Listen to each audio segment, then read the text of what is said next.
You look so pale, my lord. Would you like Can't you just look the other way this week, Joe? Come on, we can sort it. You again? What do you want this time?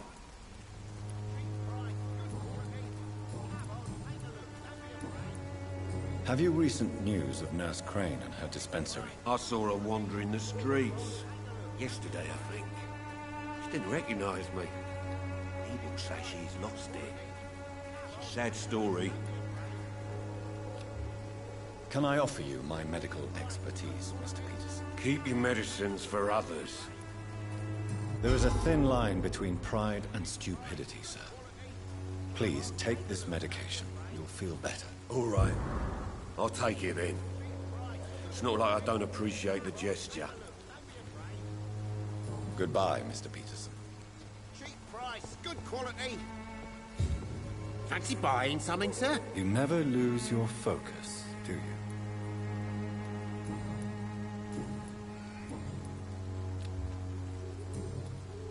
Do you have any news of Nurse Crane and her dispensary? It appears those who dare to get health care from that bitch are never seen again.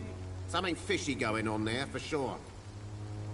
Do you need help, sir? To be honest, I'd prefer you take a look at my stuff. I'd rather be rich and sick than the contrary. I don't quite agree, but I won't argue with you. Please, take this. You'll feel better. Really? Free? Don't take it personally, but charity usually comes at a price. Human nature being what it is. Goodbye for now, Mr. Lewis.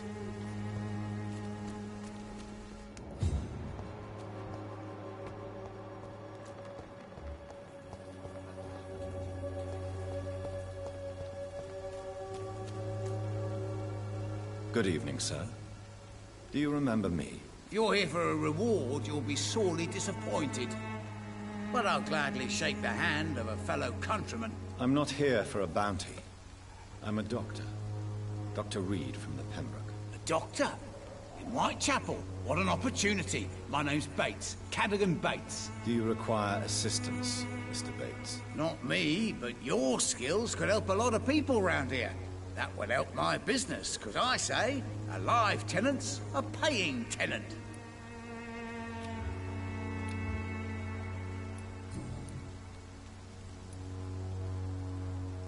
It's unusual to see someone so happy around here, especially considering the current situation. Why should I be sad now? There've always been wars, disease, tragedy. There always will be. That's an unusual way of seeing things in these trying times. I don't see why I should shed a tear for another man's woes. I'm healthy, and I intend to stay so.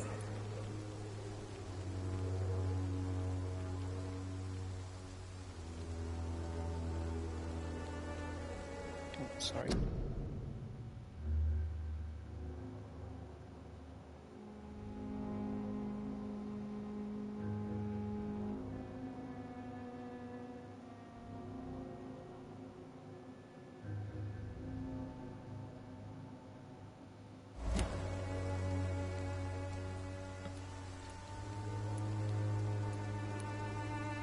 What is your business, exactly? I offer fair lodgings for a modest price to the poor and weary of Whitechapel. I see. And what about those who cannot pay? Well, deals can be done, if you know what I mean. Money's not the only currency. After all, I'm not immune to a pretty face.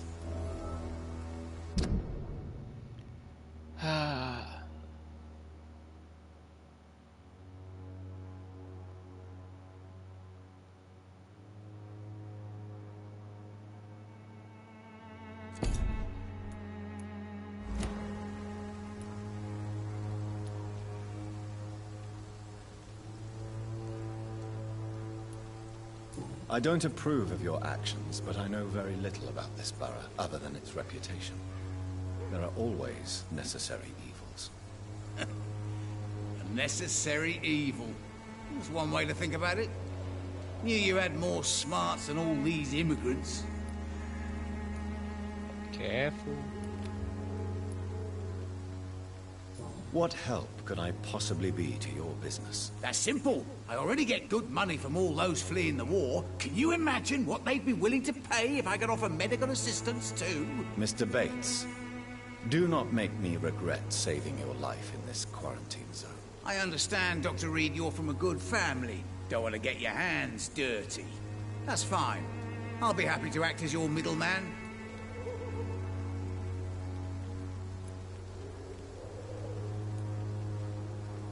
I've no interest in money. Perhaps one night I will visit you and take what I require.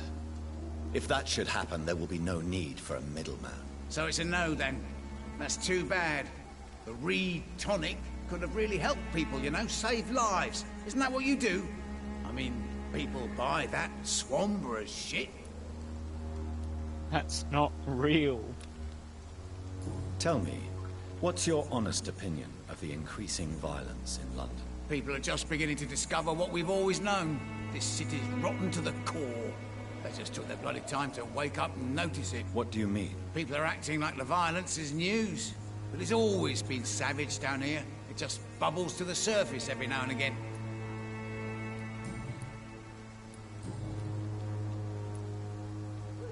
You seem to have recovered well since your attack.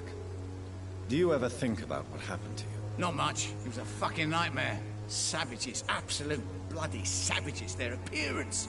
Jesus. Made me want to puke. You'd better not come back here. I won't be around next time to save you.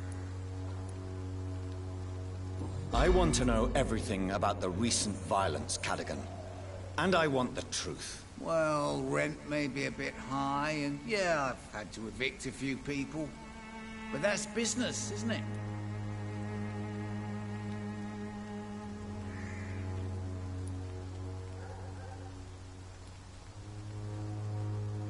I don't believe even you deserve such a cruel fate, though you have tested my patience beyond its limit. Glad to hear. Nice to know there's another civilized individual in these parts. Not like those bloody savages. Have you heard anything about Nurse Crane and her dispensary? Not really.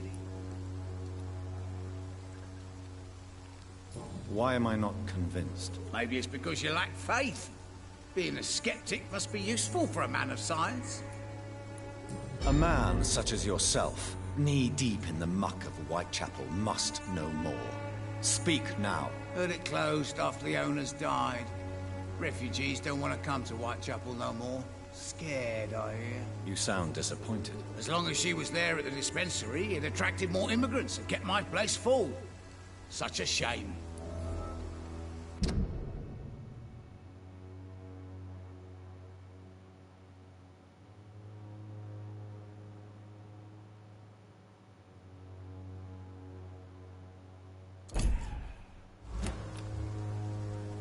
Since I took an oath to help people, can I be of assistance? Well, seen better days, that's for sure. But it was bound to happen with all these refugees about. Infecting you is probably the last thing on these people's minds. Take this, in any case. What? You give me this for free? Don't have a clue about this place, do you? Goodbye, Mr. Bates.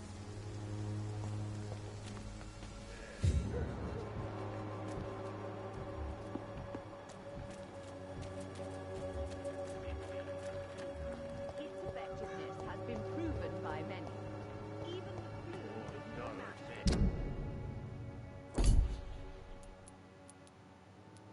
Where is he? I'm so sorry.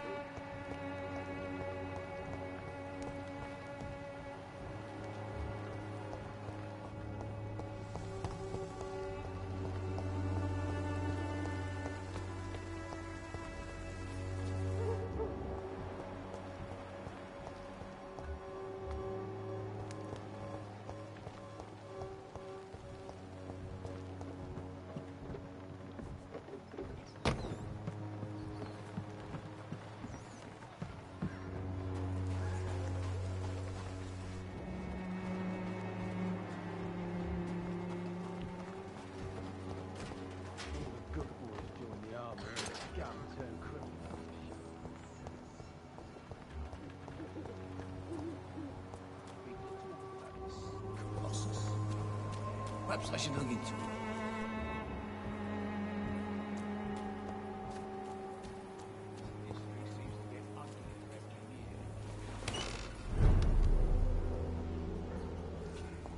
Maybe it's time to see if this Stevens working.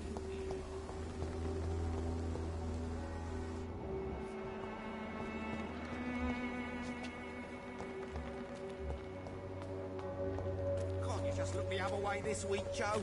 Come on, we can sort it out, right? It's not my call, Baron.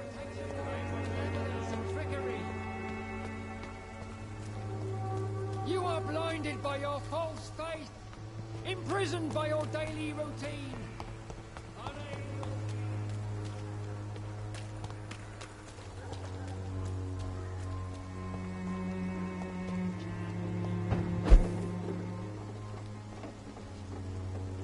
You didn't see that?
Yes?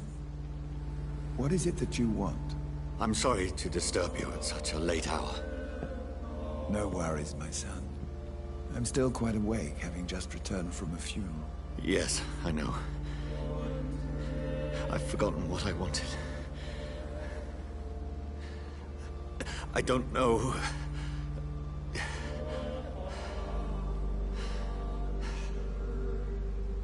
May I help you, child? You seem somewhat perturbed. I haven't the strength to cross the threshold. I wish to pray, to cleanse my soul. The church is shut by order of the bishop. But I'm still the vicar of St. Mary's, if that is any use to you, my son.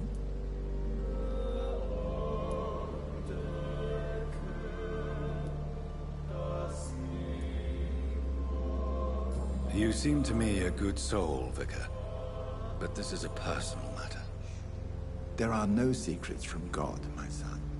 If your heart needs comfort, consider me your chapel. For I can be as silent as stone.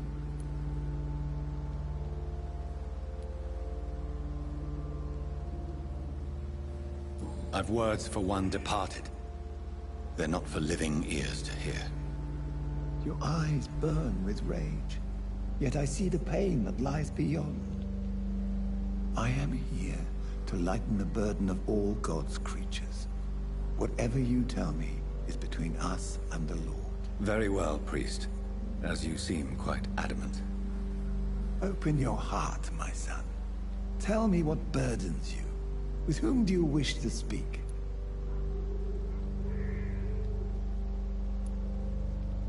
She was my sister. You seem so troubled by the loss of this girl. What happened to her?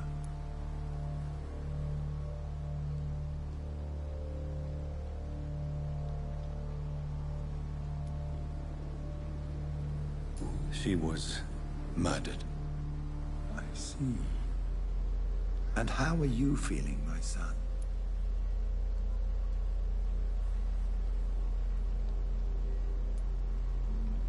I feel responsible.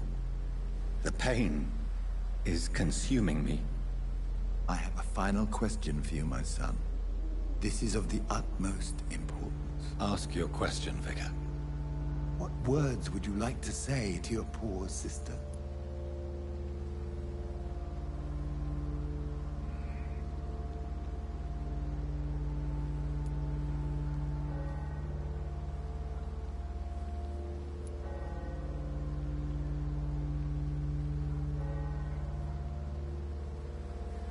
I killed you.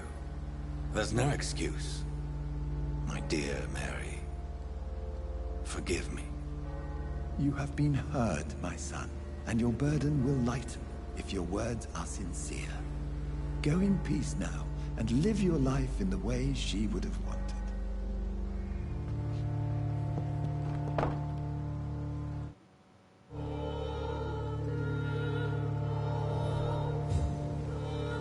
There.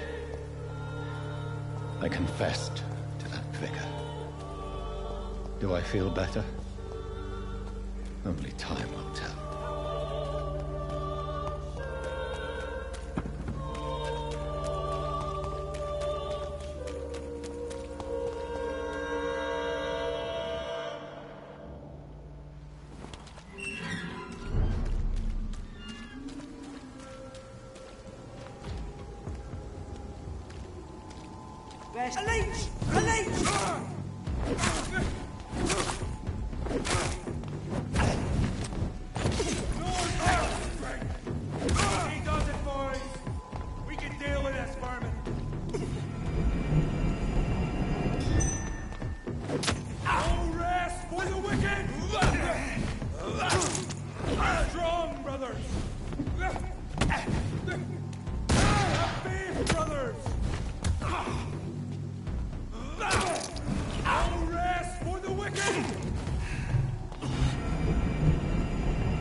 Ooh!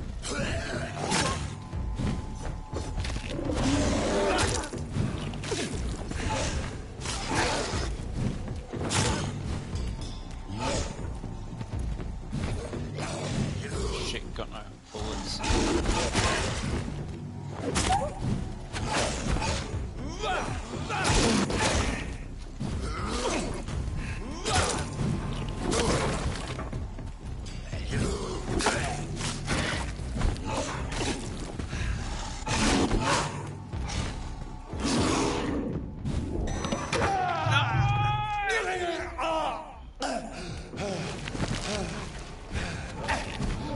Get off me!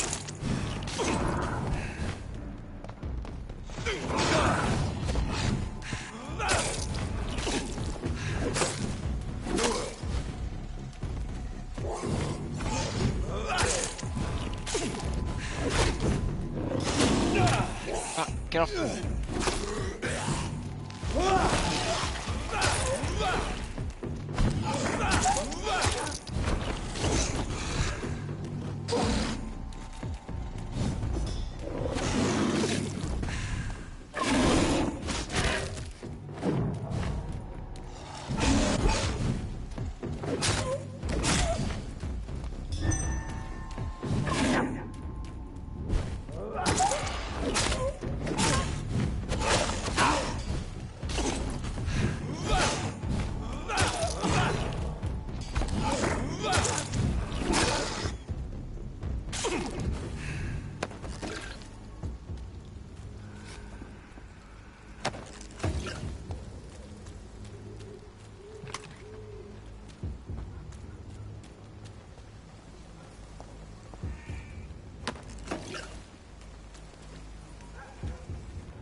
fear be gone.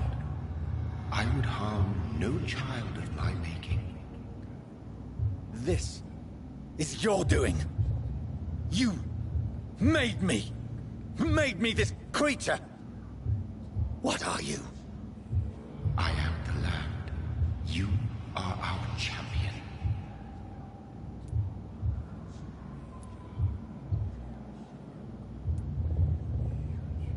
You selected me. Chose me. As shall my children yet to come. What is it you seek? This age is sickly. An ancient poison, an older rage, brewed in a cauldron newly forged. This has something to do with the epidemic. Seek truth, my champion. Defeat the serpent of knowing with iron spur.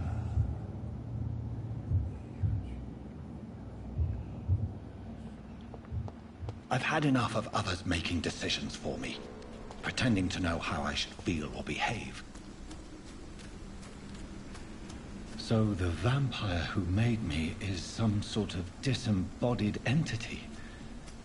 Or was he just projecting this vision in my mind? Maybe Edgar can help me with this one. Is that Mary's coffin? Oh, fuck, is she alive? Not alive, but scowl.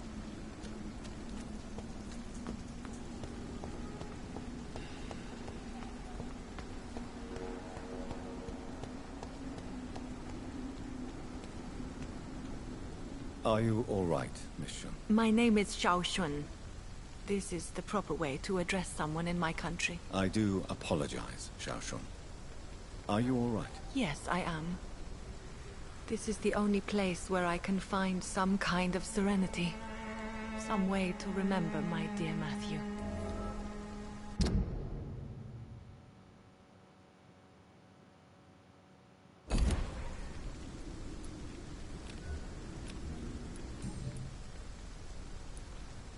Are you on your own? Do you have any friends or family who you could be with? I have family and friends, but I need to be here alone. One day maybe I'll go back to them, but not now. I need silence, and I need sadness.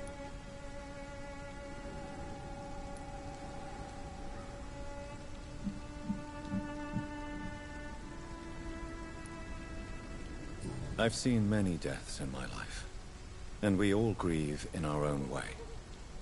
Some stay silent, or need to shout. Others need company, and some just can't stand it. Thank you for your sincere words, Dr. Reed.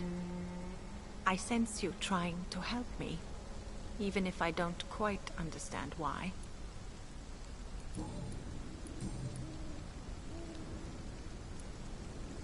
You realize you can't stay here forever, don't you? Eventually, you'll have to leave the cemetery. Why? Why should I go? Since this is the only place I can find peace of mind.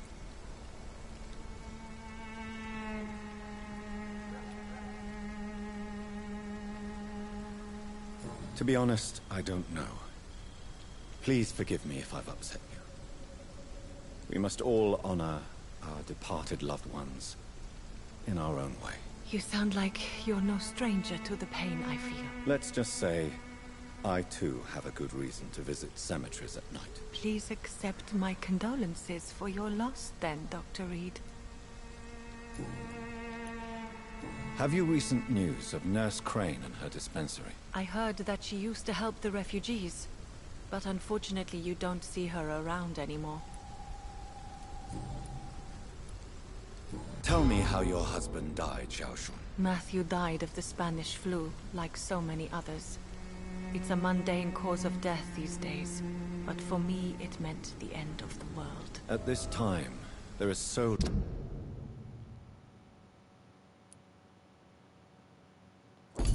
little medical science can do to defeat this terrible epidemic. I'm truly sorry. The worst thing is not his death, even if it tears me apart. The worst is not to have seen it coming. To have lost him so quickly, even before realizing it. Did he hide his condition from you? Matthew was a smiling type, a happy sort. Everything that I am not. Did he laugh at his death to come? Or did he not realize what was going to happen? I'll never know. The Spanish flu may be the worst disease mankind has ever faced. Why are you blaming yourself? You don't understand. I didn't know he was so sick. I didn't realize the gravity of his situation until it was too late. As harsh as this sounds, we are all equally vulnerable to this awful disease. It can take the strongest man in just a couple of days. I never said goodbye to Matthew. We never realized how bad it was. We laughed about it even. He always made me laugh. Now I don't have enough tears to shed.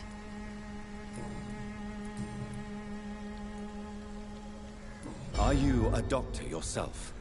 Is this why you feel so guilty for not saving your sick husband? No, I am not. But I still need to blame someone for Matthew's death. And who else, if not his wife, who did not see it coming? I'm a physician. One of the best in the country. But I was unable to save my own sister, Mary. She died in my arms. Why tell me this? Is it supposed to make me feel better? No. But I felt I should share it with you. Since she is buried here too. May I ask what caused the death of your sister? You could say she was also killed by a terrible disease. A disease I have sworn to fight and cure, no matter how long it takes. Thank you for sharing that with me, Dr. Reed.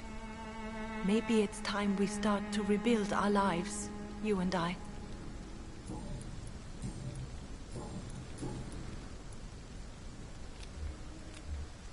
You should go home now. I think you're right. Cemeteries are for the dead, for they need silence too. Thank you for your honesty and your wisdom, Dr. Reed. Thank you for your company, Xiaoshun. Take care on the way home. Maybe I'll see you again in Whitechapel. Goodbye for now. Goodbye for now. Matthew. The world has gone completely mad.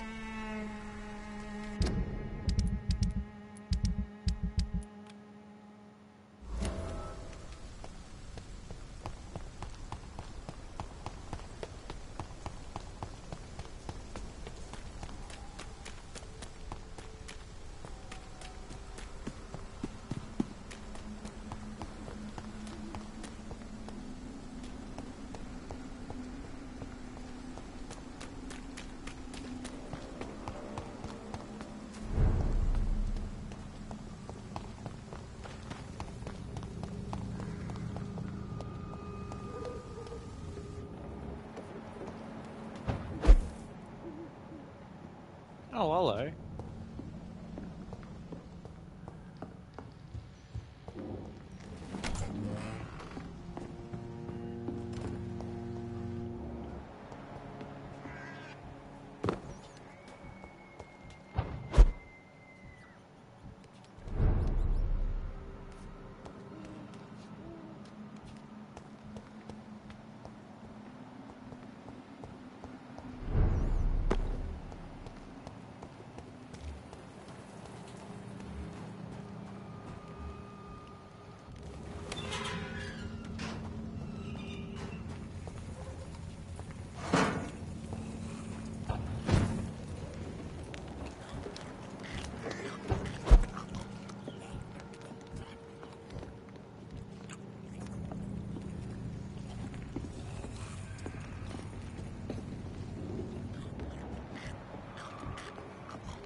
Hello, sir.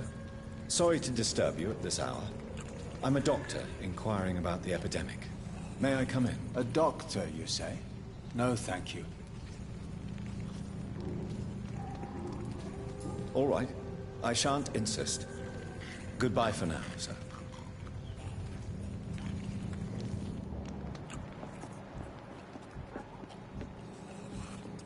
Maybe I'll just wait for him to do.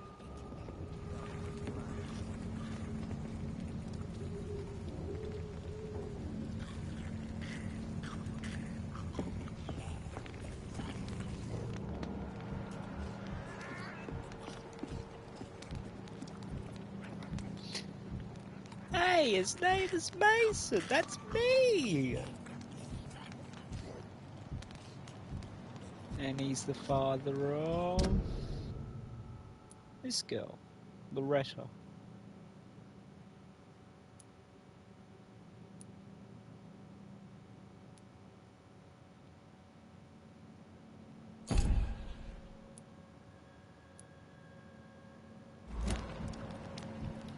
Oh, he's getting up.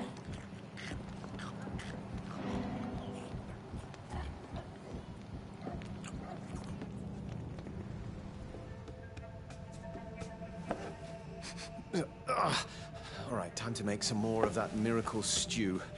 Where is the burner?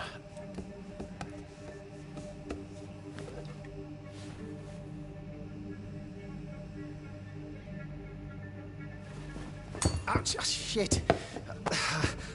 Ow! Oh, shit, no more chlorine. Well, the next batch will be a little less miraculous, that's all.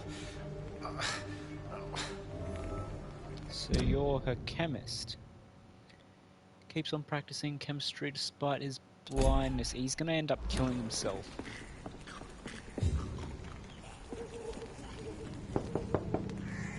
Good evening, sir. It's me again. Leave me alone, I say, whoever you are. Oh, All right. I shan't insist. Goodbye for now, sir.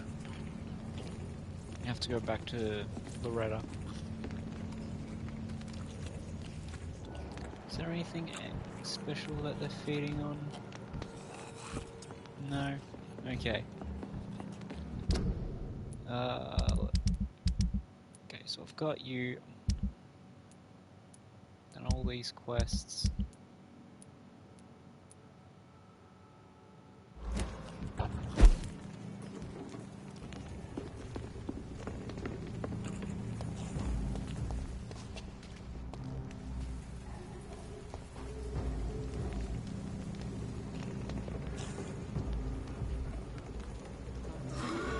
Something over there that I want.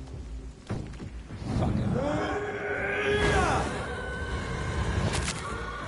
There we go. Now what? Fuck!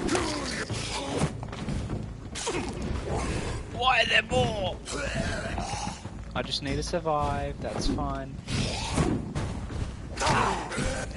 Bitch!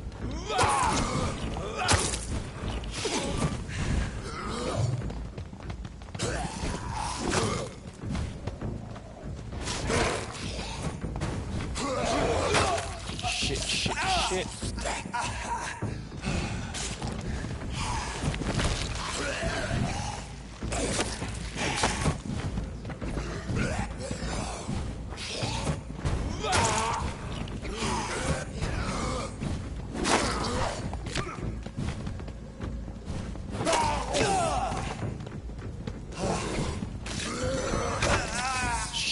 Shit.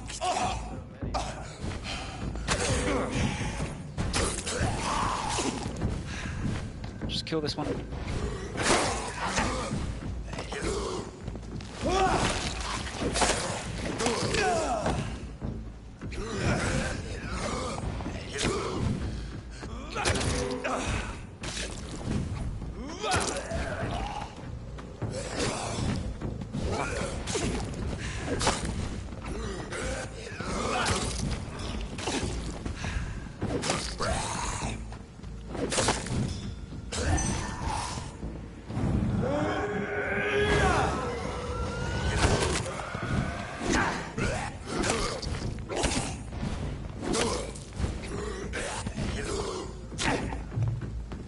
Faster. No, no, no, no, no, no, no.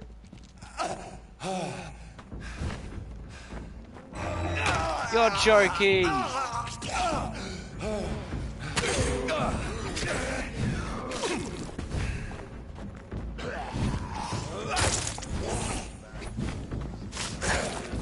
Okay, just kill one.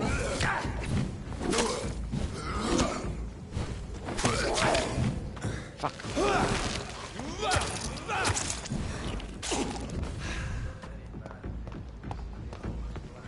Yeah, go on.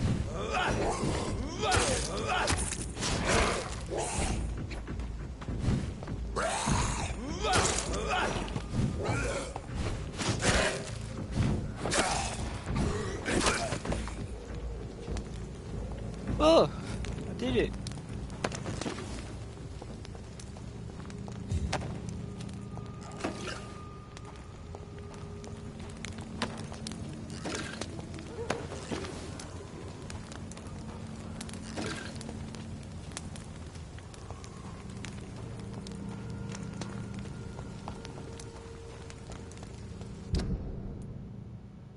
So let's go down this road. Oh, hello. Ah, just a quarantine zone.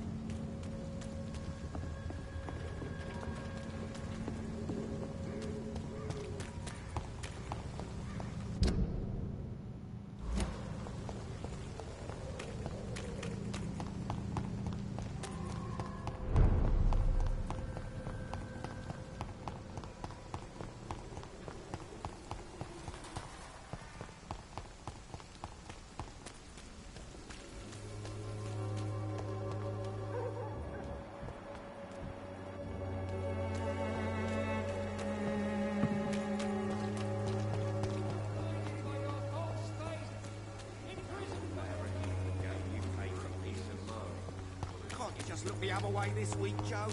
Come on, we can sort it out.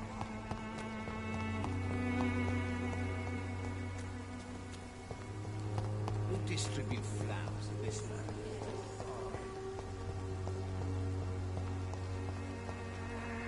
Good evening, my dear colleague.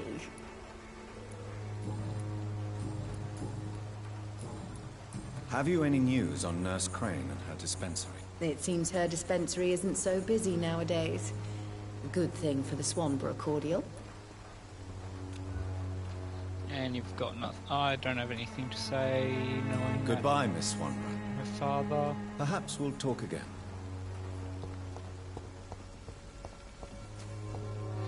Alright then.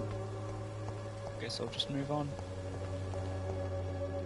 Brother, you're right next to a corpse.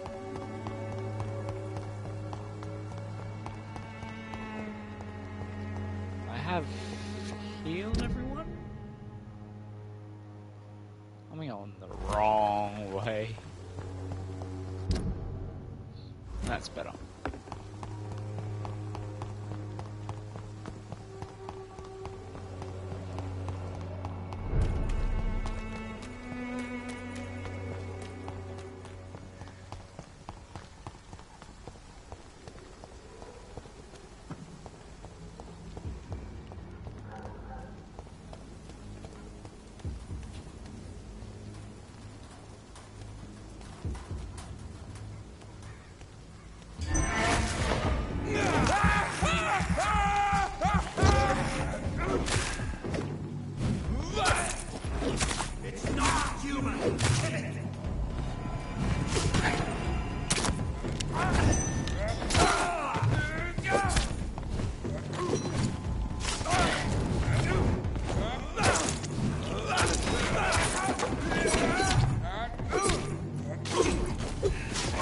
Filthy murdering bastard!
Sorry, I need a migraine head.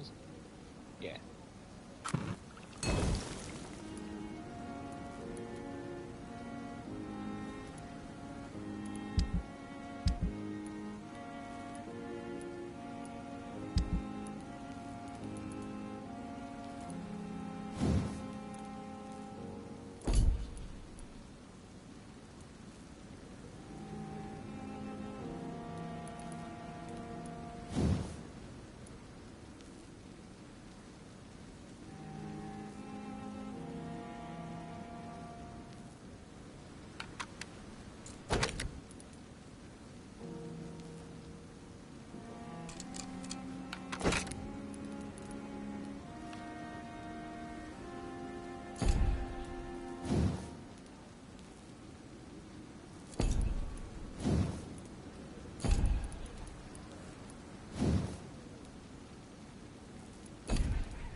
Oh, sorry.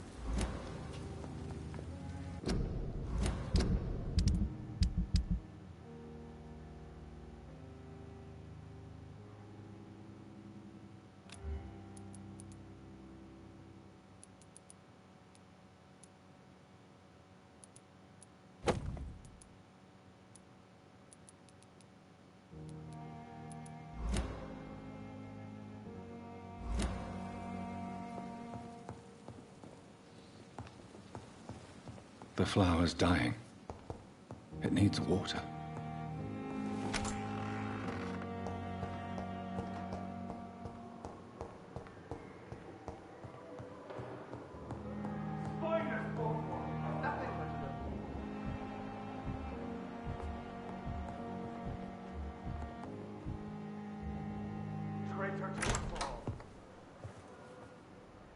God protect us. You've got a leech in the hospital.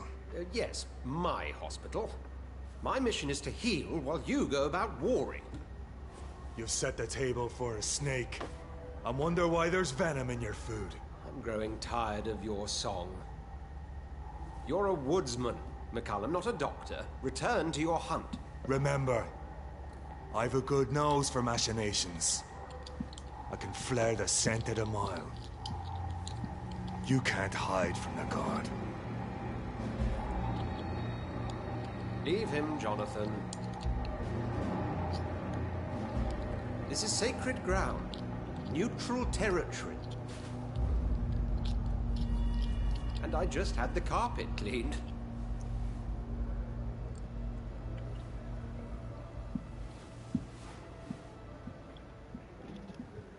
By the sacred stole, this is very bad news. Bad news indeed.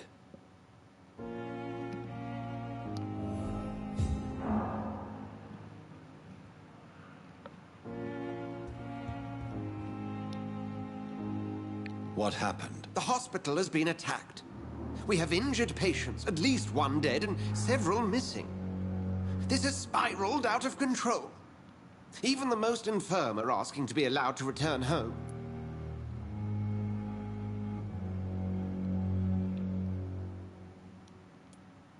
We cannot have the people lose faith in this institution.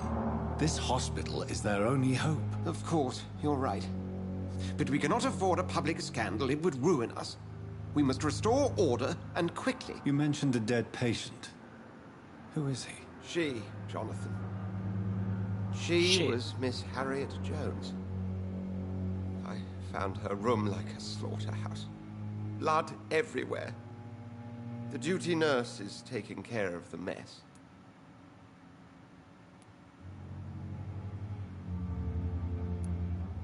Very well. I'll help you. I know this place means something to you. I have noticed how you suppress your appetite when around the staff and patients. You need to know you can trust me, Edgar. I do, dear fellow, I do. Please then, tell me. Sean Hampton, the man we thought we'd saved at the docks. It seems he was infected after all. So Hampton became more beast than man. Exactly. And now Guard of Prewen suspects the hospital of vampire activity. Do you realize what that could mean for us?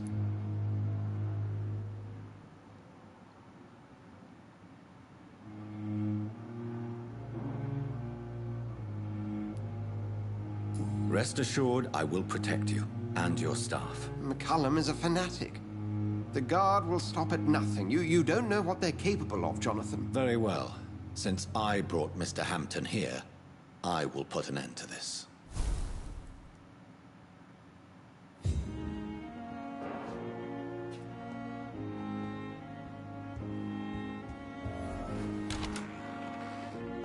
Sean Hampton lives and breathes for the well-being of his flock. There's no other place he would go but the docks.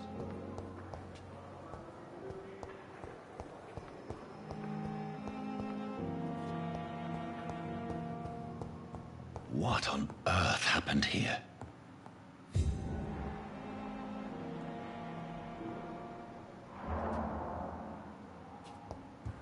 But why attack her?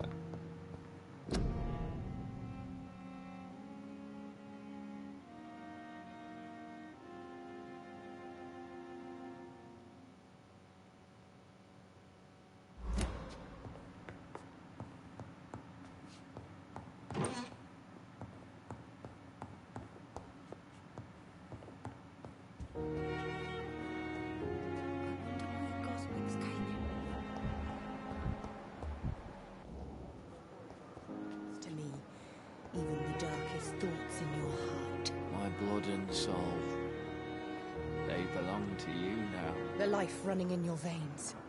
This dead flesh needs it. Oh, please spare me, Dark Queen. Spare your obedient slave. Bro's into roleplay. Good evening, Mr. Elwood. Evening, Dr. Reed. This is the first time I actually get a proper look at your face, since you're usually sitting down. Can you tell me anything about recent events at the hospital? Before the shouts and the noises, I think I heard whispers coming from the stairs. 2 voices, maybe more. Did you recognize the voices? What did they say? I couldn't hear. Sounded like they were arguing or something. Goodbye for now, Mr. Elwood.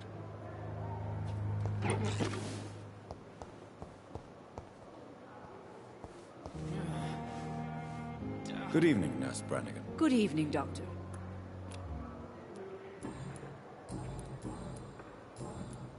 What can you tell me about the recent events in the hospital? That Mr. Hampton killed Miss Jones in her room, then ran away.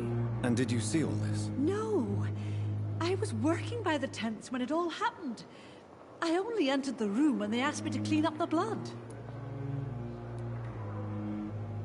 Where is Miss Jones's body? I don't know.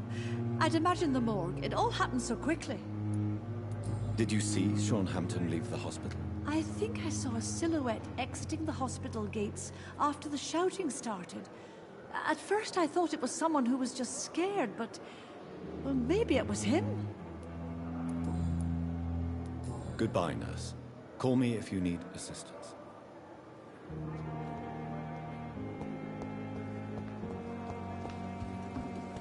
It's safer here than anywhere else in the East End.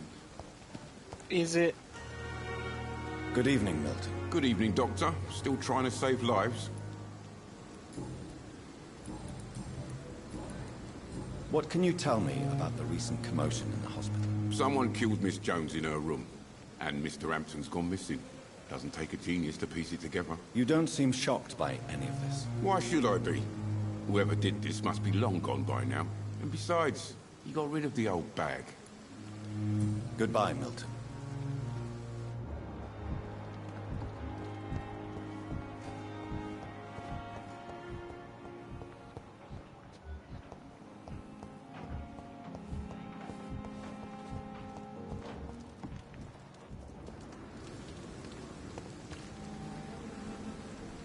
Oh, Jonathan, I cannot believe my eyes. Poor woman.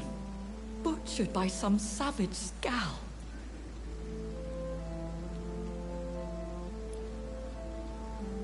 Yes, and I'm afraid I'm at least partially responsible. The man, the scowl, I brought him here. Jonathan, how could you say such a thing? Forgive me if I feel despondent. For there seems to be no end to the suffering and death that surrounds us. I'm always here for you, Jonathan.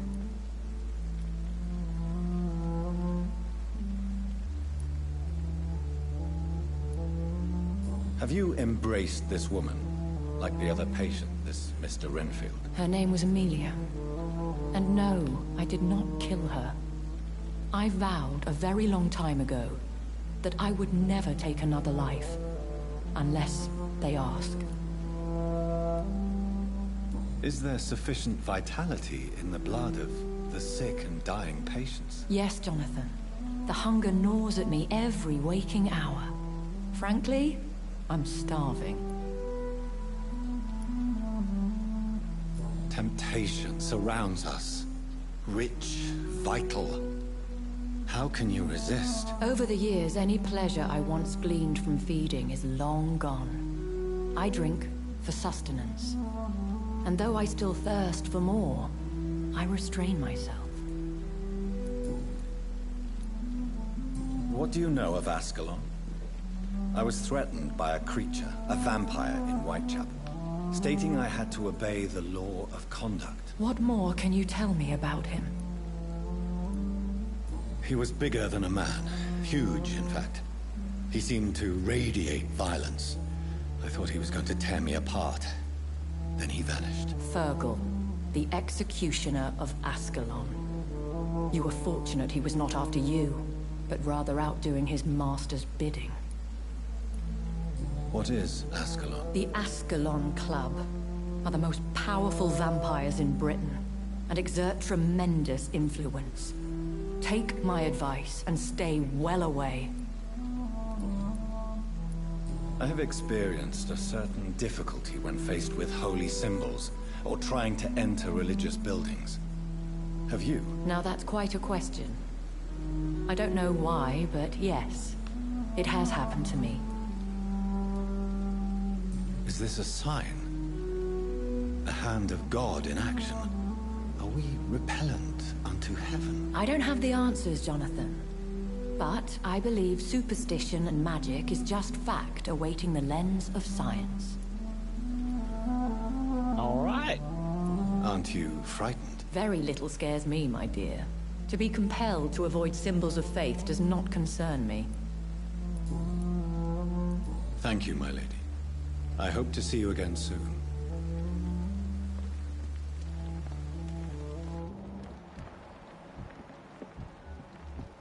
So this isn't Harriet?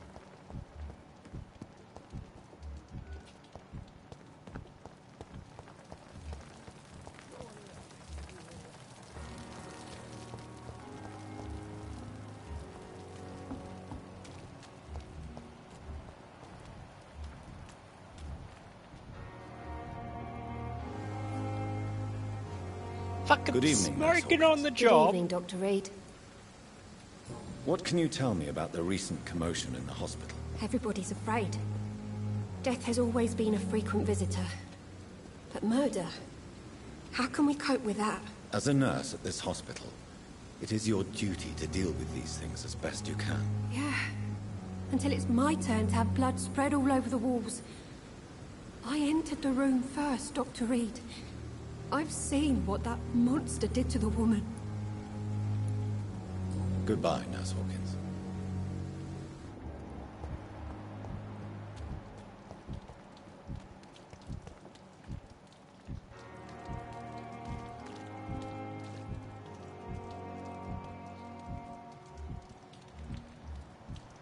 Oh, you're right here.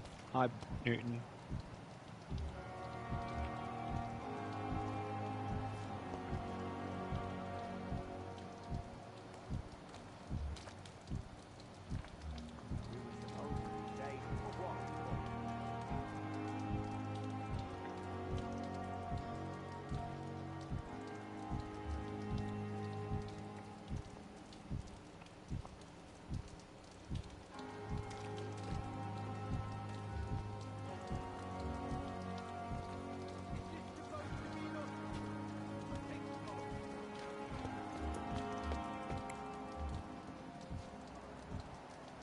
City is more peaceful without the bombs, but no less dangerous.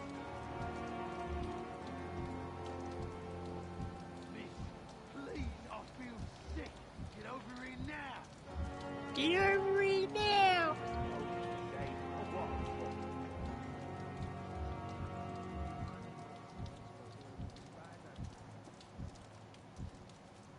I'm waiting.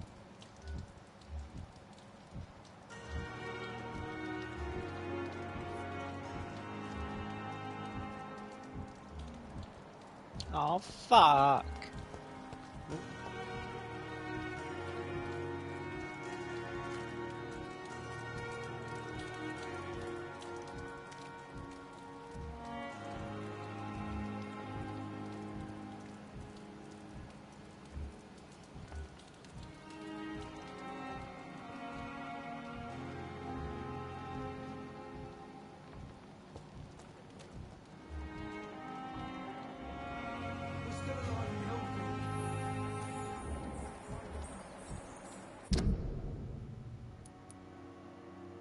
I guess I don't need to, since I've got...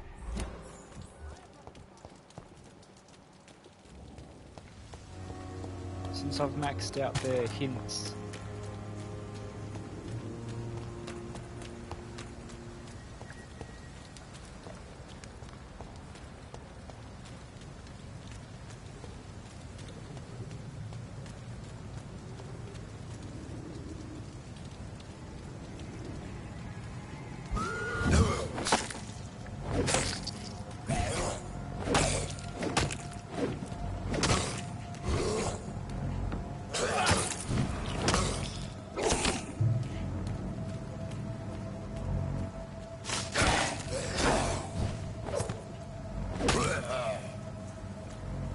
Bye.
Hello.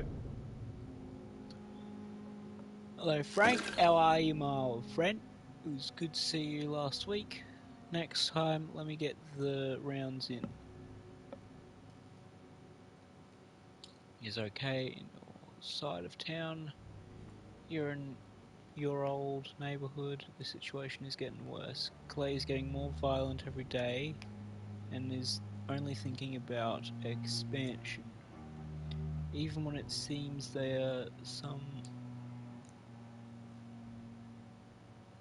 new players around trying to dispute our territory, the Let Boot boys are in a bad spot, I'm afraid. So I thought about what you said last time we met, that you never regretted leaving the gang. That the only thing you regret is never being able to put food in the East End again. To avoid a good beating or worse. Well, rest assured that you'd have my protection if you decide to pass by, and maybe we could talk again about new opportunities and job offer. You know, I've always been good with numbers, so maybe if you had an accountant in your company, let's talk about that, shall we? Booth Digby. To Frank.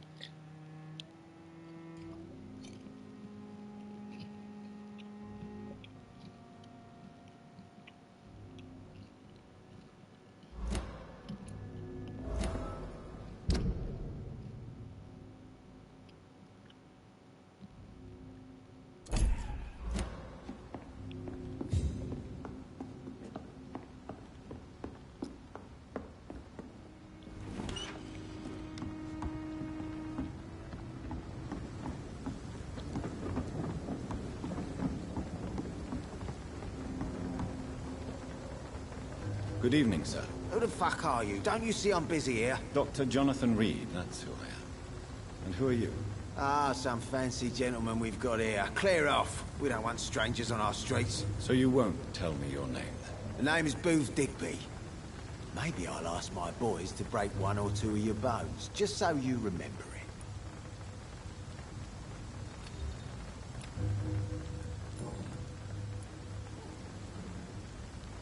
Are you some kind of vigilante patrolling these streets at night?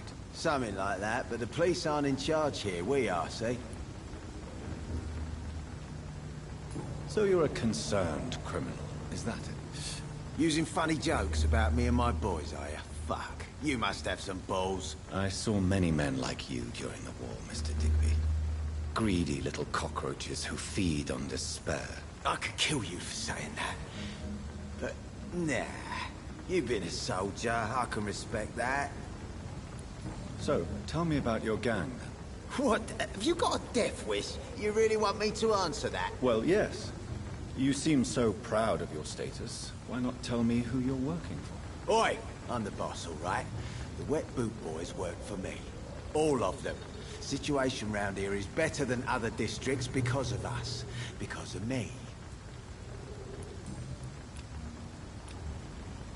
What can you tell me about this part of town? Things ain't that bad, thanks to us. We give people what they need, and we control this borough. Well, you're not doing a very good job. People are still dying here like everywhere else. Yeah, well, we can't be everywhere all the time. And Edwina says if we can find more guns, we could be more efficient. More efficient? Really? You should probably tell Edwina that guns are useless against diseases and infections. Incredible. You know what? You're lucky she can't hear you right now. She's more smart than patient. My sweet queen of the docks.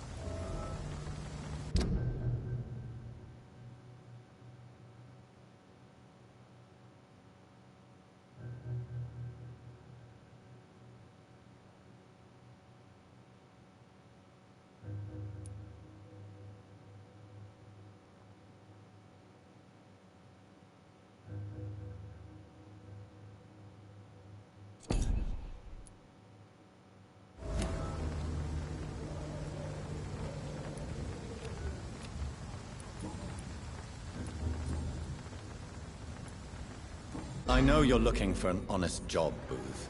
You're tired of this criminal life, aren't you? It's just an idea.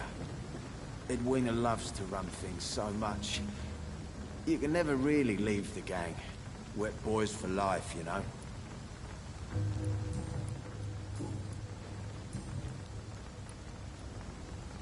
Do you know where I can find Sean Hampton? I need to talk to him. The sad saint. Why on earth do you want to talk to him? He was one of my patients at the Pembroke Hospital. Oh, yeah. I heard the poor bastard had been abducted by some cat. You better ask Tom Watts. He knows Sean Hampton well.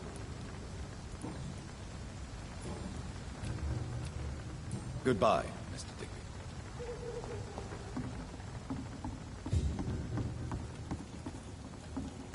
Oh, hello. Good evening, miss. I am Dr. Reed. May I ask you a few questions? Who are you? What do you want? As I just told you, I'm a doctor.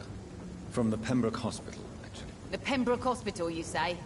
I ain't paying any bill left by Clay. I'm not here to collect payment, miss. Miss Edwina Cox. So what do you want then? Fancy buying something from me, maybe?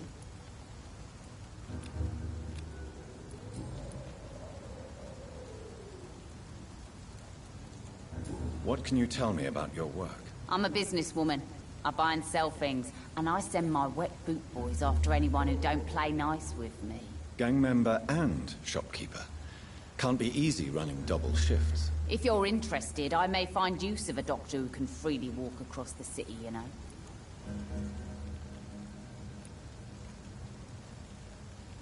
You're quite blunt, aren't you? I like people who know what they want and say what they think. This is a time of great opportunity for those ready to embrace their destiny. I'm not interested in a career in the criminal underworld, Miss Cox. Fair enough.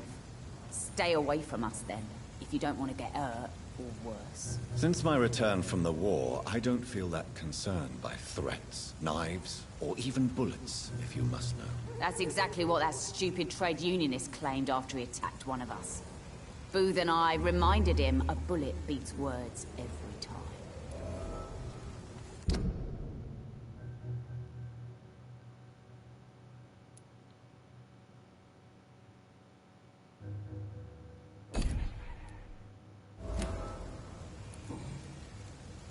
What can you tell me about this part of town?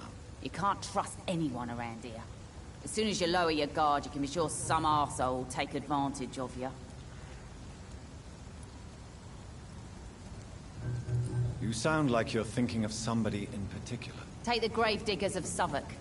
They must pay me every week, but it looks like they forgot who gave them permission to steal from the dead. Looting corpses in a mass grave. That is a new low. Whatever. Hey, since you're a doctor and all, maybe you can access that forbidden area and remind those bastards what they owe. You sound like you're thinking... Take the gravediggers of Southwark. They must pay me every week, but it looks like they forgot who gave them permission to steal from the dead. Looting corpses in a mass grave. Whatever. Eh? Really? Don't you think that's a little bit excessive? Bastards, all of them. This region only responds to violence and threats.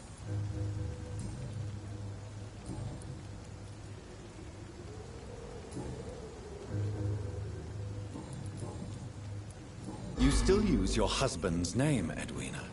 Why is that? Why shouldn't I?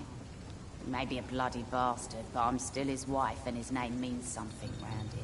You never paid him a visit at the Pembroke Hospital, did you? And I don't intend to. In Clay's case, I'm not against a medical mistake or a little help from the Spanish flu.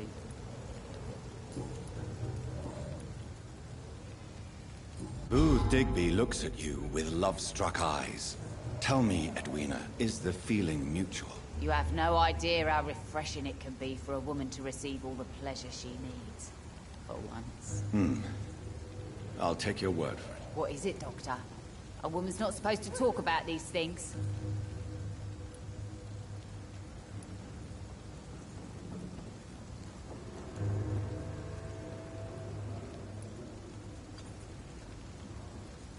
I'm not that easily shocked, Miss Cox. You can speak freely about your lover, if you so wish. The poor bastard is good to me, if you must know. He makes me feel good. And that's a first. So you're just like any other couple, after all, are you not? Yeah, we're so ordinary that I'd put a bullet in his head if he ever cheated on me. Oh, the sweet fucking irony of these. That's what I fucking hate about these people. Anyway,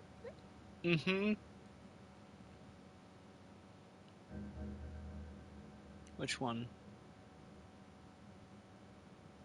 Oh, do you? Oh, do you? Oh, who's unfaithful? Oh, no.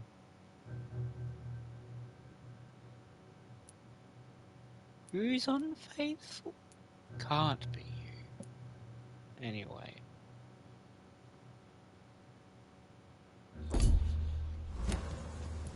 Tell me about the man you and Booth killed, Edwina. The bastard killed one of us and received retribution. There's nothing else to say. What happened exactly? I don't know, and I don't care. One of ours was killed by that communist bastard, but he didn't brag for long. So you have no idea what really happened, but you executed him anyway. No one messes with the Wet Boot Boys, Doctor. This is our territory, and this is our law. And your conscience is clear. You kill without hesitation. Violence is an efficient tool, Dr. Reed, when used properly. So you decide who lives and who dies, just like that. Yes, Doctor. Just like that. I'm not saying it's fair.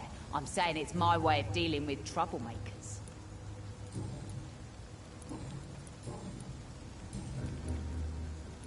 Can I see what you have to sell? As long as you have money, I'll show you all I have.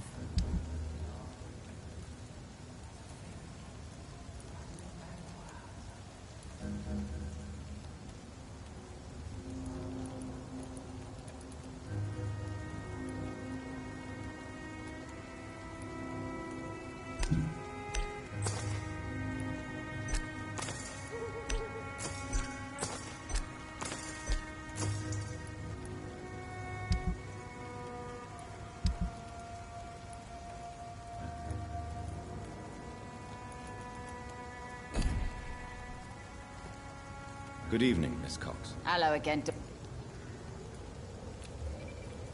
I'm looking for Mr. Sean Hampton. Do you know where I could find him? The sad saint. I heard he was mugged or something. Yes, he was. But he left hospital recently. You don't say.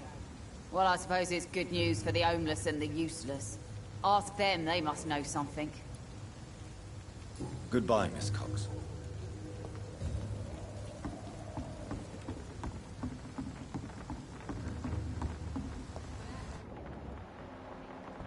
Someone's playing a right strange game. And I'm gonna find out who.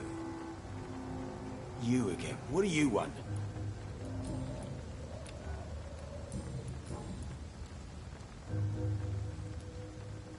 Tell me about the man you killed, Booth.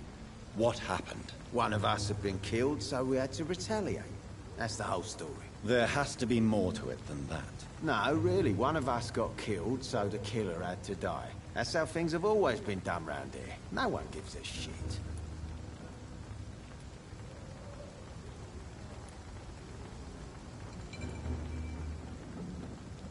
Are you so heartless that you could pull the trigger and kill someone without even blinking? Have you looked around recently?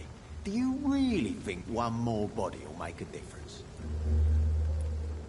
Do you know Edwina suspects you to be unfaithful? Edwina's the one who asked to be called Mrs. Cox, even though Clay hadn't touched her for such a long time. You have not answered my question. She's a passionate woman. I've no doubt she'll shoot me down if I ever betray her, but that's not going to happen. I love her as she is. Goodbye, Mr. Digby. Wet Boot's keeping things straight. These parts will be running completely amok.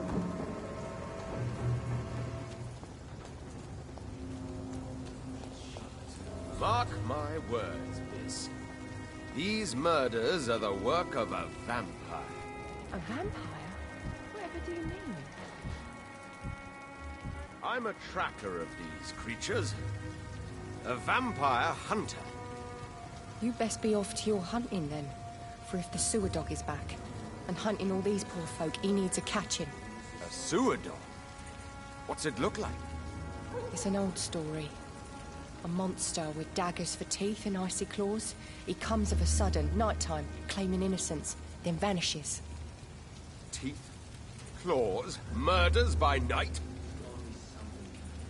Your sewer dog is my business. He's the kind of prey I hunt, milady. Not a drop of blood left in his body. This is the work of a vampire. Good evening, sir. Have you witnessed any suspicious activity or strange events recently? And what do you define as a strange event? More to the point, who are you? My name is Ichabod Throgmorton, vampire hunter extraordinaire and warden of the East End. A vampire hunter? Really? I know what you're thinking. I'm just another lunatic howling at the moon, but I'm not. The bloodsuckers exist, and they're close. Mr. Throgmorton, I'm Dr. Jonathan Reed. I'd like to hear more about these vampires you're hunting. A man of science? Well, I'll be glad to enlighten you.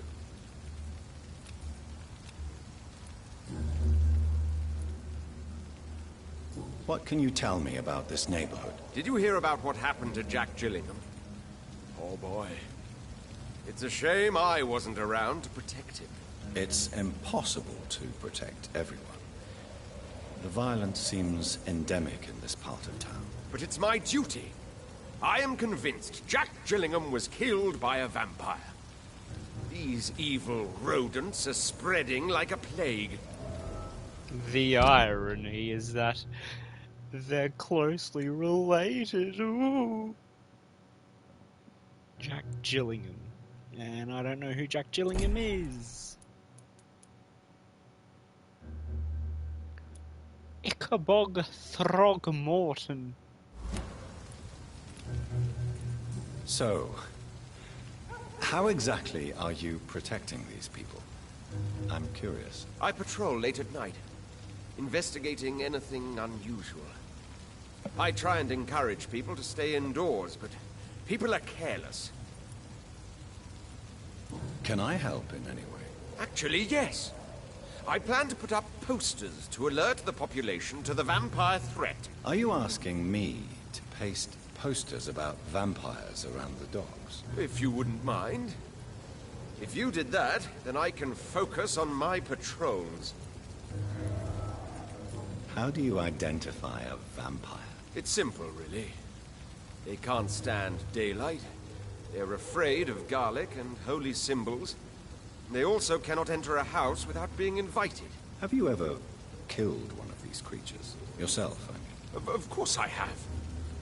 What kind of question is that? It's a dirty business, believe me.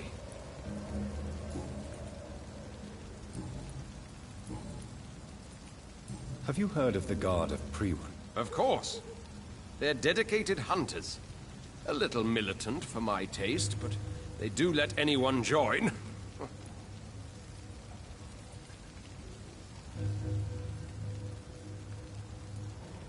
Were you ever tempted to join the Guard yourself?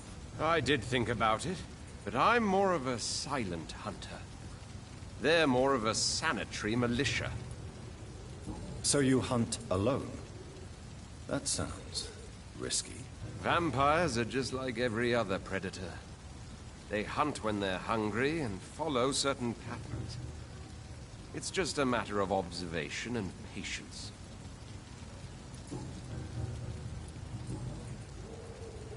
You're pretty smart. I'm looking for Sean Hampton. Can you help me, Mr. Throgmorton? The sad saint?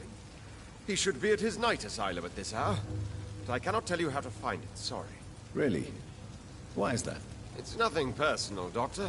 I'm sure your intentions are good, but people who sleep there, they have plenty of reasons to hide. I could make you tell me, but I respect your refusal. You really believe Sean is a saint, don't you? All I will say is this.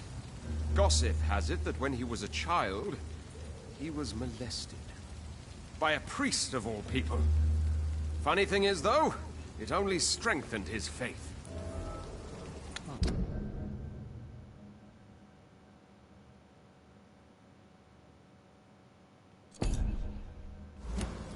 Maybe at least you can tell me who could help me find him. Tell you what, go and chat with Tom Watts. He's a bartender and good judge of character. If he talks to you, then it's fine by me. Goodbye, and good hunting, Mr. Throckmorton.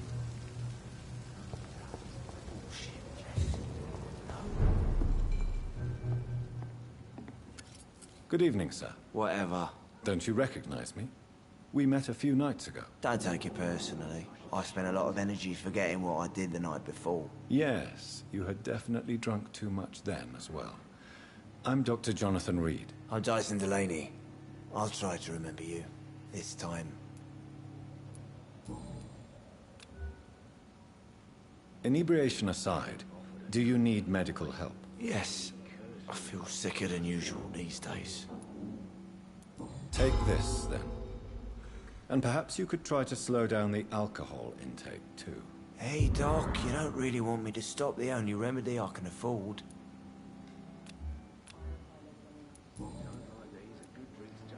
What do you do for a living, Mr. Delaney? I drink. I drink in the morning and at noon. I drink at night. And then I drink some more.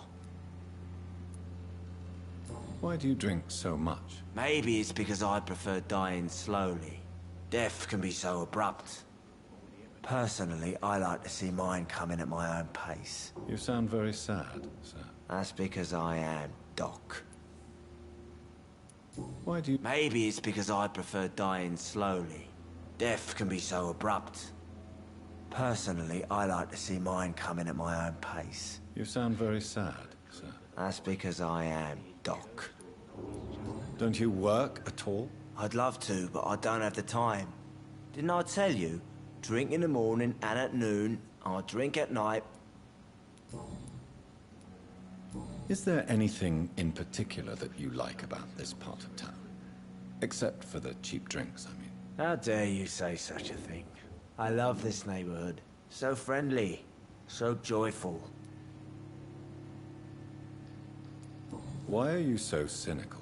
Cynicism is the polite way to express despair, Doctor. No reason at all to rejoice, then? Life is hopeless and then we die, is that it? Let me tell you a story. All right. Go on. A few years ago, when I believed a resolute man could change things around here for good, a tragedy occurred nearby. What kind of tragedy? It was a bomb. Bomb that exploded and killed many people. Metal and blood everywhere. Shouts, fire, broken window of the shoe shop, the torn street light. You lost people you loved that day, didn't you? I've lost everything. But you know what the worst part is? I don't even remember where it happened. I've drunk so much to forget it. And now I can't remember where it was. I can't pay my homage to the dead. I'm sorry, Mr. Delaney. It's okay. If you ever find the place, just leave a flower for me there.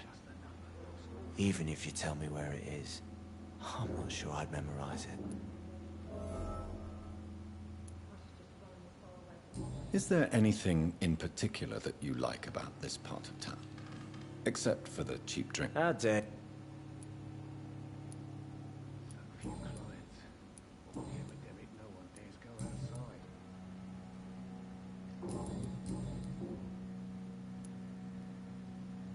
Surely you must have had dreams and expectations when you were young, like everybody else. Sure.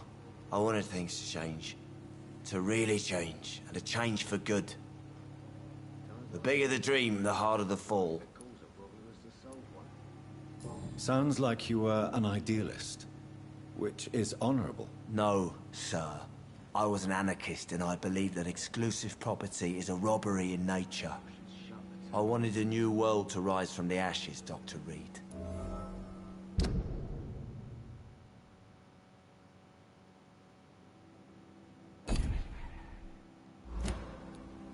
Do you really think the world is that bad? No, I believe we all can choose to make it better. But most of us are too weak, too corrupt and too guilty. I failed for sure, but others will come. I want to know more about your past as an anarchist, Dyson. I'm still an anarchist, Doctor, make no mistake. I just reject violence as a tool to change the world, unlike my comrades. Do you still see your comrades, then? Even if you don't agree with their methods anymore, I mean. No.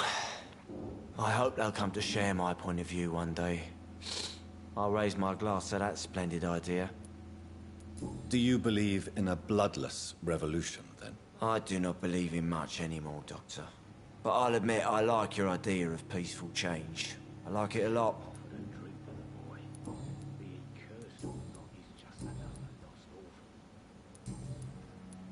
I'm looking for Mr. Sean Hampton.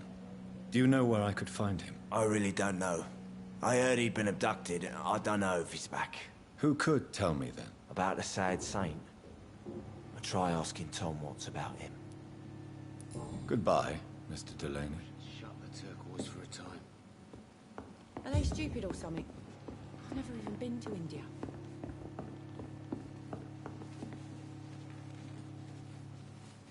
Evening, miss. Well, I never. That's a first. Customers who make that much mess rarely come back. Never mind in fancy togs. I'm much more myself than when we first met. By the way, I'm Jonathan, Dr. Jonathan Reed. Welcome back to the Turquoise Turtle then, Doctor. I'm Sabrina Cavendish. How can I help you?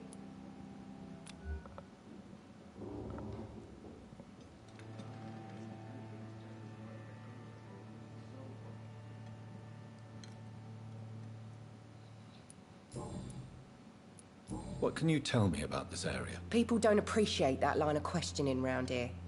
You best be more careful with what you say, sir. You look concerned, Miss Cavendish. This is a bad borough. Most people I know are afraid. Most locals will rob you blind, or worse. You best mind your step.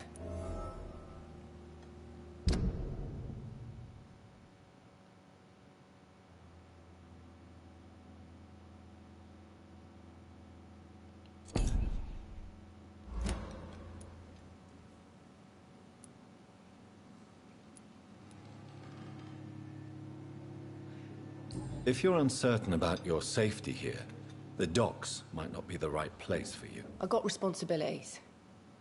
And it's not like I got the money to move anywhere else anyway. This place seems, how shall I put it, very colorful. I'm sure it has plenty of stories to tell. We get people of all sorts here. It's that rare place in the docks where you can have a drink without being murdered. At least it's not happened yet. So this bar is neutral territory, then? Yeah. Tom's convinced this is something the locals need. No one ever draws a weapon here. That's one of the reasons I accepted the job. Your boss must be quite the negotiator to force such an agreement. Yeah. Tom's a great bloke. Mr. Hampton, who runs the night asylum, he's the only other man that's able to keep peace around here.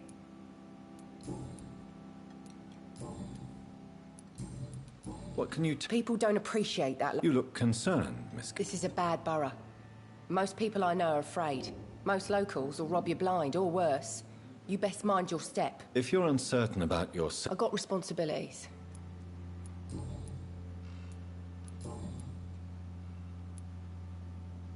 Excuse my curiosity, but where exactly are you from, Miss Cavendish? Something bothering you? What, my name? Or my complexion?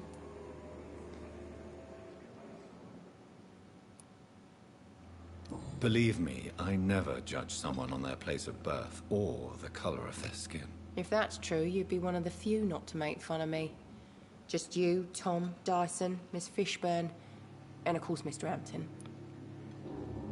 Hey, Dyson's a good bloke, then. I'm sorry if I worried you. I was just curious to find out if you know this part of town well. Nosy. My dad was a sailor from Bombay, and my mum was a maid born up in Glasgow. They got married in London. And here I am. Bombay, I'm not sure where that is. Sabrina, tell me about your true feelings for your boss. I love Tom. Not ashamed of it. Don't care if the customers joke about it, neither. Who's mocking you? I mean, we're always together. People will talk, won't they? Does Tom love you? Yeah, but he's always reluctant to take it further. It's not because I'm younger, or because of the colour of my skin. He hates jokes about us.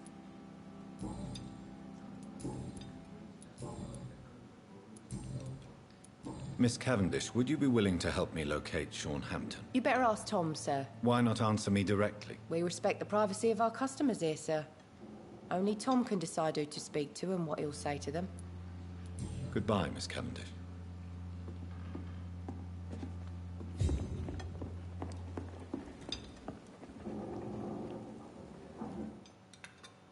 Ooh. Loading screen, that makes me worry a bit. See them wet boot boys get what's coming to them.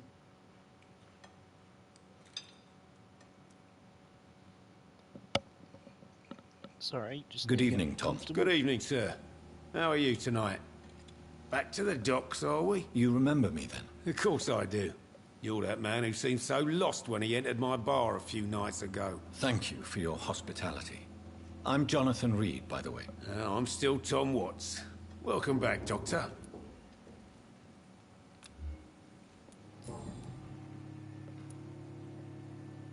What can you tell me about this part of town? It's not that bad.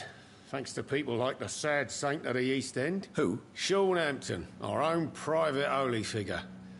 Few are foolish enough to make peace with the gangs. Sean is one of them. How is it you can keep this place open? This part of town doesn't seem particularly safe. Well, since everybody needs a drink, my pub is considered neutral ground by most groups.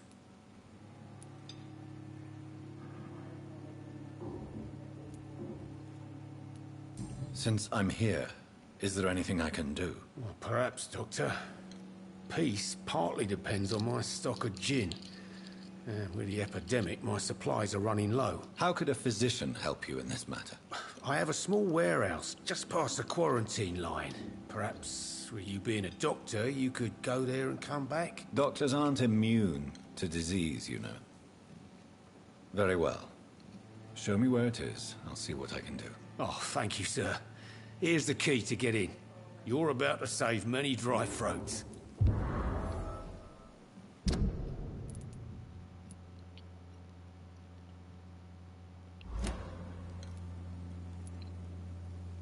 You're something of a figurehead around here. I'm only pouring alcohol for everyone to forget their troubles. Sean Hampton is the one giving them long-term hope. I see. So you get pressure from all sides about how this place should be run, do you? Or something like that.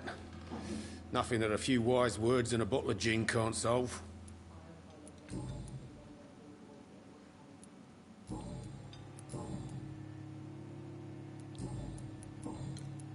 Why does your waitress feel in danger working on the docks? This part of town is dangerous for all, but for women it's worse, as always.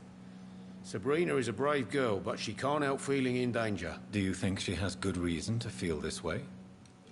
Are you not worried about her safety? Of course I am. The truth is, she's tougher than me deep inside. She just has to learn to control it.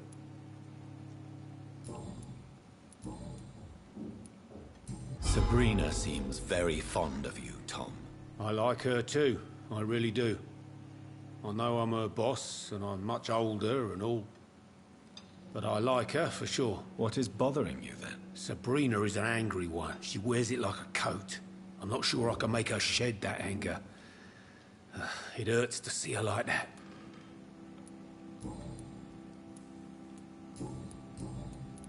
Tom, I need to find Sean Hampton as quickly as possible.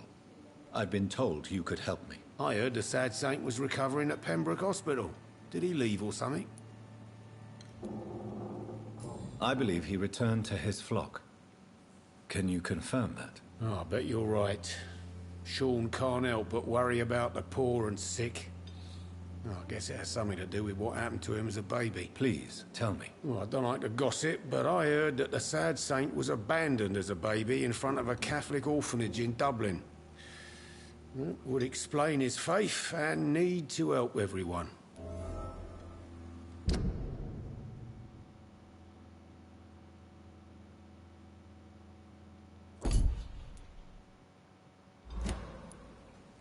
The important thing is I find him, quickly. Why not try his night asylum? He takes care of those who need a meal or a roof there. Where is it? It's in an old warehouse, northwest of here. Just follow the bank to the west and go north when you reach the end of the pier.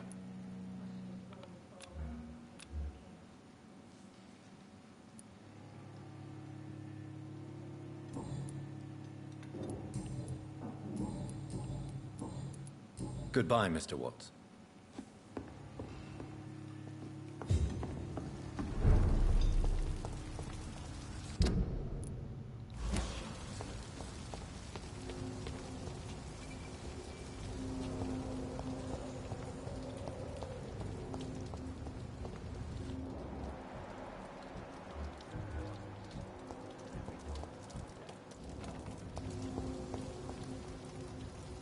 Hello, boy. Hello. Good evening. Did I scare you? You have nothing to fear from me. No, it's just that people prefer to avoid me. Well, I won't. I'm a doctor. My name is Rufus, sir. Rufus Kingsbury.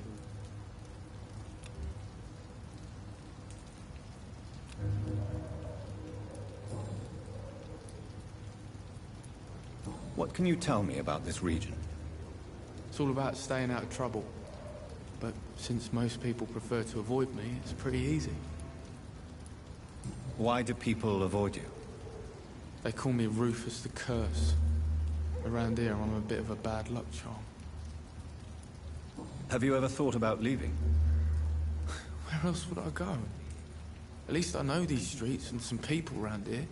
This is my city, for better or worse. What do you do around here, Rufus? I listen to the news on the docks, sir. And I smile at those kind enough to spare me a bob. Do you have a job? It's hard to work, what with my head and all. Since I was a boy, I've always had trouble remembering what I do and why I do it. What do people say about this place? Things have been tense between the Wet Boot Boys and the Communists. They both feel they should run the docks.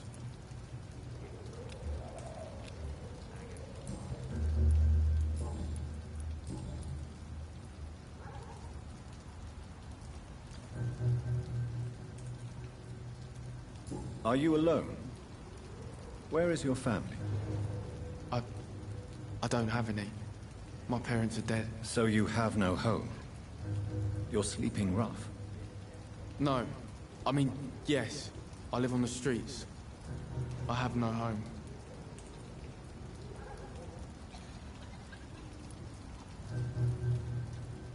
This city has abandoned so many of its children. It's tragic. Well, I've known worse. I'm not all alone. I have Mrs. Fishburne. She's been very kind to me. Why do you think she's so considerate? I can't say, sir. I guess she's a good soul. Sometimes it's like she replaces the mother I lost, even if we're not related.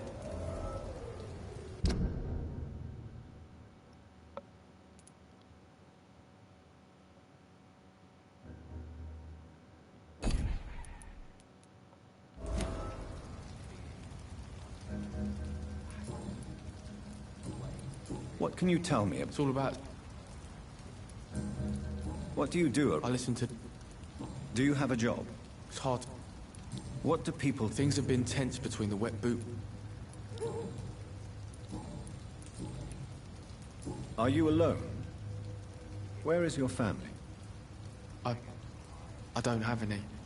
My parents are dead. So you have no home? You're sleeping? No. I mean... This city has abandoned... I've known what... Why do you think... I can't say, sir. I guess she's a good soul.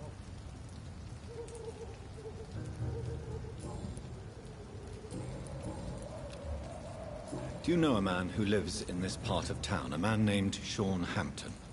I'm looking for him. Sorry, sir. I don't know a lot of folks around here. Most prefer to avoid me. Well, I don't think you should talk to him. He may be very sick. Thanks for the tip. You might want to check the Turquoise Turtle. It's a pub not far from here. The barkeep knows everyone in these parts. So long, Rufus. Be careful. Take care.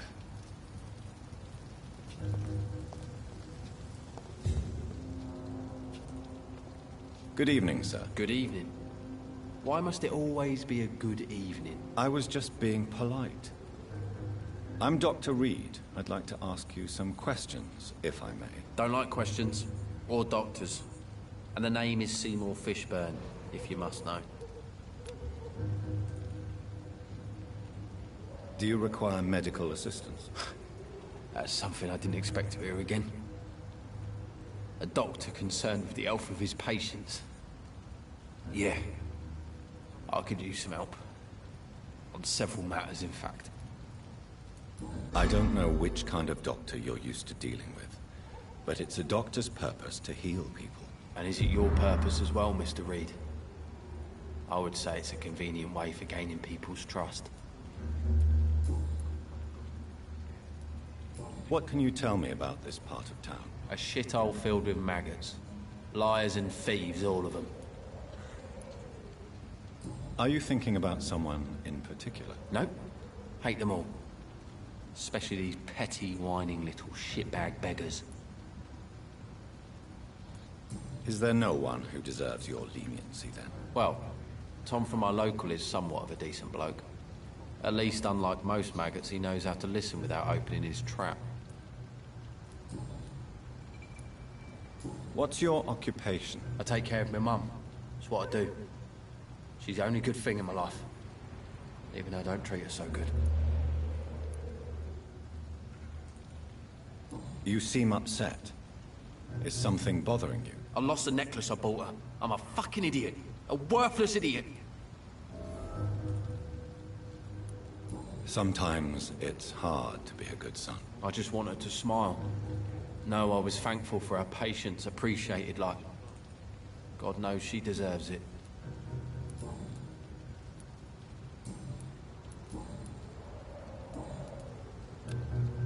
Any chance you can help me find Sean Hampton? The sad saint. Why would you talk to that cunt? Actually, that's confidential. Really? Well, go ask someone else then. I'm sure Tom Watts will gladly answer you. Goodbye, Mr. Fishburne.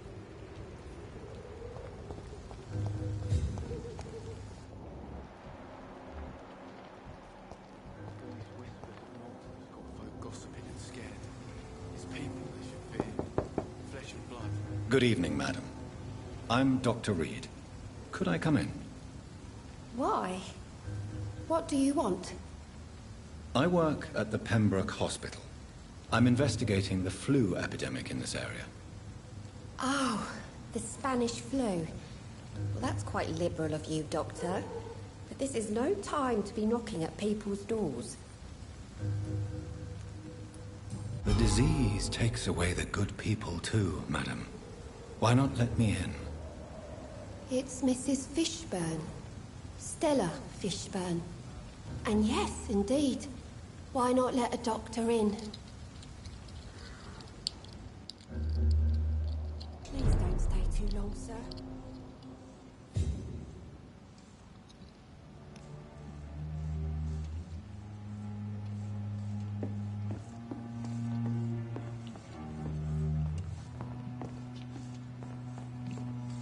It's locked. I remember the last time I had a good sleep. I've been nothing but worry.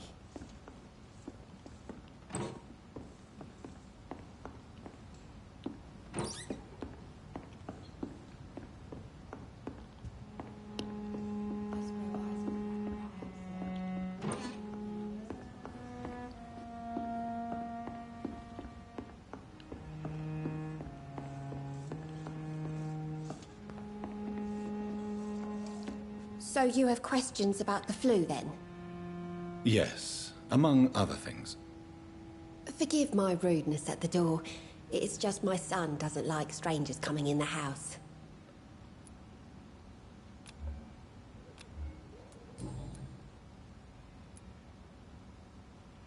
How is life around here?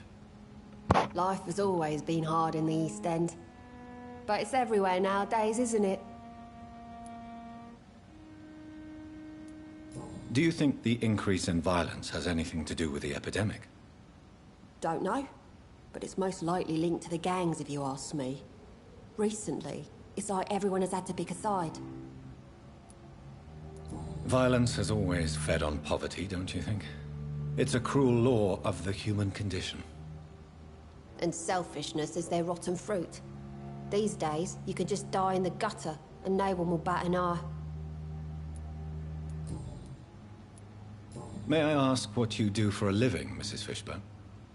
Since my husband died, I worked at the Dawson Rope factory, but it closed before the war. I occasionally help at the night asylum, in exchange for food. Did your husband die in the war? Oh no, my Jack was a docker. He died when my Seymour was just a lad. The poor boy saw his dad slip and fall from that scaffolding. How do you pay the rent, then? My Seymour works at the docks, just like his dad. He's very attached to the house he grew up in. It's not always easy, but we get by all right.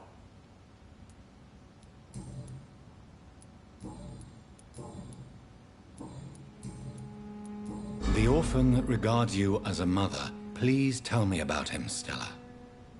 You mean Rufus? I wish I could do even more for the poor boy. Most people are so selfish. But you're not. Years may have passed, but I haven't forgotten how it feels to go through days with nothing but an empty stomach. I'm trying to locate Mr. Sean Hampton. Do you know where he could be? You talking about the one everyone calls the sad saint? The man who takes care of the homeless? The very same, Miss Fishburne. I'm sorry. I don't know where his shelter is. But if you ask around, I'm sure you'll get your answer. Goodbye, Miss Fishburne. Take care of yourself.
It's locked.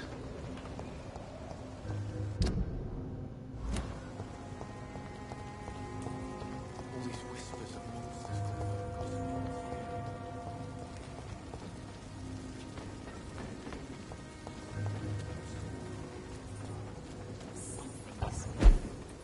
My guess is they're recruiting some vengeance. In the meantime, the boys are waiting for us.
Jesus, okay.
Okay.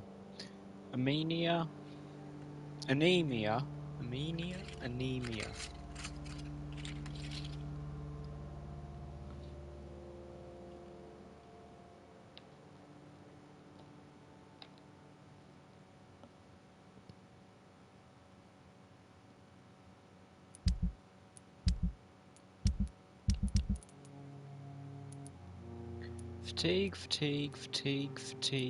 Fatigue. 4 fatigue. 5, 6, 7.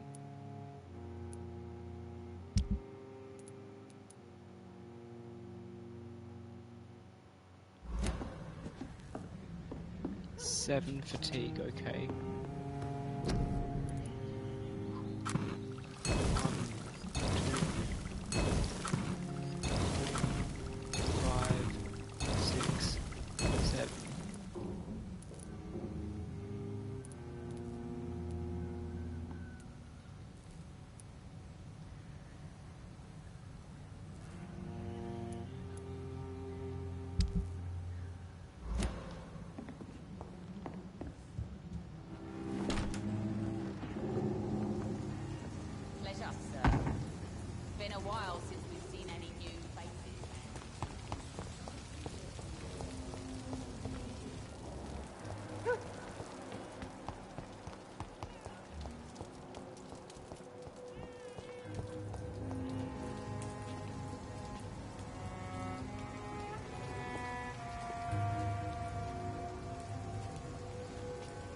I so love to gaze at the stars.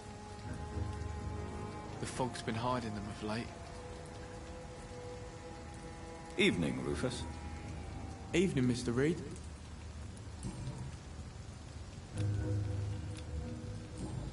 Do you need help? A real doctor caring about me. That's a first. I feel like a real person. A real doctor treats everyone the same, Rufus. I don't know what to say. Thank you, sir. Thank you.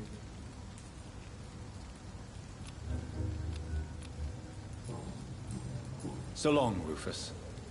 Be careful. Take care. Am I really cursed? It would explain so much.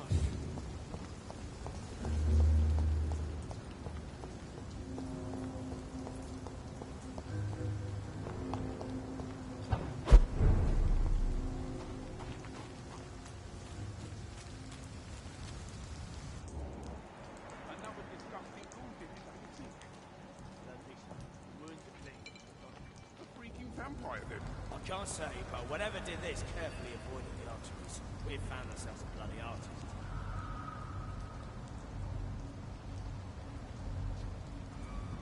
Seems like the guard of Prewin is on Sean Hampton's trail, too.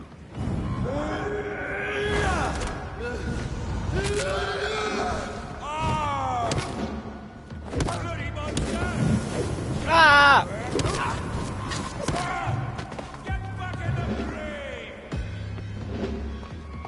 All of you bloody leeches are killing.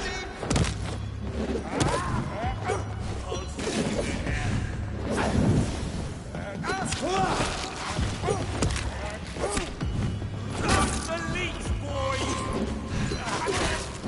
Die!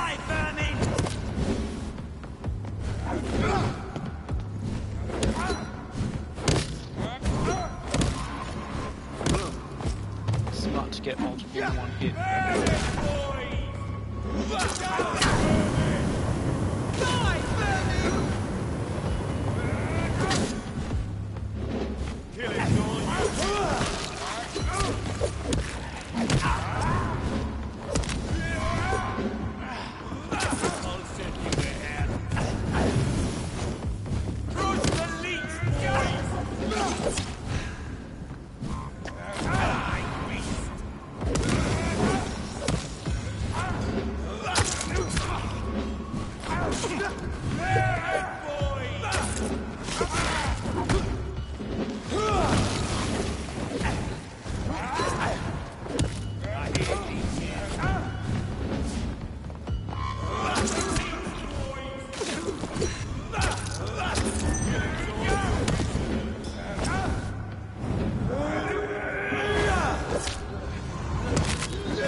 Ooh.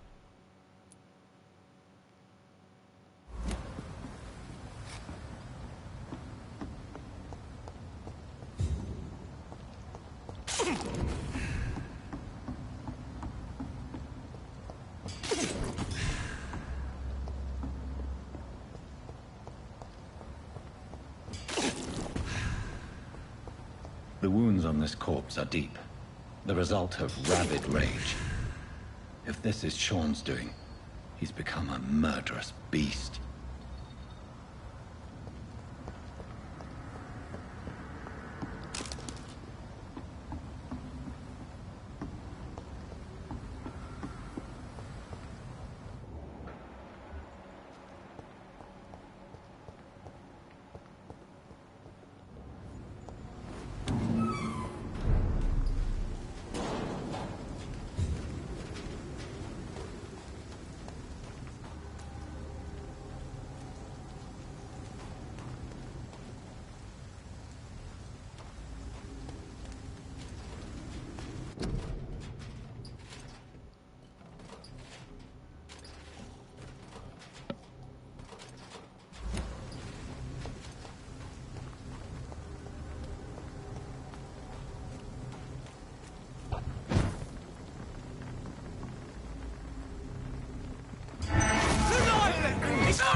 Want some of this?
Good evening, miss.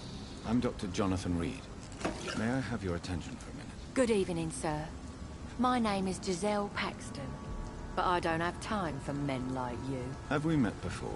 No, but I just need to look at your fancy clothes to know that you must be desperate to visit the docks at night. That's quite judgmental of you. Sir, I've led enough strikes when I had a job to identify you as an enemy of the working class.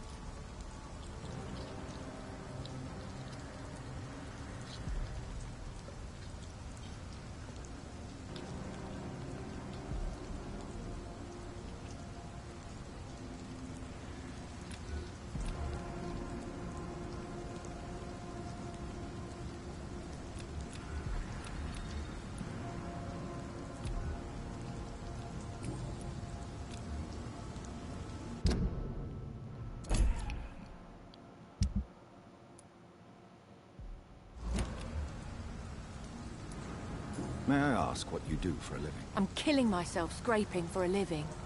And you? Have you ever had to struggle in your entire life? As I told you, I'm a doctor. You have to work a lot to earn that title. Oh, a doctor. Born with money in a nice house, were we? Was Daddy a banker or a doctor himself? Why such hatred? Are you judging me by my clothes and my job? Of course I am. Fuck, you're so blind. You don't even see your privilege. Lazy people like you disgust me. I'm a fucking I'm going to eat you. What can you tell me about this vicinity? Tell you what, just spend a few weeks here, and then ask me that question again. If you're still alive, I mean. If you have something to say, say it. I'm getting tired of all this. Oh. You want information instead? Well, here's some for you. Giselle Paxton does not like you at all, Doctor. What? You don't know me, Miss Paxton, and yet you see me as an enemy. Your manners, your clothes, your words tell me everything about you, sir. I know your kind, and you don't belong here.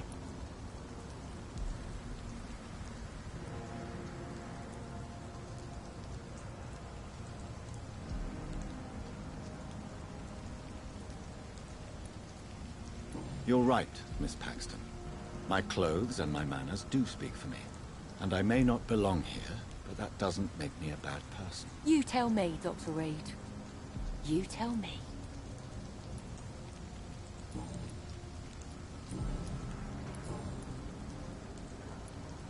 You speak of strikes and class enemy. Am I right to assume you're involved in trade union activism? You bet I am. Well, I was.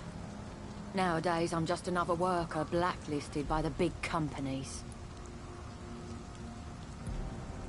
You lost your job because of your beliefs. Those bastards really hate a worker who refuses slave wages and unsafe conditions, especially when it's a woman. Isn't the whole point of trade unions to help workers in need? Why don't they support you? A few nights back, I lost the money my companions had asked me to hide. With me and my sister being penniless, they thought I stole it. What really happened? I drank too much that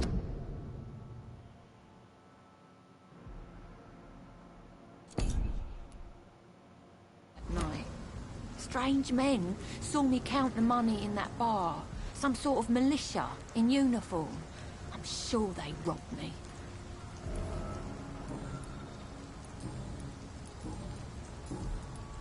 I'm looking for Sean Hampton. Can you help me? What is it you want? Does he owe you money? Has he displeased your Royal Highness? I'm no snitch, Mr. Fancy Pants. Well, I'll leave you for now. Goodbye, Miss Paxton.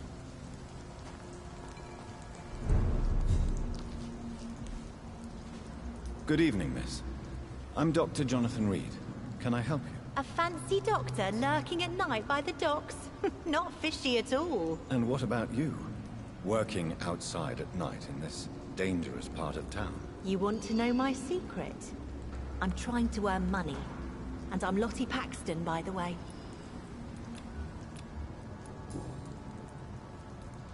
Is it not dangerous to work here at night? As long as I have good legs, I can run away from trouble.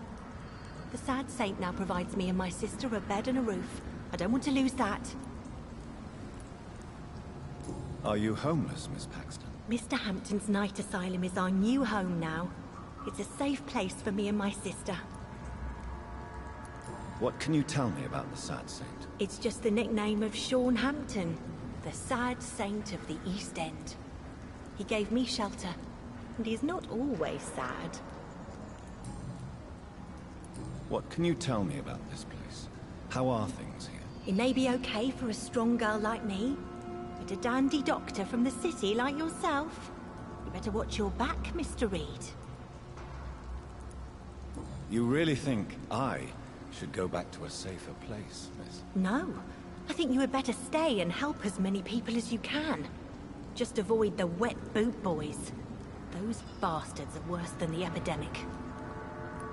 Which local dangers must I avoid? Well, the gangs, the thieves, the drunks, the jobless. A man with your fancy clothes will attract a lot of attention. Well, I am not someone so easily intimidated. Glad to hear that. And if you get into trouble, you can always seek help at Sean Hampton's shelter. No one would dare to be violent there.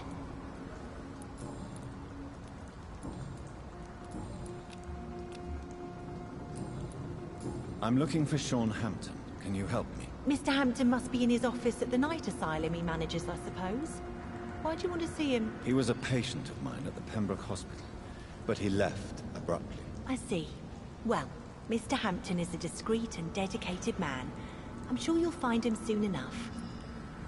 Goodbye, Miss Paxton. I know I promised you I'd make everything right. Not been that before.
Come now, Lottie.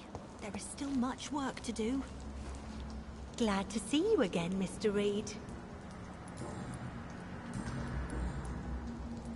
Lottie, tell me about the death of your mother. Giselle killed her.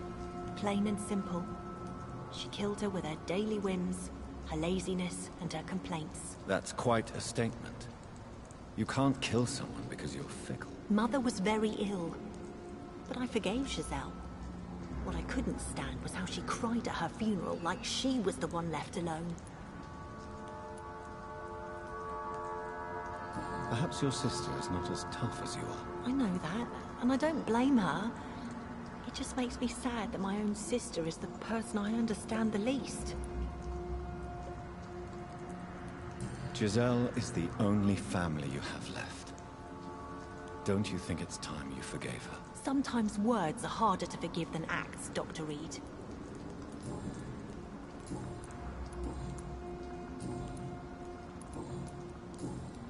Goodbye, Miss Paxton.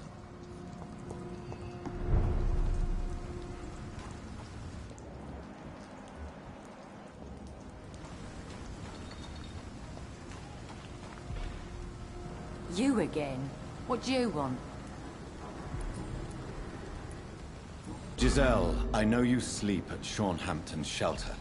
What can you tell me about him? He provided a roof for me and my sister. I am grateful, of course, but he gives me the creeps. Why is that? He's always sad, like he's about to cry. He's always asking us to get closer to God, to give ourselves to the Lord. Creepy.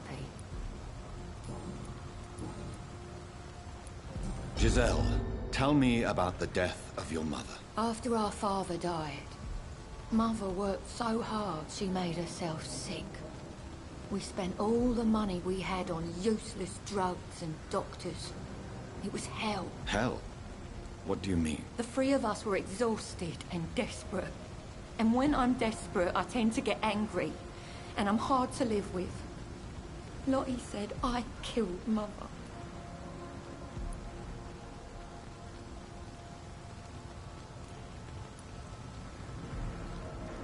You should talk to your sister.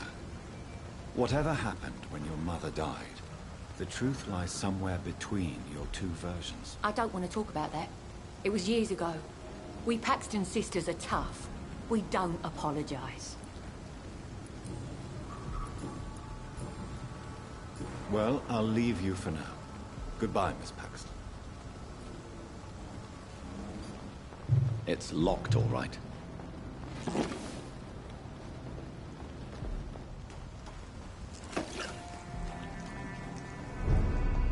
Come now, look. Lottie, there is still much work to do.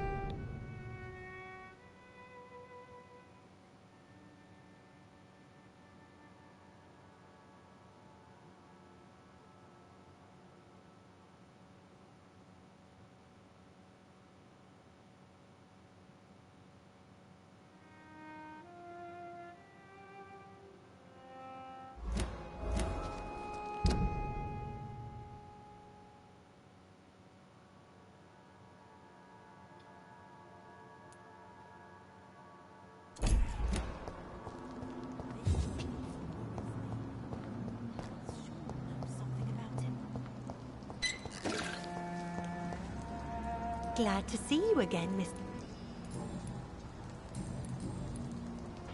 Lottie, tell me about the Wet Boot Boys. I know they've threatened you. Edwina Cox wanted me to provide her with information about Mr. Hampton's resources. I refused. Is that not dangerous? Fuck them and their lies. They claim they protect the interests of the neighborhood, but they are just greedy parasites like all the rest.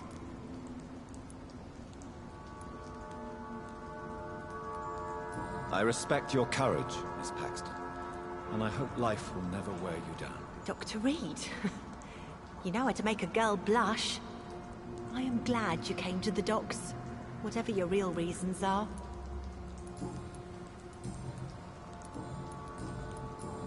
Goodbye, Miss...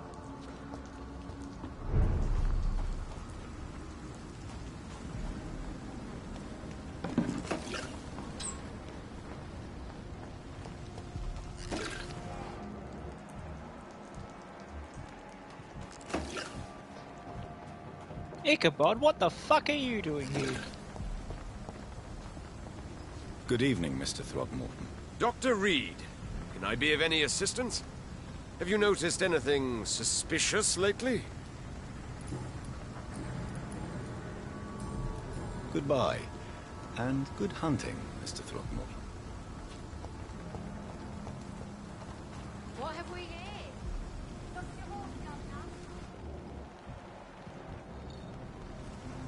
You again? What do you want? Well, I'll leave you... It's locked, all right.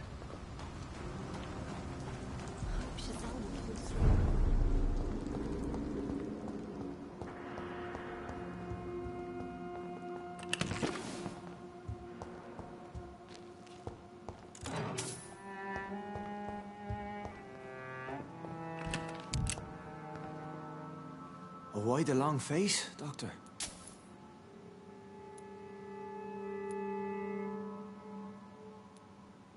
It looks like we both have changed a lot. I must confess, it saddens me, Sean. Put your faith in the Lord, Doctor. He has a plan for all of us. We may not always see it, but he does. Since you left Pembroke, the amount of blood that has been shed, it's hard to believe you, Sean. Ask what you will. As the Lord is my shepherd, I will not speak a lie to you. Aren't you afraid of what you've become? We are blessed, Doctor. Can't you see it? The Lord has made us able to walk amongst the plague and aid those that need it.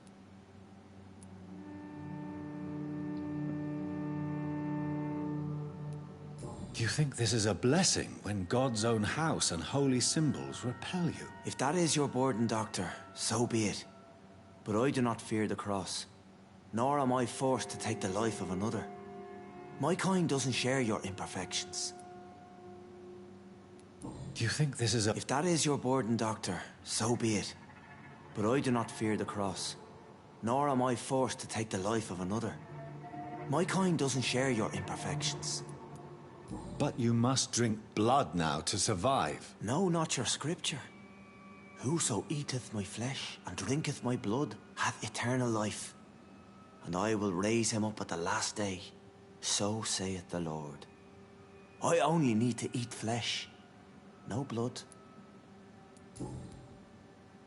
Why return here? This is my home. These people are my flock. You will always find me where I am needed. Wonders never cease.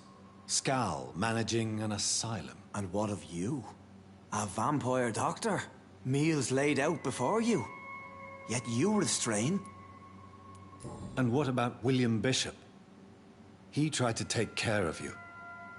But this hunger, this thirst, cannot be restrained. Alas, poor William. He had a good soul, but was weak in spirit.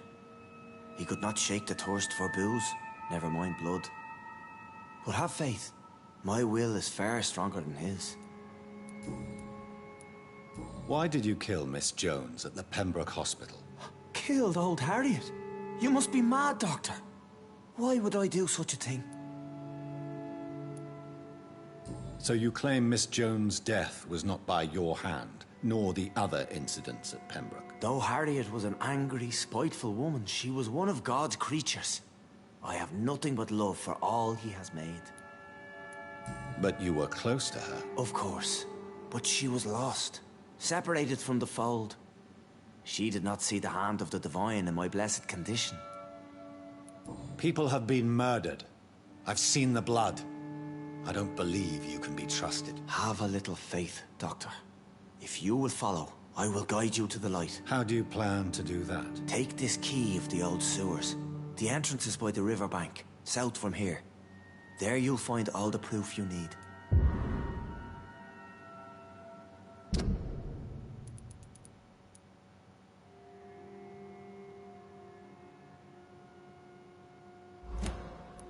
Very well.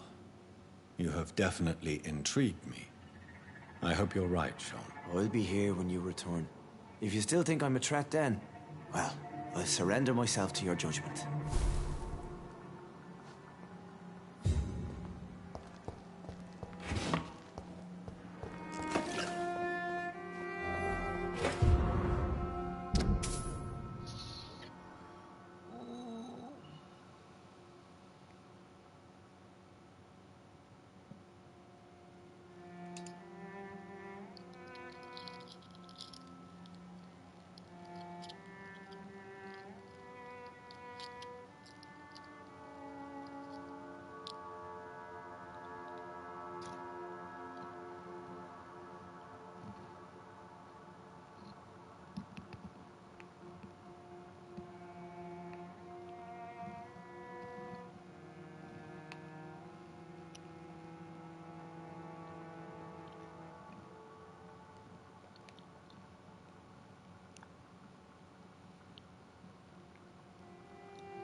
much noise.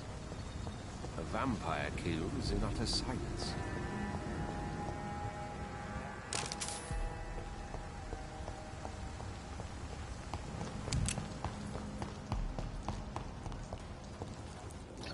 This area. Oh, hello. I remember you. Please, sir. Come and have a gander. Good evening, miss. I'm Dr. Jonathan Reed. May I come in? I already took my medication, Doctor. But thank you. I'm sorry. Your medication? Have we met before? Don't tease me like that, Jack. Sorry, what? I think I should come in, miss. I'd like to check if everything is okay, what with the epidemic spreading across London. An epidemic, you say? How terrible. I had no idea. But where are my manners? Please do come in, Doctor. You are a doctor, yes?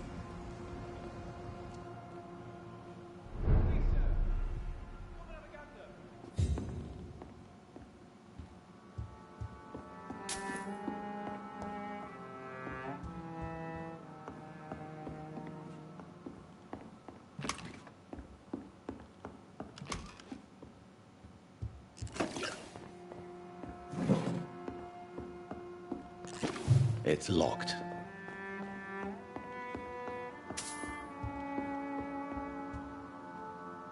So, Dr. Tippett, what brings you back here? I heard whispers you had a job at that fancy hospital.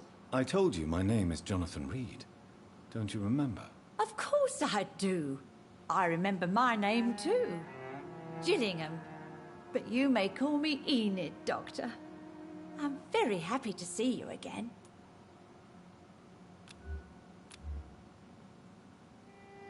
Do you require medical attention, miss? I'm glad you asked, Dr. Tippett.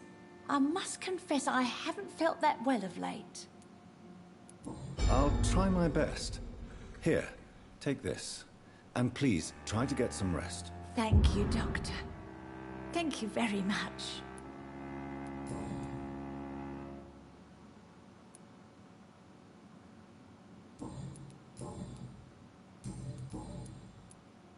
Is anyone taking care of you, Miss Gillingham? My son is always here to take care of me.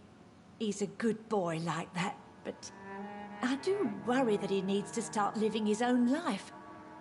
I would never say that to him, of course. What can you tell me about this part of town? Oh, no. I don't gossip. That would be most unbecoming of a lady such as myself. Who are the more influential figures on the docks? Well, I heard about some terrible illness going around. I would say in that case that it's you, Dr. Tippett. Who are the more... Well, I heard about some terrible illness going around.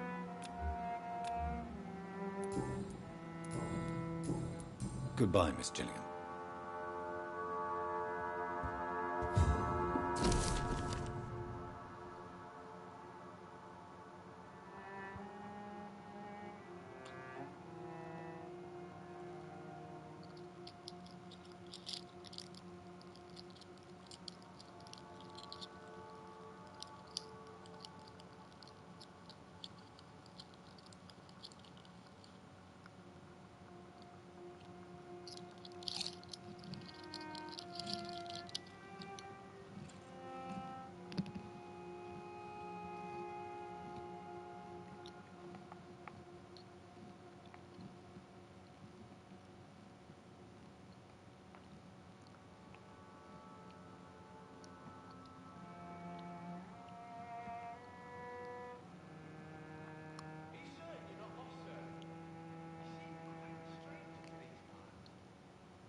Good evening.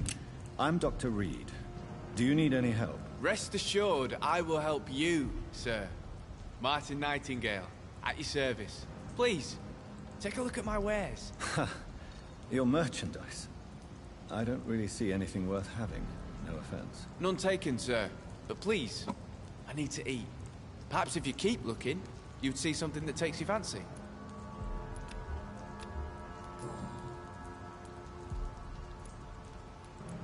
What can you tell me about the neighborhood? Have you got any friends around these parts? Not really.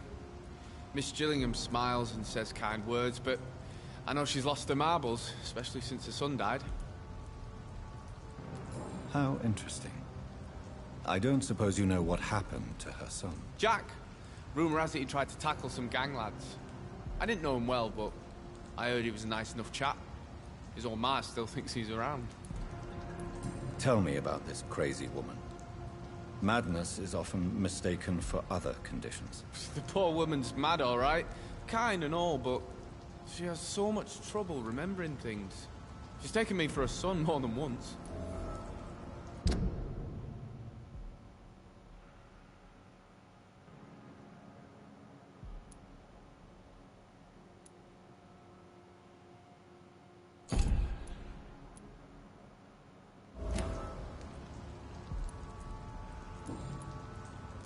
Let me be frank. You're as much of a businessman as I am a werewolf, right? Who the hell are you to question me? It's hard enough to stay clean when you don't have a place to sleep. I'm doing my best here. I meant no offense, Mr. Nightingale. I was merely pointing out the fact that you're unlikely to survive long if you continue wandering this path. And what should I do then, sir? Should I join the Wet Boot Boys like so many others? No thanks. I'd rather be a bad seller than a dead gang member.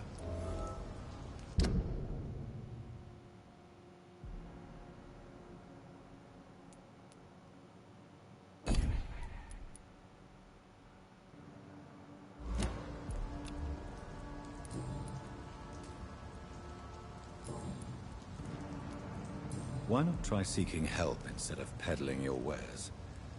I'm sure there are people around here that would gladly help. There's always the night asylum. I heard it's run by a very nice man, but I'm no beggar. Not yet, at least. There is no shame in asking for help, my boy. Sometimes it can even be the best course of action. I don't feel okay with that. I'm gonna make a name for myself, and I'll do it by myself. Show me what you have to offer then, Mr. Nightingale. I mean, he's got not bad stuff.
Good evening, Miss Gillingham.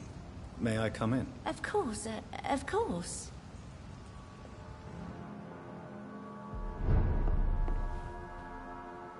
So, Dr. Tippets, what brings you back here? We haven't talked in quite some time. Tell me, Enid, why do you feel guilty about your son? I know I'm a burden to my Jack. I know my mind and my thoughts are drifting away. I'm so sorry. I can't help it. This is not your doing, Miss Gillingham. You do not have to apologize for your condition. Of course I don't, Doctor. I've done nothing wrong, I swear it. What exactly are we talking about here?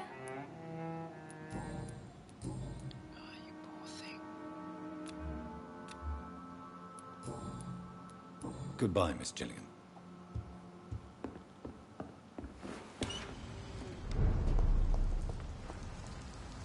Good evening, young man. There's no need to call me that, Dr. Reed.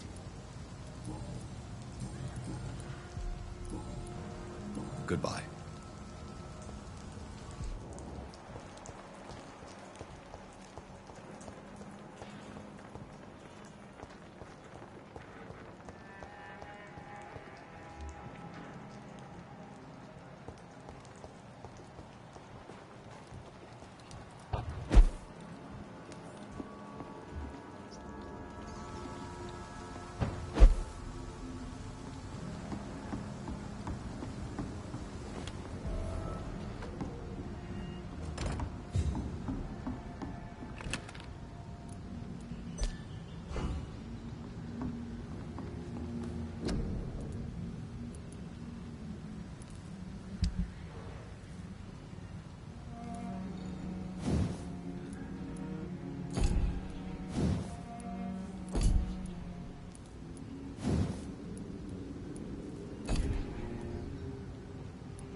I cannot enter.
someone serious about keeping people out. First place to look. This could be the public house Giselle Paxton mentioned. I should investigate further.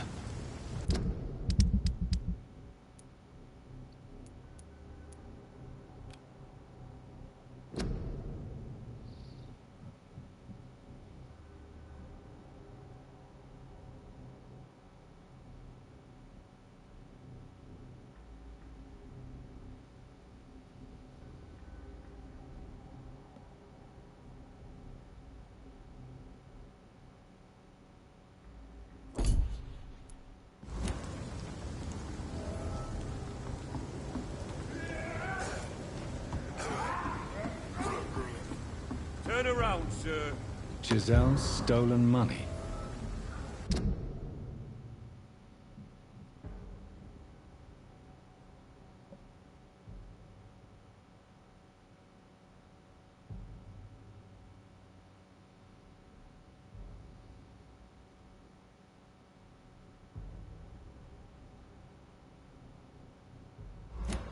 Freeman has some unethical ways of financing their war. This is no place for you, sir.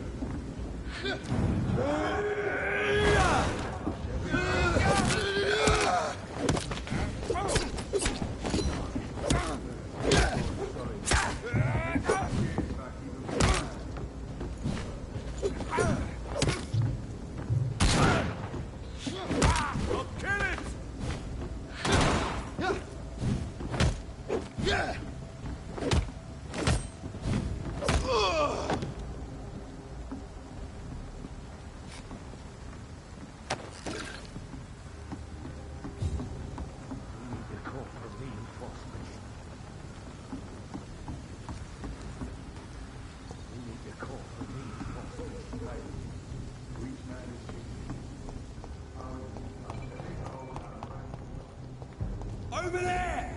There's one of them vermin!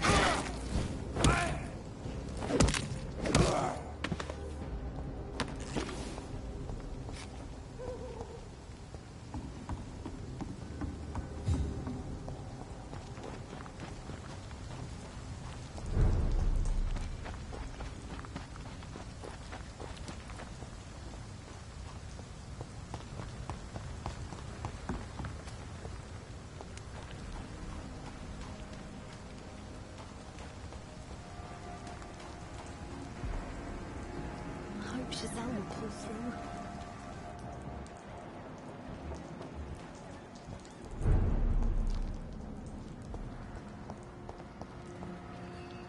You again?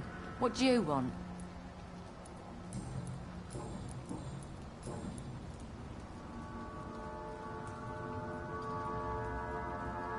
I've identified the men who stole from you.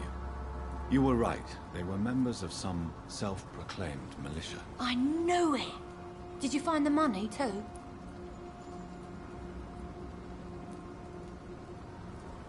Yes, here it is. They thought they could finance their activities with it. I never thought a man like you would be kind enough to... I misjudged you. Badly. Well... Thank you, sir. Will you give the money back to your comrades, then? Fuck those bastards who fired me. I'll give the money to Miss Gillingham. Her son Jack was a friend of mine. He was killed recently.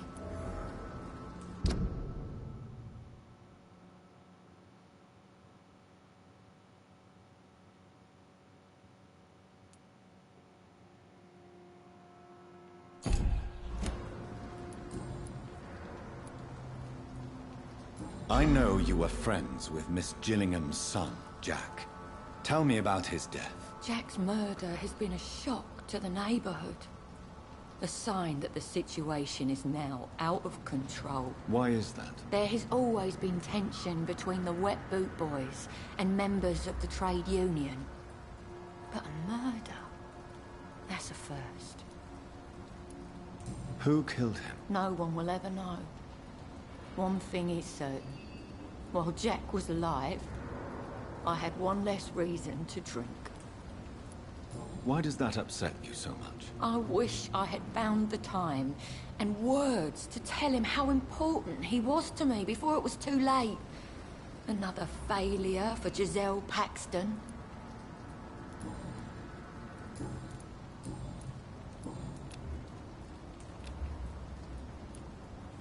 I won't eat you anymore. Well, I'll leave you for now. Goodbye, Miss Paxton.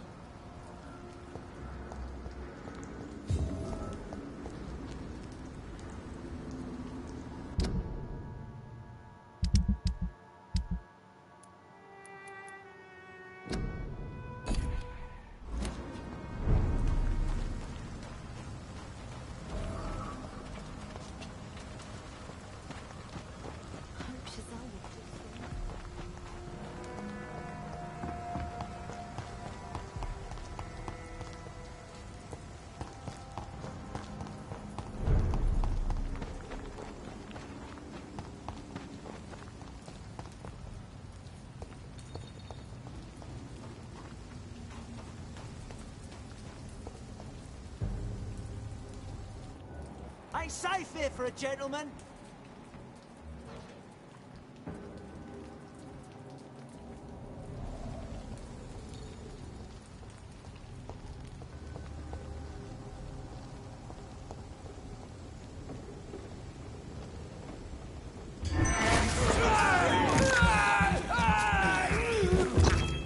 God walks with me.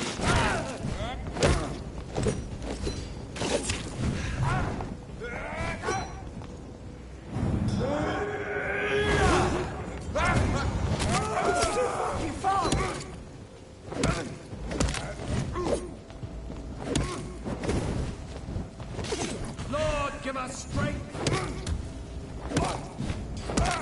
Oh no.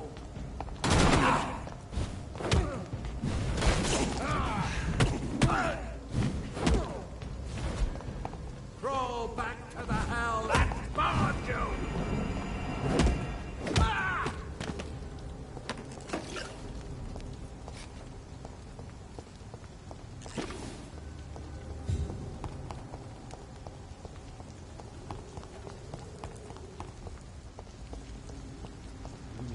See them fancy clothes?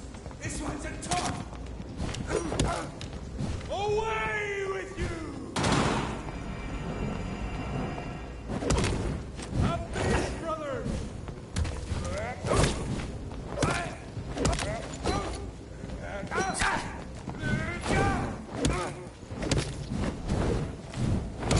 It's done for him!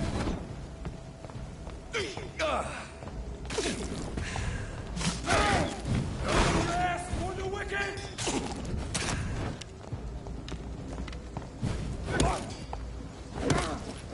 We cannot be defeated! Filthy murder and fuck! Roll back to the hell that spawned you!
It's locked.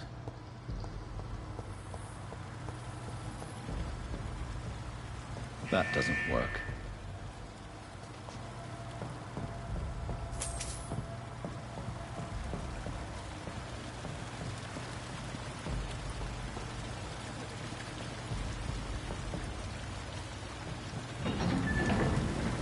So that's it.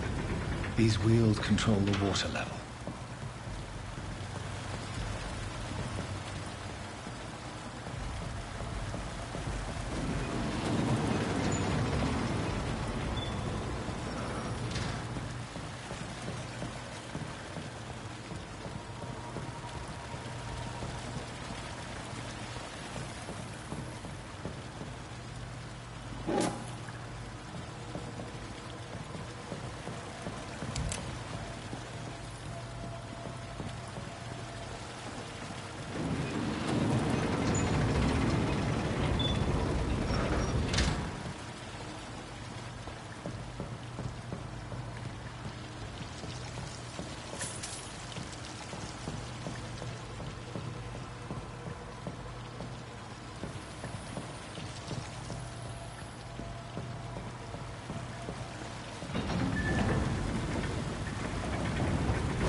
That gate should shut properly now.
I have this thirst for blood.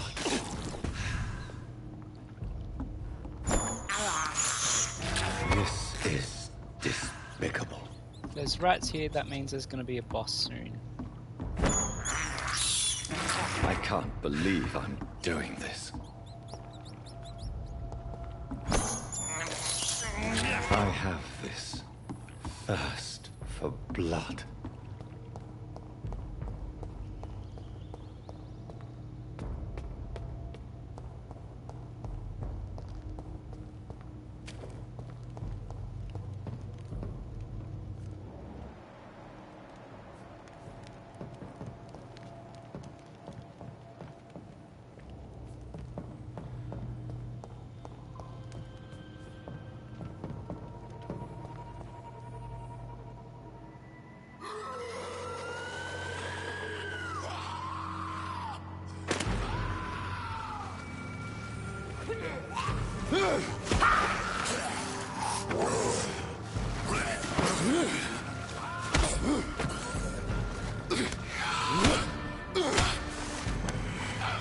These maggots have escaped the wrath of Ascalon for too long.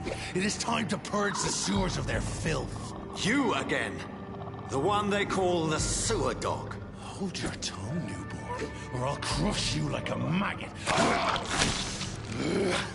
You've let the beast consume you. Finally! A touch of lucidity. Learn to respect the laws of Ascalon! Power you cannot comprehend!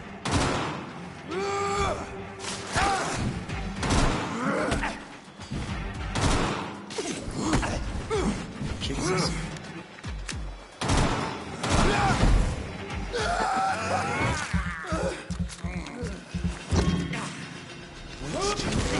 I'll slaughter these skulls while singing your name!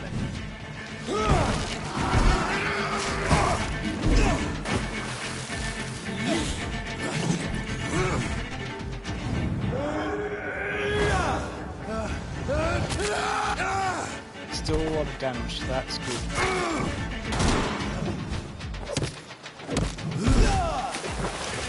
And thine shall be a fist!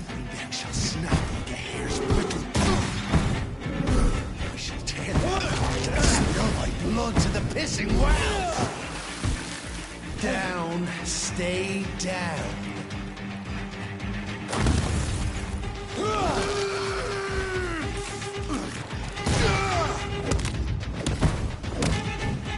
Infernal bastard, the hand that crushes all!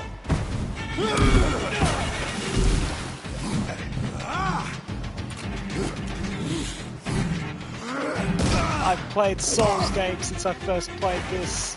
You're not scary.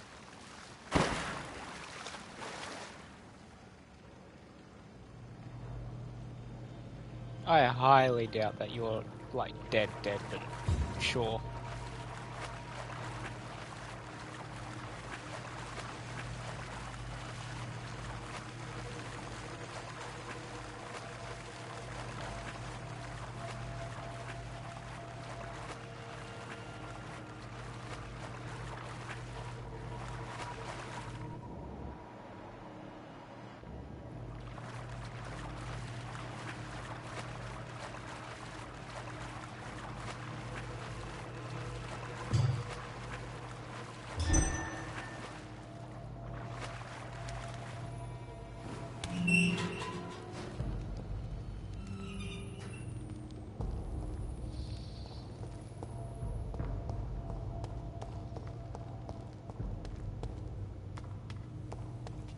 At least one skull escaped Virgil's wrath.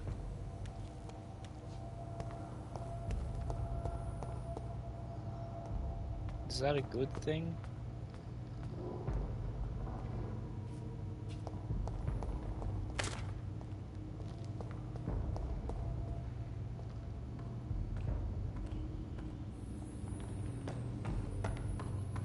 Like, scowls are ferals, aren't they? Okay.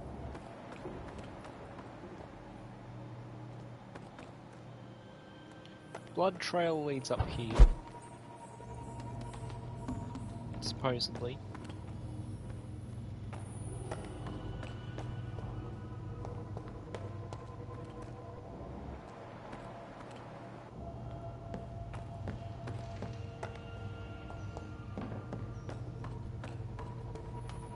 These aren't sewers anymore, this is a mine.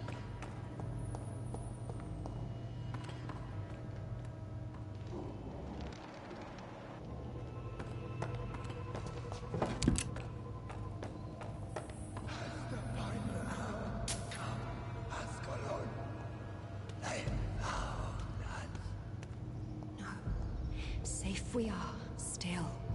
Drink now. Bless you, Bridget. This isn't the blood of a vampire, but it will quench your thirst. This is our domain, not yours. You've been warned. Wait, I saved you from this creature. That must count for something. Thank you. Now go. Go back to the streets and houses. There is no love lost between us, Vampire. But thank you.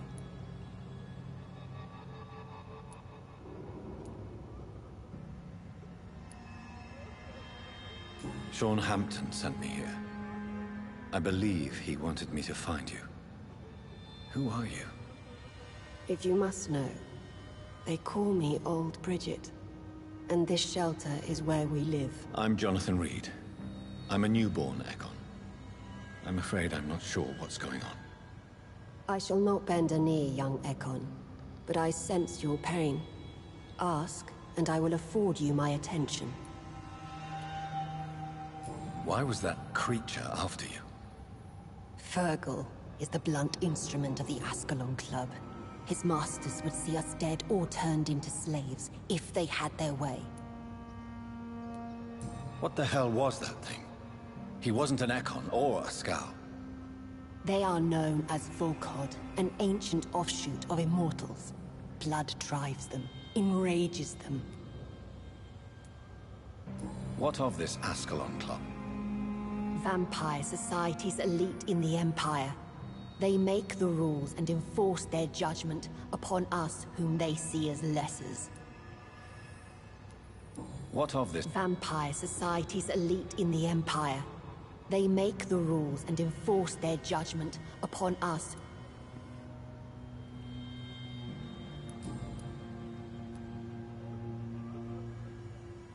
So was it you that Sean Hampton sent me to find? Perhaps. The sad saint was always kind to us. He must trust you if he revealed our location.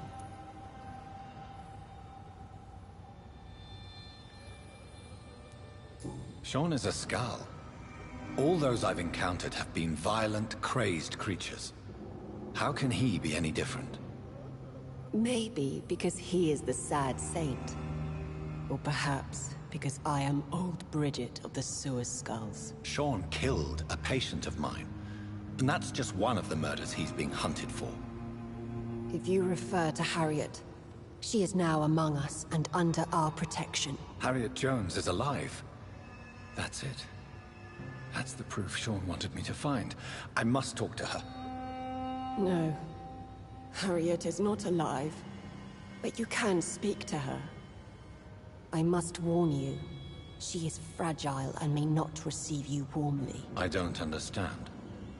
She is filled with bile and hate. Her mind is sharp as a tack, but her body is so weak. I've never seen its like before. She is resting in a room on the far right of this hideout. Thank you. I will bear that in mind. So, in other words, she hasn't changed. I'm gonna go down this way. There are a few spots I haven't checked yet.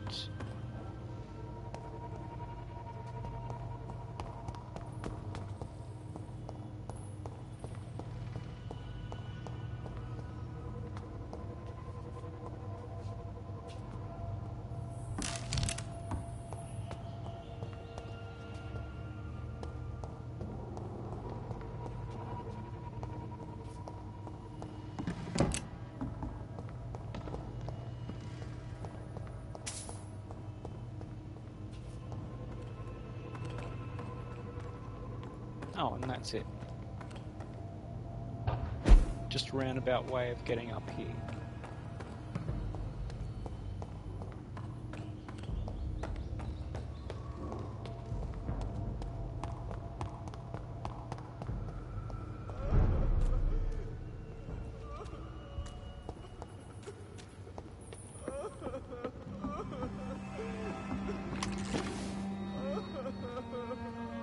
Eternal gratitude for your protection, Master.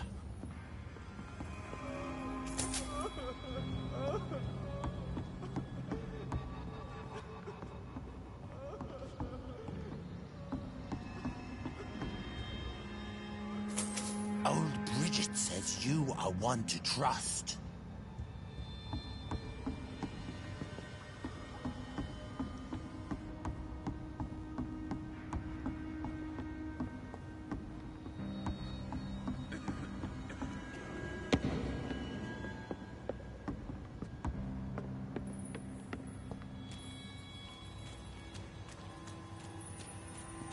Your place is not here. We're at your mercy. Will you end us? Do you want me to?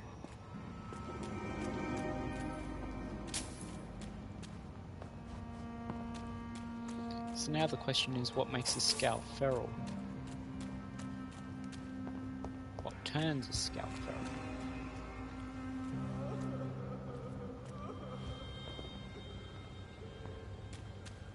Oh, Bridget, allowed me to wander above some years back. It was unpleasant. We're at your mercy.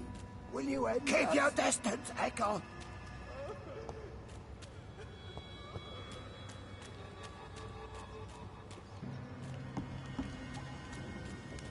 Your smell is enticing.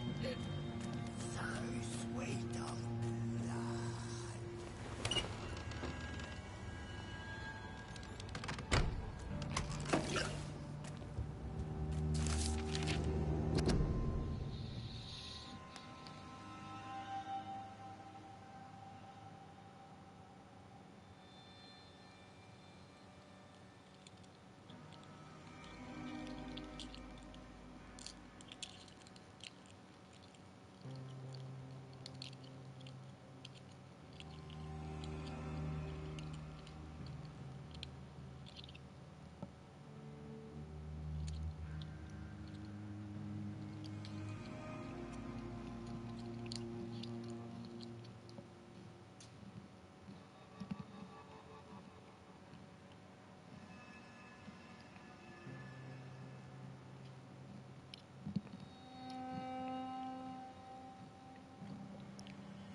Hello, Harriet. You recognize me? Yes, you were from the Pembroke Hospital. The young doctor. So full of secrets. I've so many questions I need to ask you, Harriet. If you would. I love questions. As for the answers, you may not like them. Your room. The blood. What brought you to fake your death in such a gruesome fashion? To see if I would be mourned. Do you take pleasure in causing so much pain and sorrow? Nobody gave a damn about me. Not a tear shed. Poor Harriet. Always the discarded. Why flee with Sean Hampton? Oh, it's always a pleasure to see a saint fall to sin. But the coward still won't kill. How do you feel? I can't see. I can't move. Oh, my body's burning. I feel as if I'm dying over and over again. Have you tried to eat or drink something? People here tried to feed me, but I'm just not hungry. I don't have the strength. Does the pain ever stop? It is not pain I feel. It's like I can't stop feeling every inch of my body. But at the same time, each muscle and bone is the wrong place. Why did you come here? And why not? This is where I live now. Leave me be. Will you respect old Bridget's wishes? Will you obey her? Bridget is kind. She only needs to keep me fed and I'll be good. So you desire to stay here?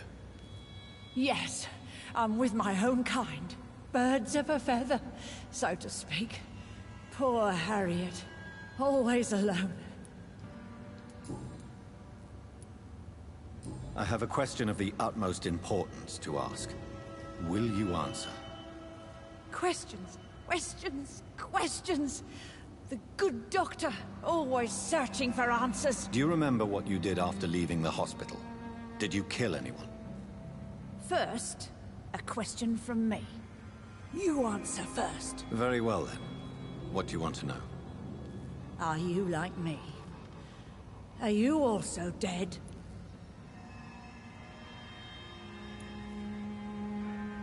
We are not dead, Harriet. Death no longer pertains to us. We are different. I like what I am. I truly do. I relish the pain that courses through me. I know you fled the hospital with Sean Hampton.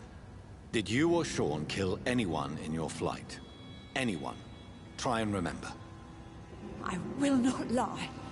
I wanted blood, and I wanted revenge, and Sean pulled me from it, brought me here instead. But the shadows heard my prayers.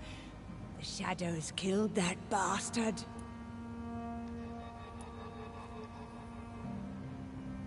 Who was that man? The one murdered in the street? He used to be my landlord. I lived here for many years before falling ill. Oh, he was an awful man. Disgusting and cruel. So cruel. You sought vengeance by your own hand, and someone else obliged you. Very convenient. Don't lie to me. I don't lie. I saw him near the docks, and rightly I wished him dead. And I am happy he is. It's true. But I didn't kill him. I was too tired. Shadows? Tell me what you saw. The shadows, they heard me and answered. Something in the deep darkness. Quick, deadly. It asked me if I wanted revenge. I answered, yes. And these shadows, this presence, do you still hear it? Was it a vampire? Did Sean see it? It spoke only to me. And now it is silent. But it is born of hatred. And it will kill again. And it hates you, Doctor. Oh, it hates you. What makes you say that? It whispered your name, Dr. Reed. It wanted to know who you were and where you went. Questions about me? What did you say? Nothing, Doctor. I said nothing. There was nothing it didn't already know. Oh, I'm tired now. Let me rest.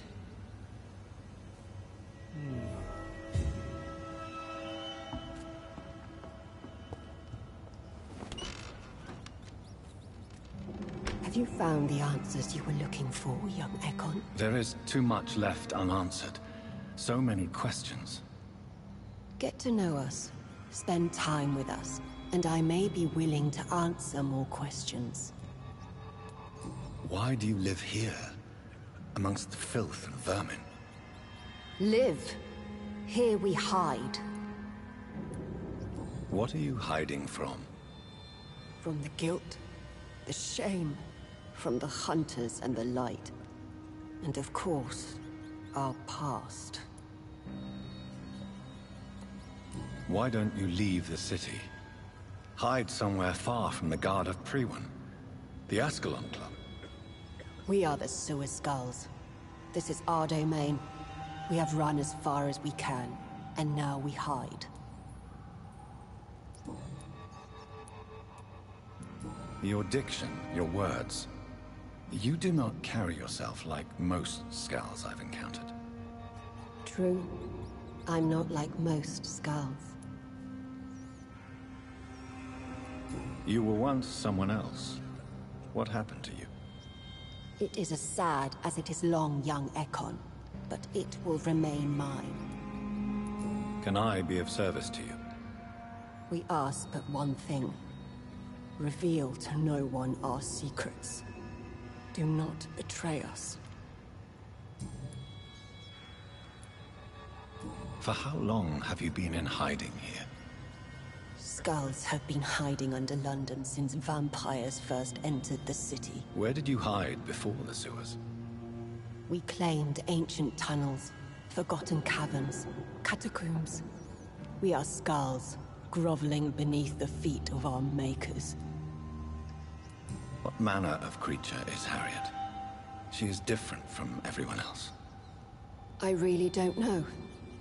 I'm not even certain she is a skull. I've no idea as to what blood made her. What is a skull, in fact, in your honest opinion? The progeny of a vampire, disavowed by her maker. Perhaps a fruitless branch of a noble tree. A word used to enslave us. I cannot say. You mentioned that vampire blood has tremendous potency. You believe it to be stronger than your own? The vampire's sweet blood. That rich, dark wine that we crave. For it made us, and it can sustain us. I thank you for your time, madam. I must go back to Hampton now. Your kindness has been ample payment, Ekon. To protect us, I'll close the access to our hideout, but you can use our shortcut to reach Mr. Hampton's shelter. Just follow the arrows. Thank you, old Bridget. I hope we'll meet again.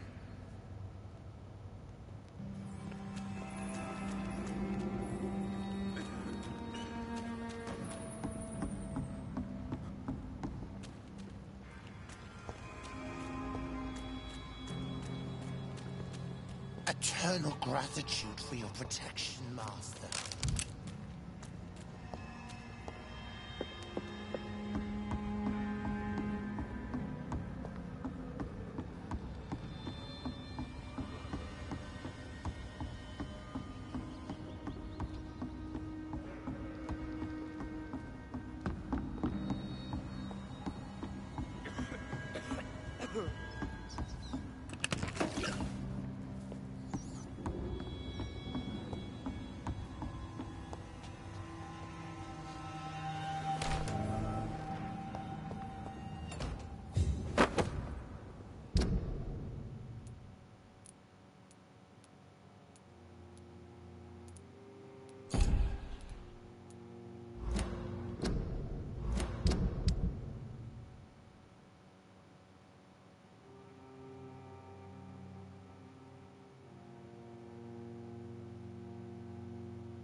Are you all right, sir?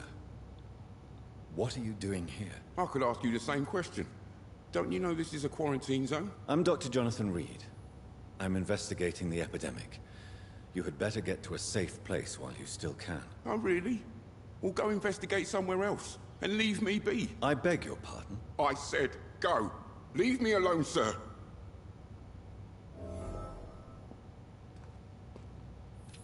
Rodney, you're the man who killed that gang member, are you not? Is that why you are hiding in this godforsaken place? Yes, I did. I did not even know his name. Then why did you kill him? That arsehole always mocked me for the color of my skin. Usually I let it go. But not that night. We fought. He died.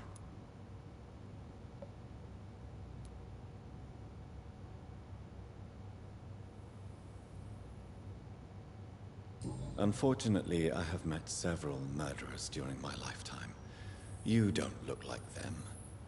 I can tell you're no cold-blooded killer. You're right, sir. At first it was just a simple argument between us. But the man had a bad fall. Believe me, Rodney, you won't survive here long.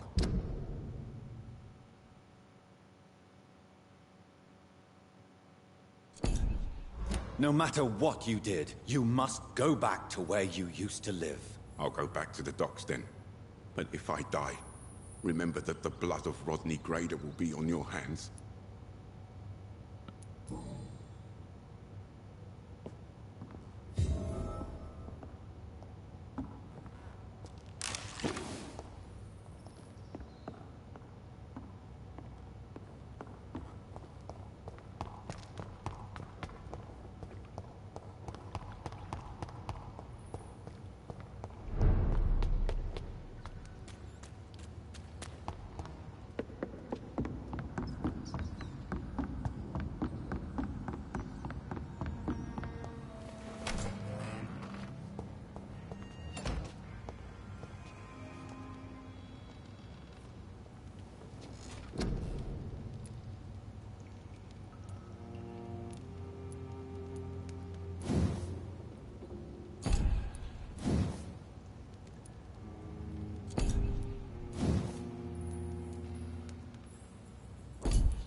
Okay, so a cold and... Okay, 2 colds, that's fine.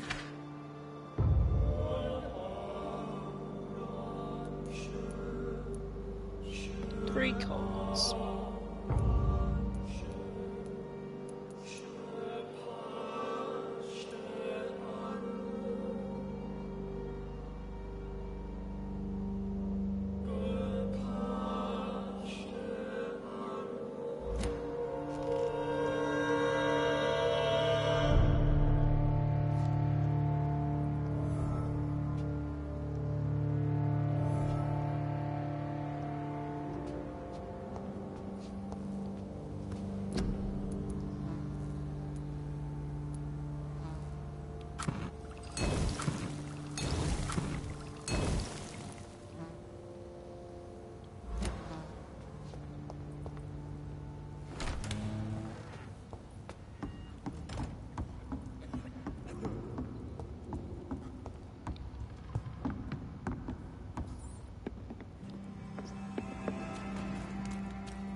It's locked, all right.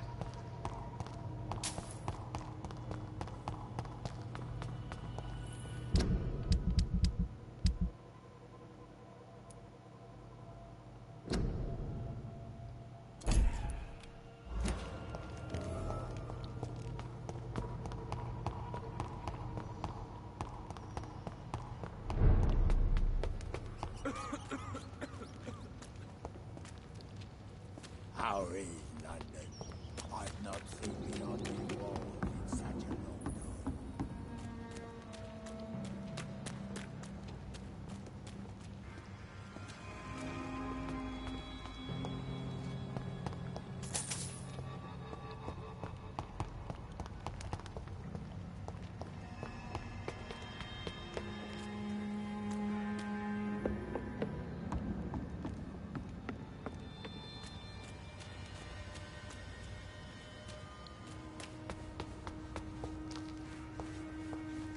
The vampire hunters will never find us here.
It's locked, all right.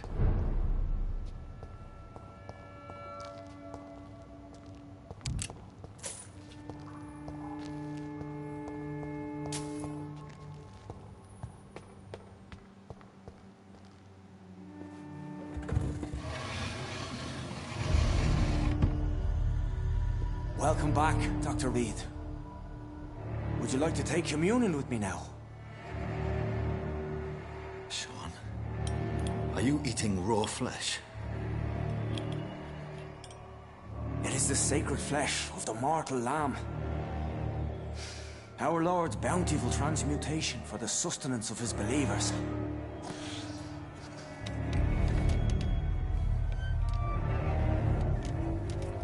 Thank you, Lord. I am your most humble servant. So, true to your word, you waited for my return. I told you, Dr. Reed, I was a man to be trusted. Did you have words with the poor Harriet?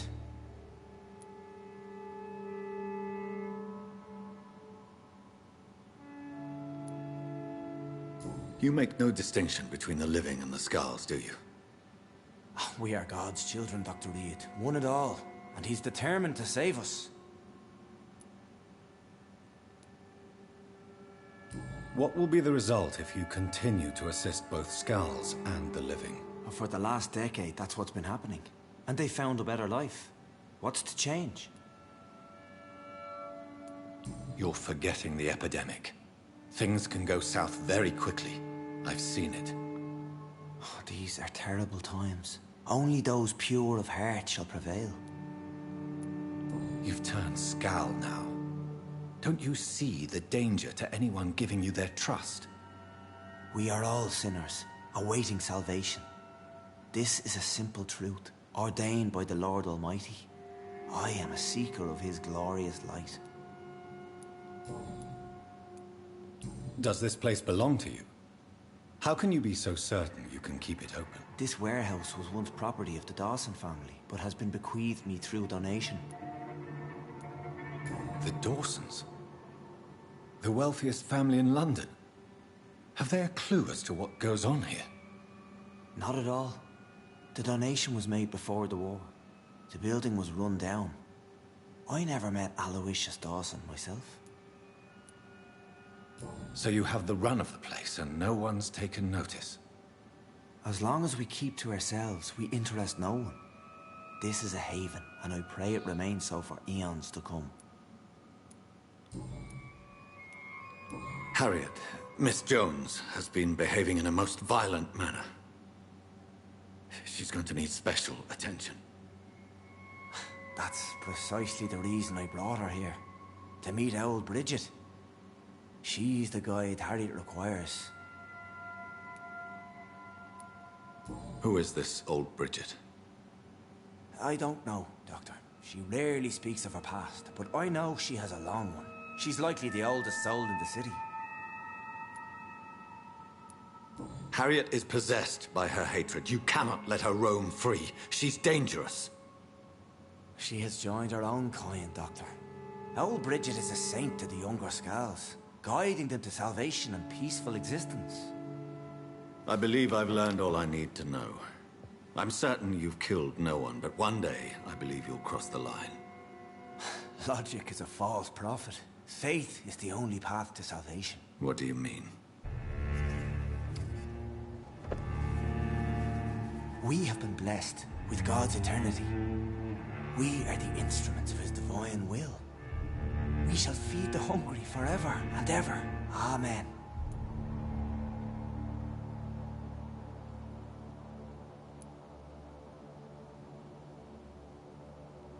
I will strive to emulate your merciful nature, Sean, but it's a difficult pledge to make. Give yourself over to God, Doctor. Expel your urges and kneel before the Lord in praise. These urges... You know the hunger will never be satisfied. I've come to embrace the everlasting craving. I have sworn to feed only upon the flesh of the dead. It is now my sacrament. Take, eat. This is my body. So saith the Lord.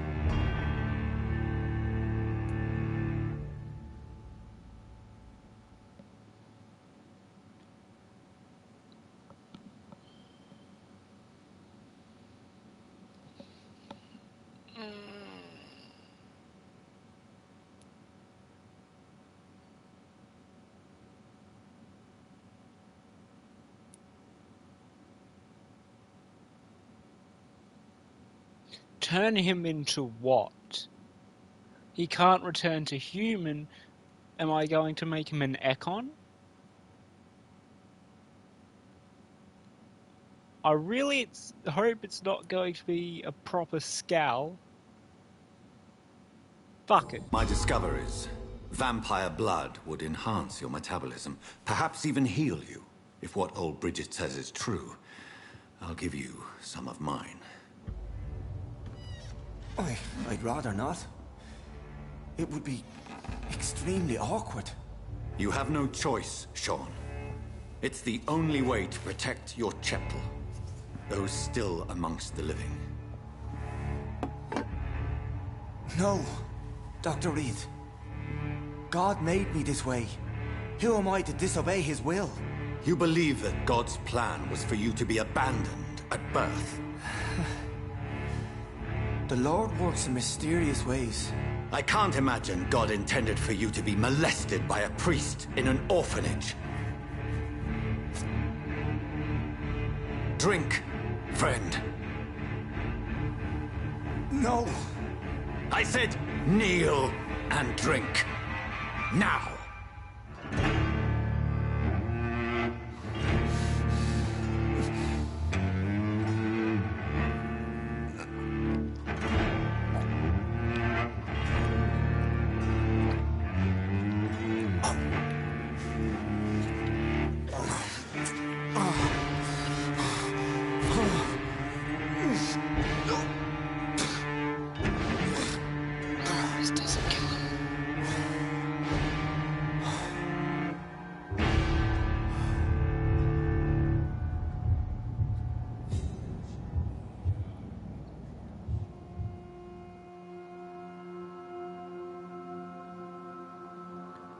I really hope that wasn't a bad choice.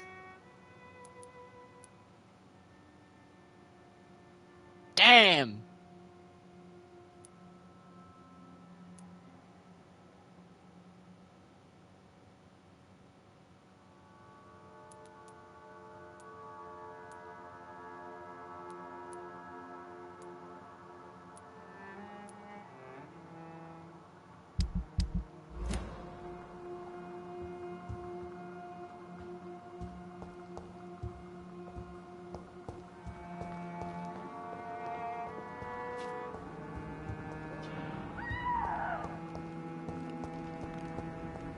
Another corpse thrown in the streets. Someone's playing a very sick game.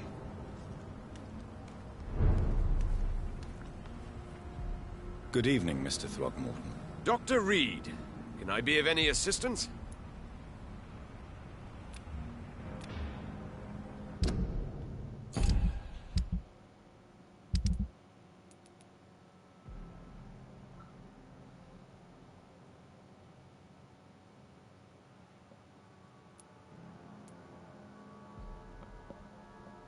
Hold on.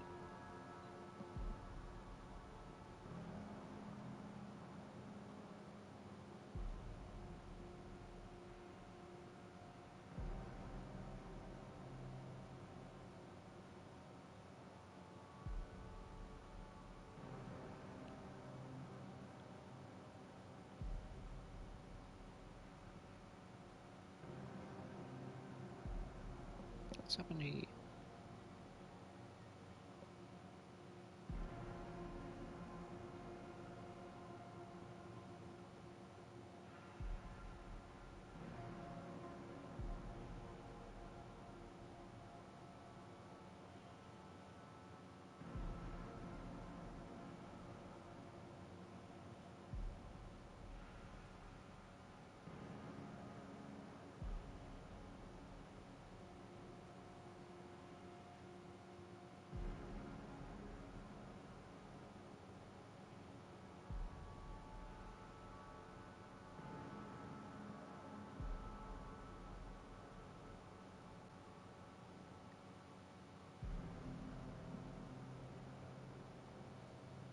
Sorry, I'm back.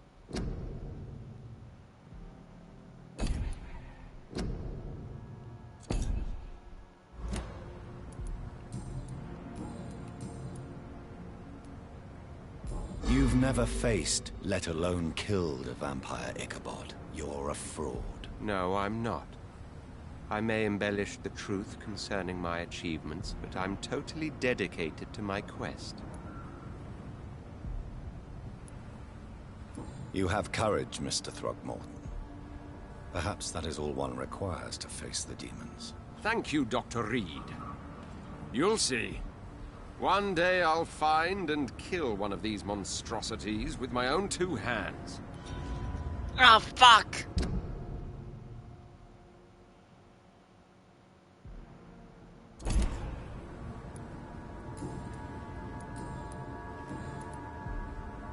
Did you see what happened to him? Actually, yes. He was thrown from the roof like a vulgar log. Why is it that you sound so afraid? You didn't see it. He was dead before he hit the ground.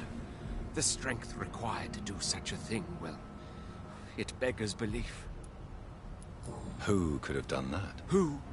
Well, a vampire, of course. Look, bite marks on the neck and lacerations here. There is definitely a vampire close by. Well, you're not wrong, but that's regardless of who killed this guy. Goodbye, and good hunting, Mr. Throckmorton.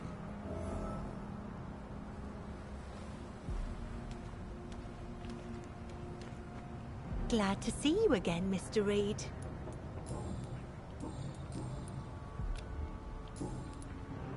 Did you see what happened? No. I was coming back to the shelter from work when I heard an awful scream, and there was this man, dead, just in front of the building. You saw nothing at all? No, I told you, just that awful woman's scream. A woman scream? Are you sure? Of course. It was terrifying. I thought it was my sister, so I ran. But it was a man I've never seen round here before. Goodbye, Miss Paxton.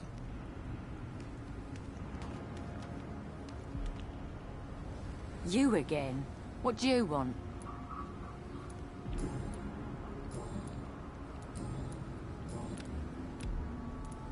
Did you see what just happened? No, I didn't. And I don't care. Really? Why is that? Because this sexist pig is one of the 4 men who blacklisted me. Good riddance, if you ask me. Well, I'll leave you for now. Goodbye, Miss Paxton.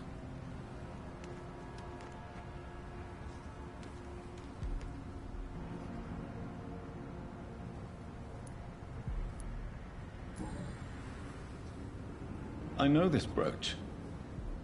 This is my mother's. A birthday gift from father.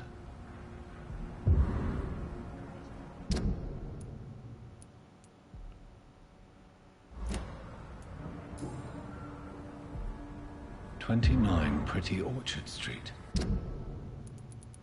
What kind of street name is that? Better than first, second, fifth. Cheap leather wallet found on a corpse, left in front of Sean Hampton's night shelter. The wallet contains official paper.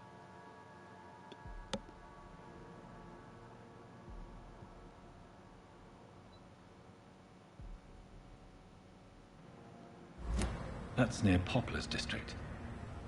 Why would this man carry off my mother's brooch? I must go there. Looks like he's been shot in the head.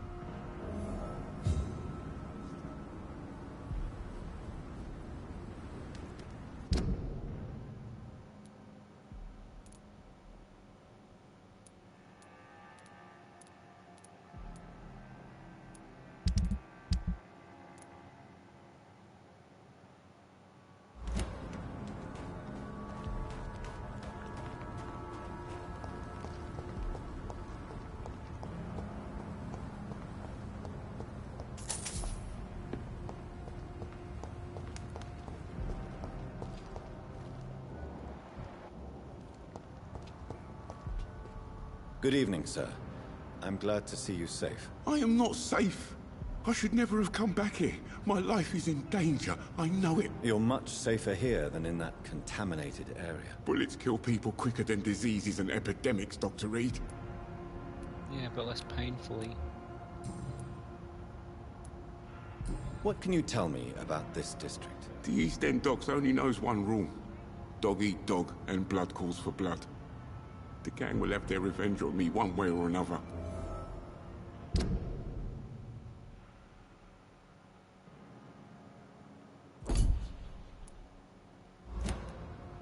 What can you tell me about the locals? Most people would say that Sean Hampton and Tom Watts are good men who try to sort things out. But for me, the real boss around there was my best friend, Jack Gillingham. Jack Gillingham, you say?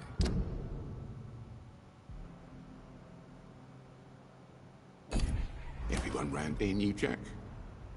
He was a rock. A mountain, even. He feared nothing. Your friend Jack has something to do with you fleeing to the contaminated area where I found you. I want to know more. Jack is dead. That's all you need to know. Dead because of me. So much violence. So much sorrow. All of that because I refused to be insulted again.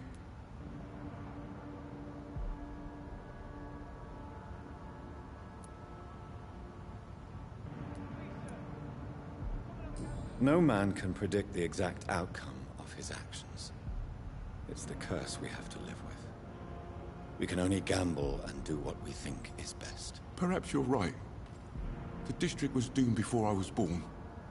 But I cannot stop myself thinking that Jack died for me. Why do you say that? After I killed that gang member, the Wet Boot Boy suspected Jack. And being loyal and all, he did not refute the accusation. Fuck.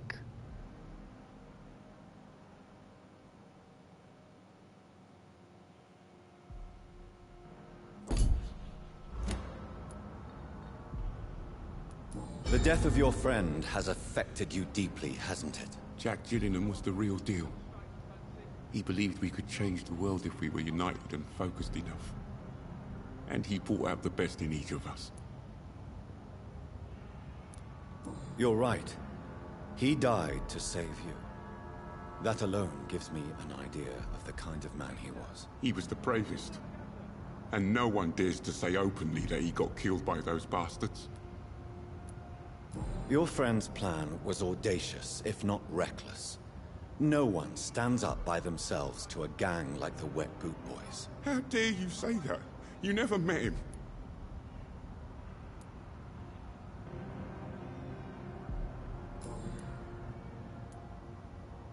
You are not going to spend the rest of your life hiding, Rodney. What are you planning to do? Honestly, I have no idea. How am I supposed to live while so many have suffered because of me? Only you can answer that question. But one thing is certain.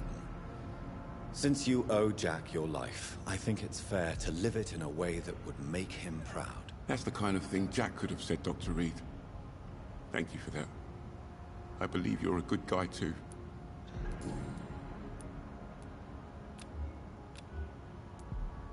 Goodbye, Mr. Grader.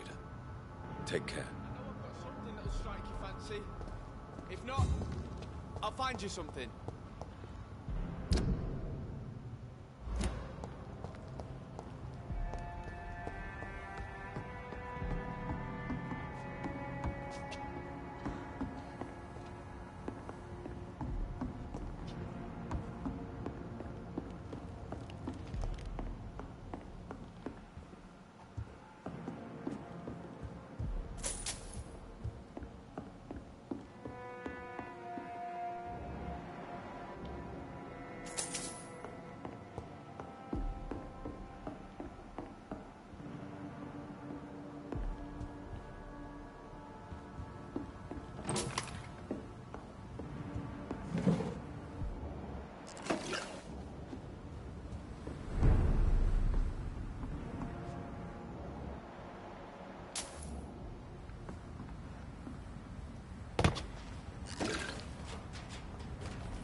Evening, Rufus.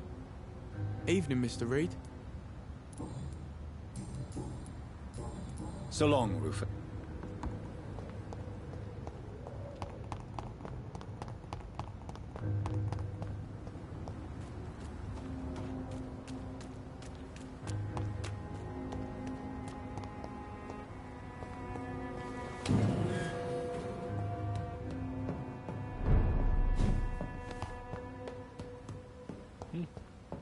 Oh.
Sir, no civilians allowed.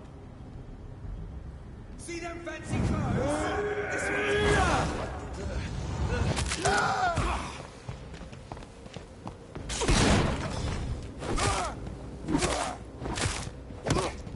Mine! I'll take it.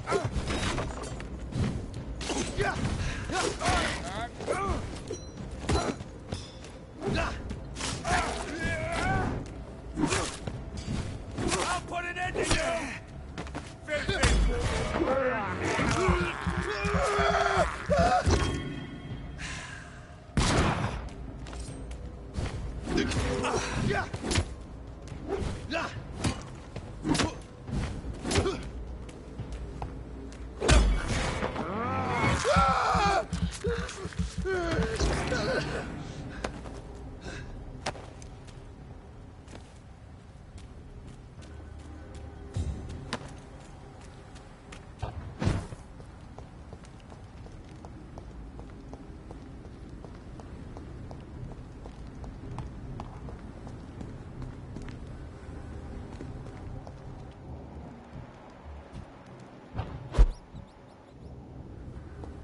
Look lively! It's on to us!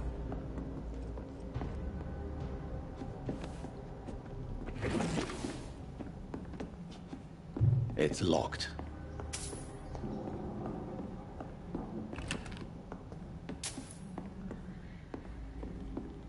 I cannot enter.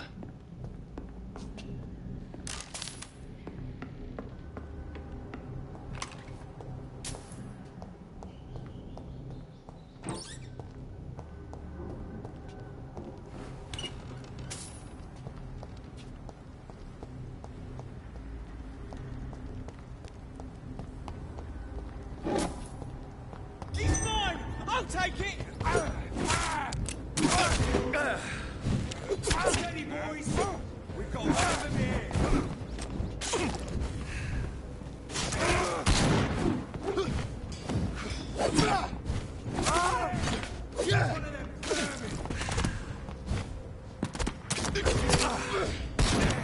Jesus, okay, calm down.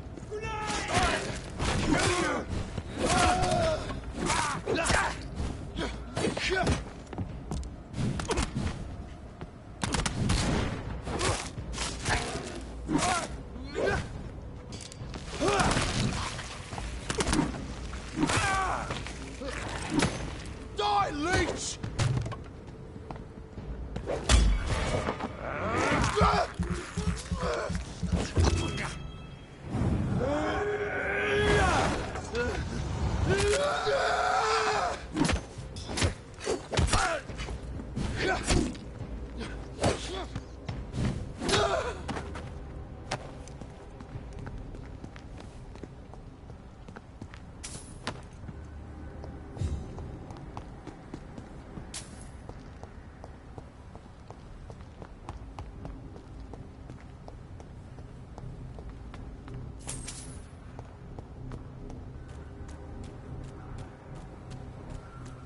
This place. Rain may have washed away the blood, but not the memory. My poor Mary.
No, give me Booth.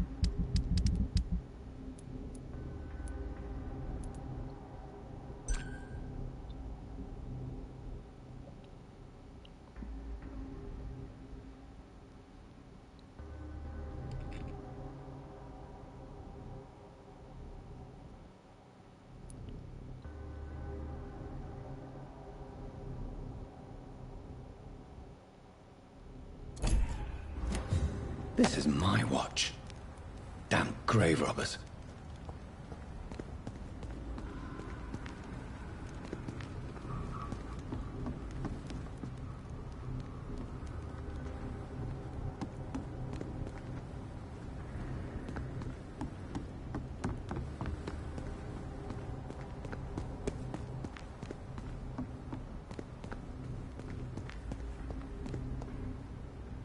Who would she retaliate against?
Everything seems under control, more or less. Don't forget to keep an eye out for this guard of something, sweetie.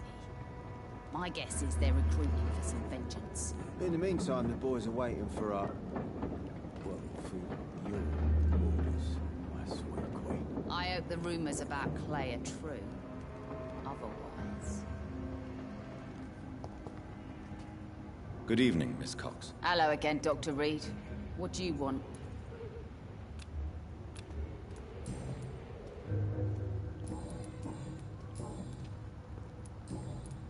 Tell me your feelings about Booth's belief in monsters, Edwina. It makes him look weak in front of the boys, that's my feeling about it. But ghosts don't scare me. You don't believe he really saw something, then? I don't care what he saw or not. All I know is that a real man keeps his fears to himself if he wants to be obeyed.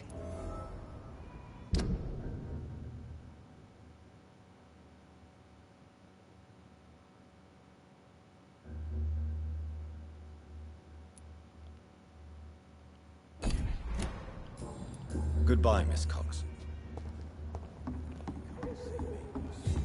Perhaps we should have listened to what the idiot had to say first. You again. What do you want? I know you believe monsters are real, Booth. They are. I know, I saw one, but no one believes me. Are your friends mocking you? Even Edwina told me once to never speak about it, but I know what I saw. And it wasn't a human. Not human at all. Tell me what you saw. It was a few years ago. Clay Cox was still the boss then. He'd sent me to the shipyard to find out who was stealing tools and ropes at night. Go on. First, I thought it was an old lady with a limp. It looked frail and crooked. Then I saw it grab a bloody beam and lift it like it was a stick. I shouted. It looked straight at me. Do you know what it was? It was all eyes and long teeth, but I couldn't see its face. I shot at it when it moved towards me and I hit it. And then it jumped and vanished in the shadows. You could have imagined all that. These docks can be so gloomy at night. With the fog and the wind and the boats creaking. No, Doctor. That night I saw the fucking sewer dog for real. It's not a beast like the stories say. It's the ghost of an old woman. Bullets can't stop it. But no one believes me.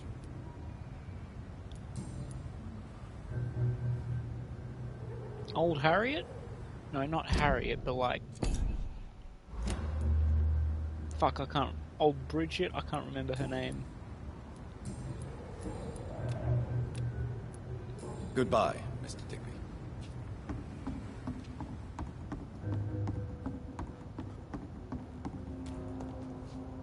Good evening, Miss Cox. Hello again, Dr. Reed. What do you want? I managed to reach the mass grave in Southwark. It was not pleasant. Spare me the details, Dr. Reed. All I want to know is what happened to those bastards who owed me money.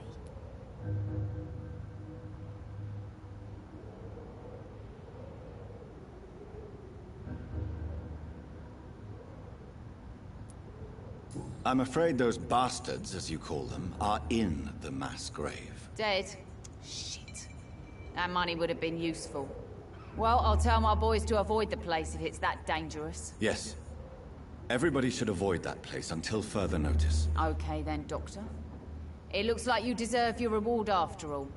The Wet Boot boys thank you for your help.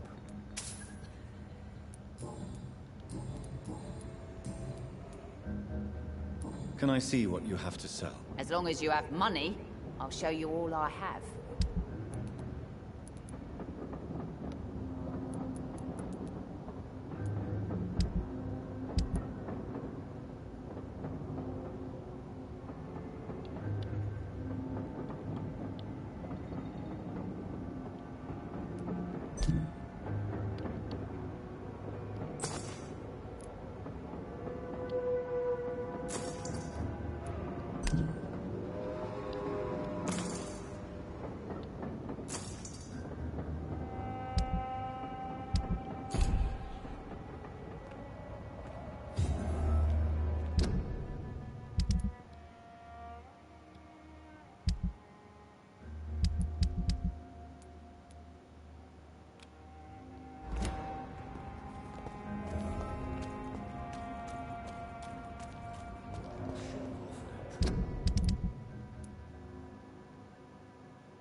Oh shit!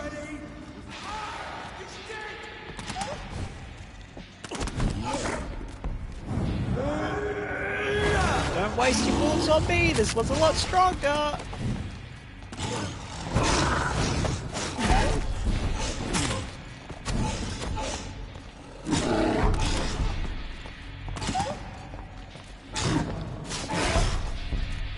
Easy wins.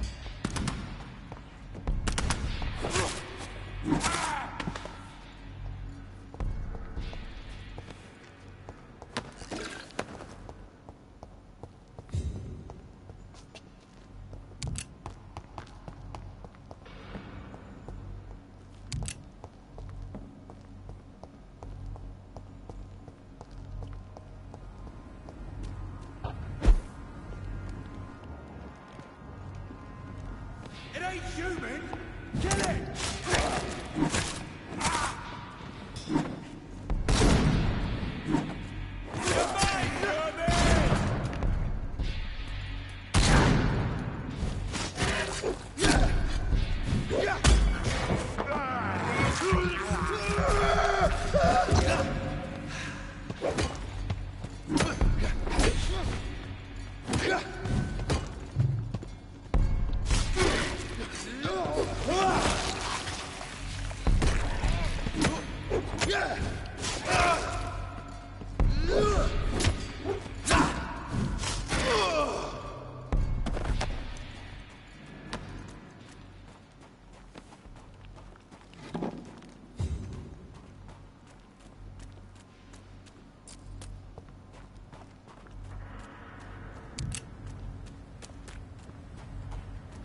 It's locked, all right.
Turn around, sir.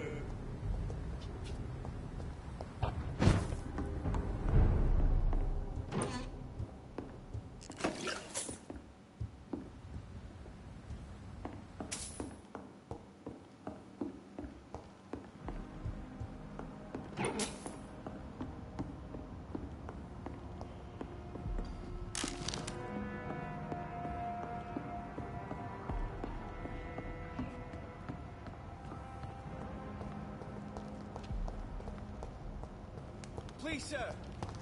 Come and have a gander.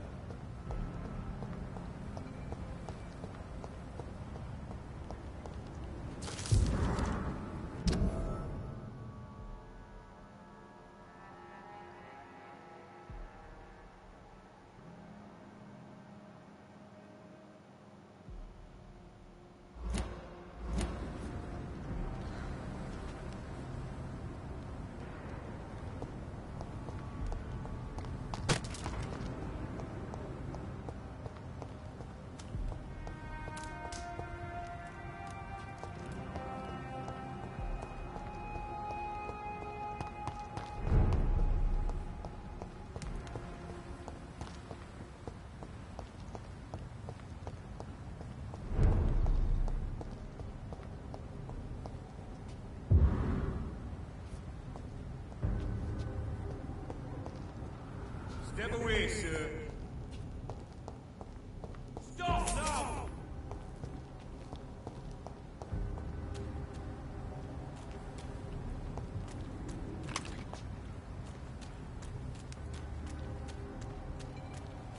Sorry, boys, need to get past.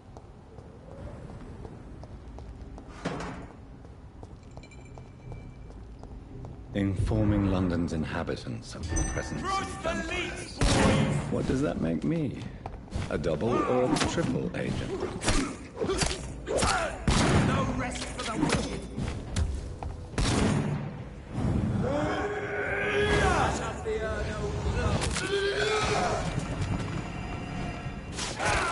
Fear no evil. We do the Lord's work here. Back to the shadows.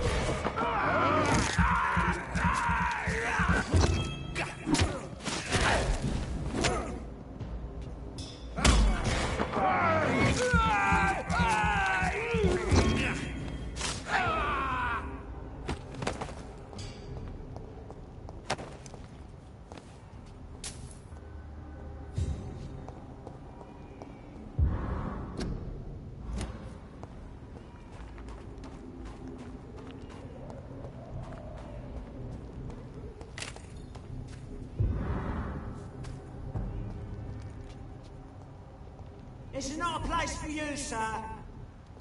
Step away, sir. Dive,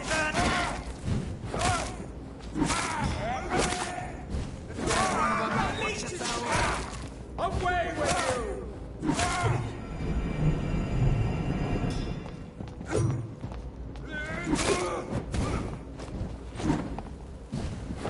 Watch out! It's fast. It's done for him.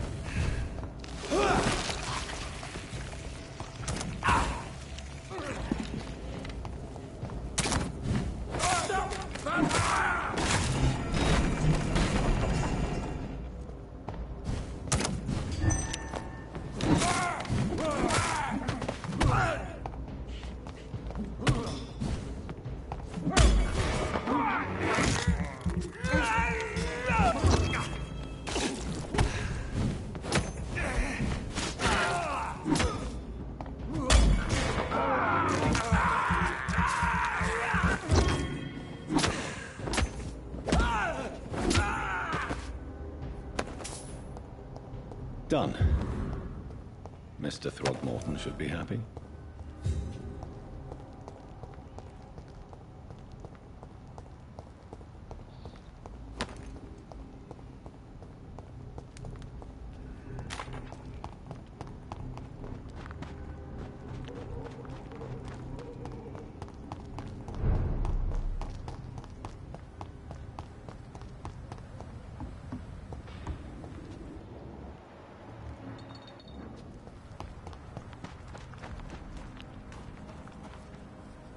Good evening, Mr. Throgmorton. Dr. Reed, can I be of any assistance? Have you...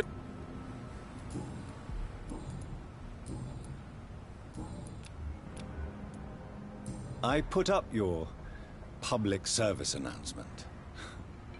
Consider the common folk warned about the vampiric presence. Thank you, Dr. Reed.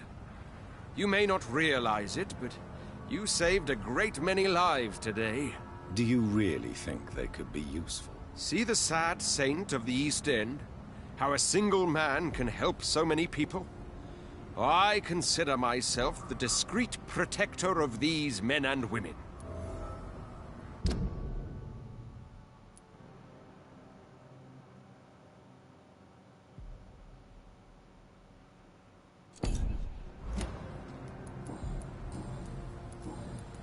Tell me, Ichabod, why do you consider yourself the protector of Sean Hampton's shelter? He is a truly inspiring example. Dedicated, pious. His shelter is open to all, whoever they are. Most admirable.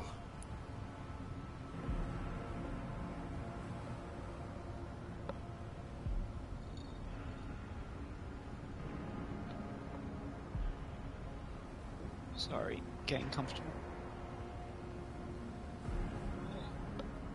That's better.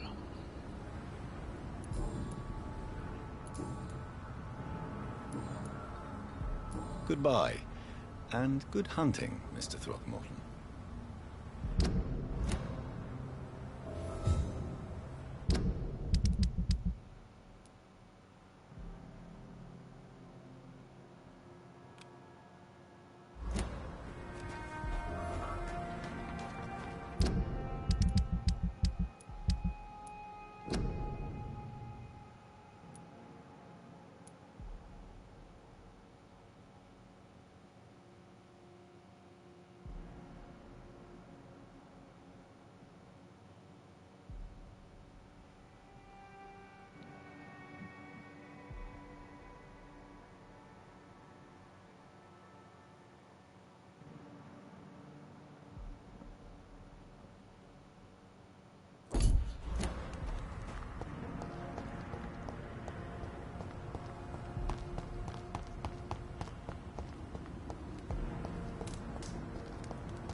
Tom has so much alcohol, he could keep this district afloat.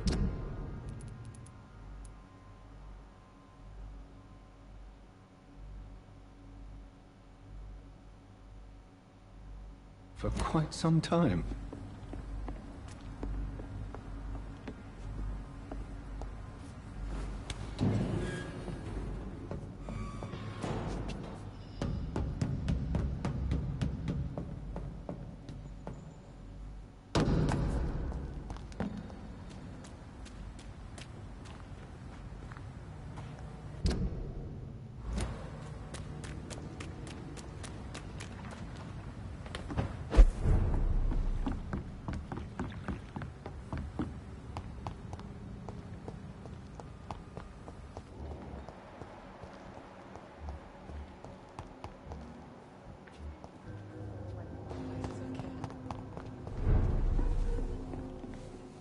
Welcome back, Doctor. What can I do for you?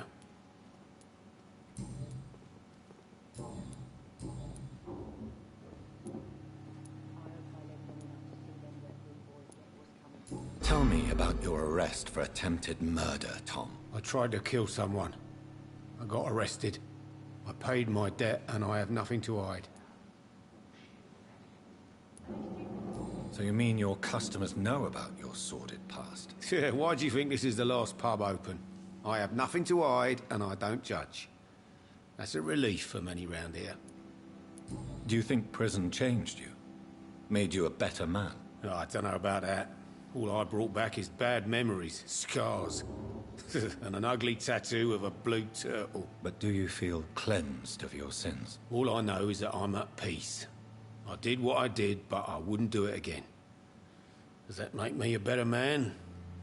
I don't know. attempted murder. Give me some details. I was given an order to kill. I was an obedient gang member at the time. A proud, wet boot boy. Why did you join the gang? Because I finally felt useful. Do you have any idea what it means to feel respected when the rest of the world shits on you?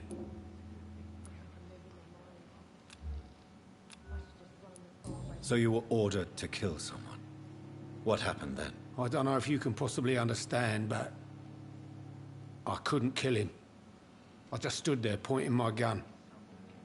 Someone saw me. I gave up. Why couldn't you shoot? My target was eating in that fancy restaurant with mirrors and music. He was eating, drinking, laughing. He was having such a good time. I hated him for his bottomless appetite and easy life of easy pickings. And then something happened.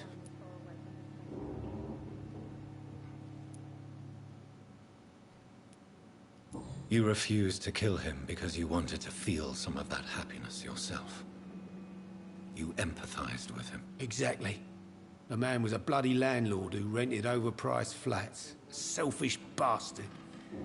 But he made me smile. And I was no different from him. Why not leave town and start a new life after you got out of jail? I grew up in the East End. This is where my roots are. This is where I want to help others and die, eventually. Do you think the docks will always be a hive of scum and villainy? As long as poverty and fear run the show, I don't see how it would change. Misery loves company, as they say. Don't you feel threatened? Staying in such a violent and criminal neighborhood. I've made peace with my violent past, Dr. Reed. I may not be a pacifist, but I'm not angry anymore.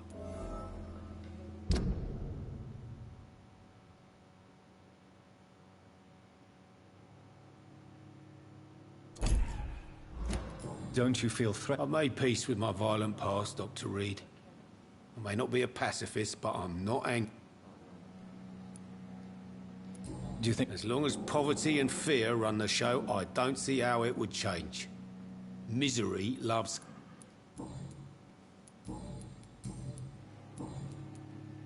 You lied to me, Tom.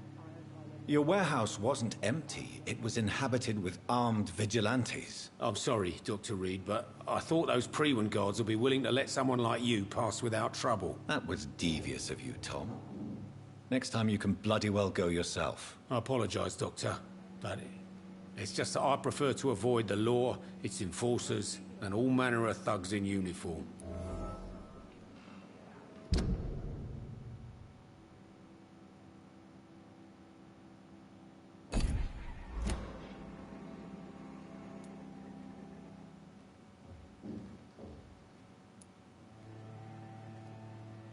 Here is your booze. I hope it will appease your customers. Just try not to kill anyone with this poison of yours. Believe me, Doctor, most of my customers are less agreeable when sober.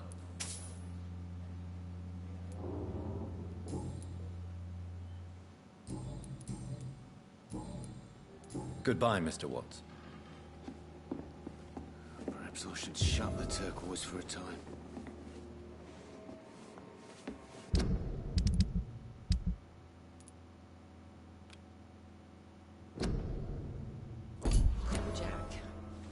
He didn't deserve Damn this. it. I think drink. You're still working at this hour? That's what I call dedication. Were you aware of Tom's past incarceration? That's the first thing he told me when he offered me the job. He didn't want me hearing about his past from anyone else. Did it surprise you to find out about it? Not really. I was already aware of his reputation before I met him. That's why I came to the Turtle in the first place. Most people would have run away because of that. Not me. I thought a man like him could give me stability, you know? At least to some degree. And I wasn't mistaken.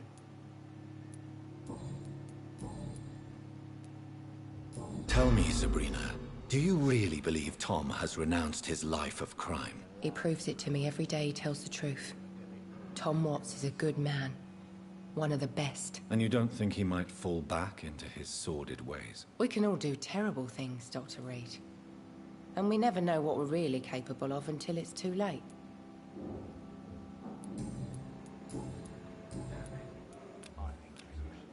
Goodbye, Miss Cavendish.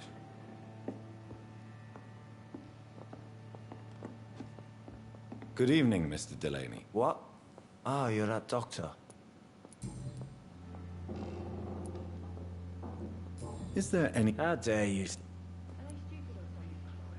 No reason... Let me tell you. Another time, perhaps. I'm not sure I want to hear another sad story.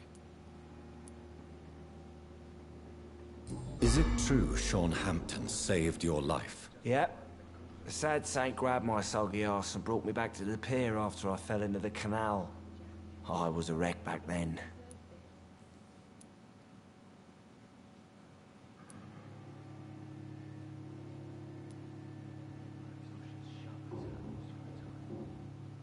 Were you thankful for what he did for you? Sean Hampton really acted like a saint that day. But I suppose I'm just another lost soul who doesn't deserve to be saved.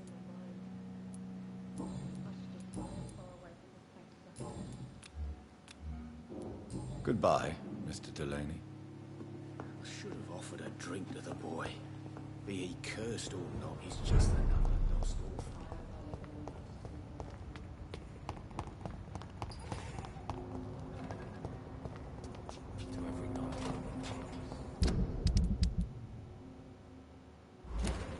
Gotta go across the bridge again, god damn it.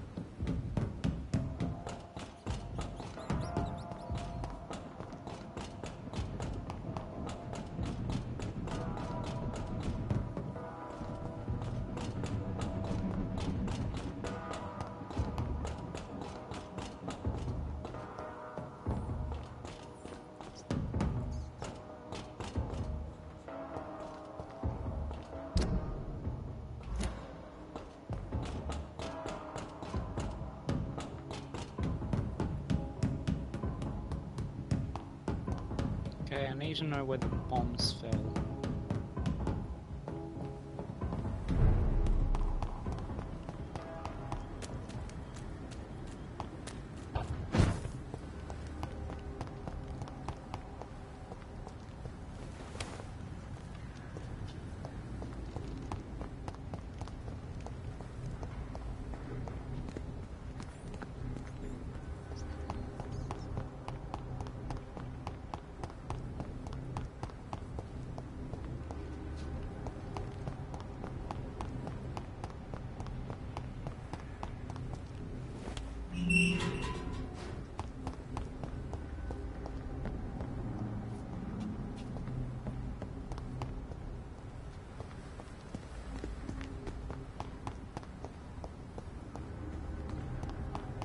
Yes. The place has changed since the explosion, but it was definitely here. I should find some way to pay my respects.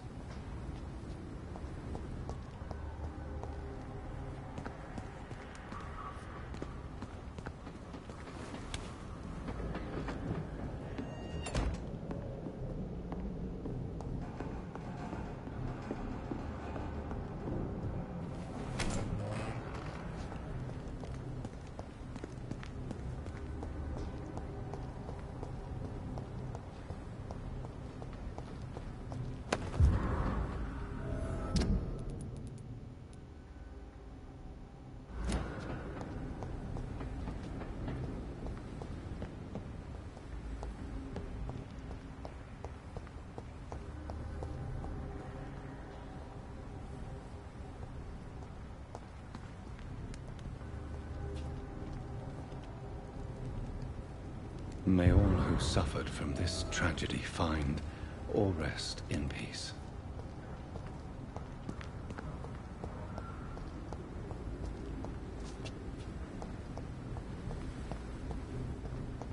It's locked.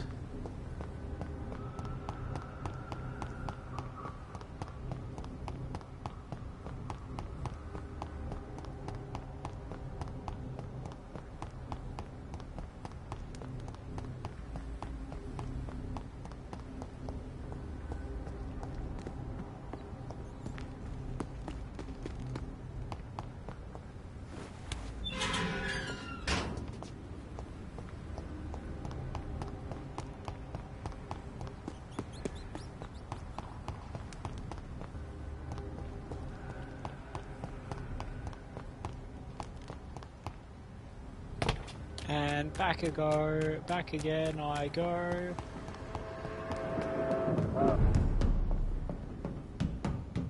The train still run?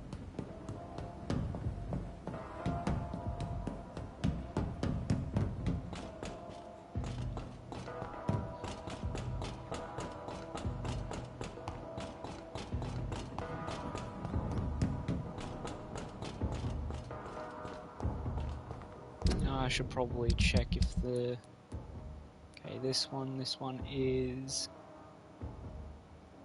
necklace. Okay, that's fine.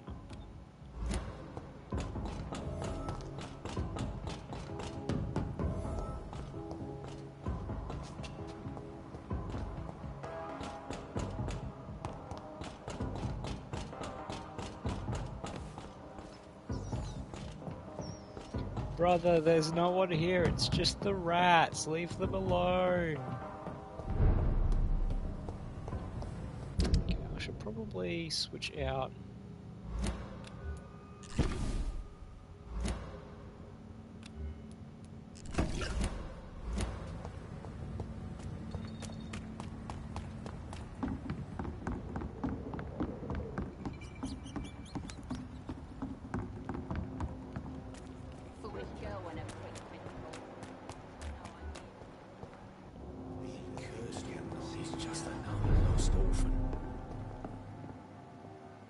Good evening, Mr. Delaney. What?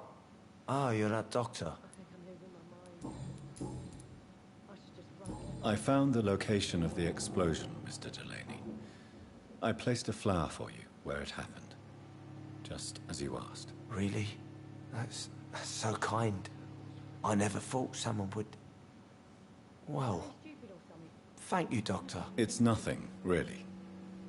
And I'm sorry for your loss. What? No, I didn't know them. No car was supposed to park there that day. Stupid bastard, why did he park there? You're the man who hid that bomb. I was thinking he meant the bombs fell. Okay.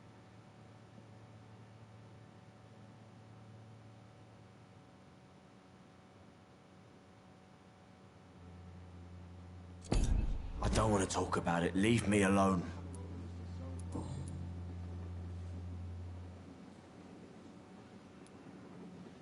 I sense your guilt, Dyson.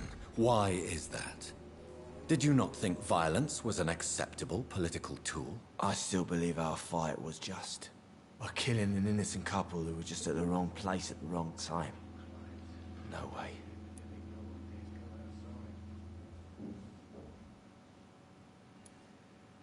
You made a mistake.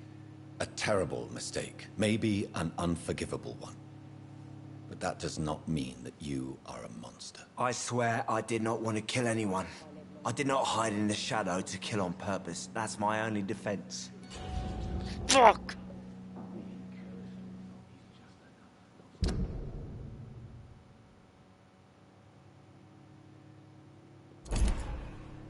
I want you to remember the bomb, Dyson. Tell me about it. No. I don't want to remember it. Why use a bomb? What were you trying to destroy? The Dawson & Dawson ammunitions factory. A symbol of violence against the people. My group wanted to destroy it to send a message. The victims? They were not the target then? I spent so much time figuring out the perfect moment. I used a short fuse. No car had ever parked there. They all died.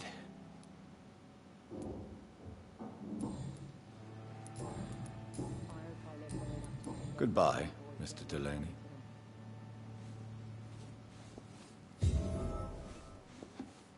So few clients. What with the epidemic, no one dares go outside. You still working at this hour? Goodbye, Miss Cavendish.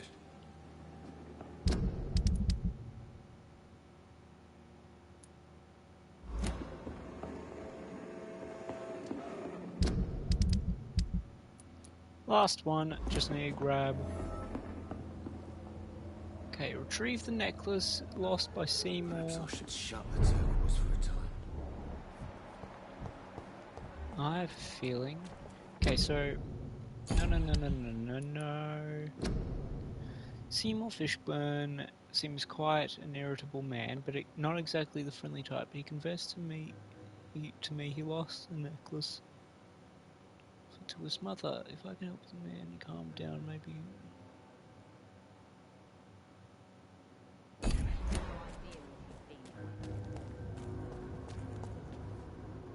Good evening, Miss Cox. Hello again, Dr. Reed. Can I see what you... As long as you have... No necklace here. I have a feeling I know who does have it though. Where are ya? You. Just a feeling, but I'll probably go ask old mate first. Have a chat with him. Right, where are you? Is that blood?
Yo, what's up?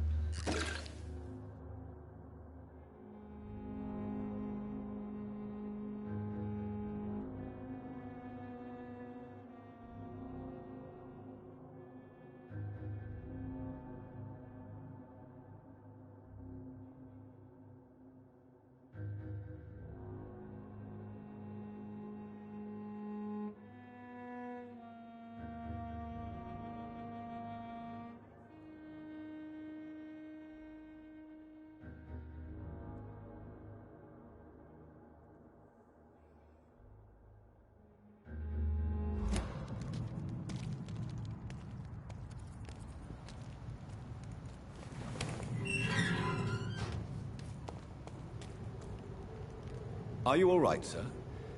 What are you doing in a place like this? I'm not sure that's any of your business. I hope you realize that staying here will put your life at great risk. Pah! I'm not afraid of these guards of Priwen, or whatever these thugs call themselves. I can still kick some respect into those youngsters. I wasn't specifically referring to them, but are you really after these men? Why? They took my boy!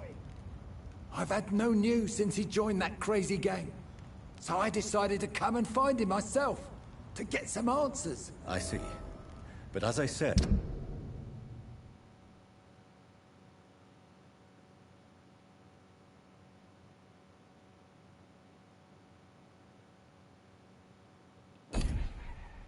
Andrew. Who's Andrew? Your life is at risk if you stay here. And I'm not referring to the gangs either. You should leave, sir. Well, this part of town used to be nicer, let's say. Perhaps you're right. This isn't the best way to save Andrew.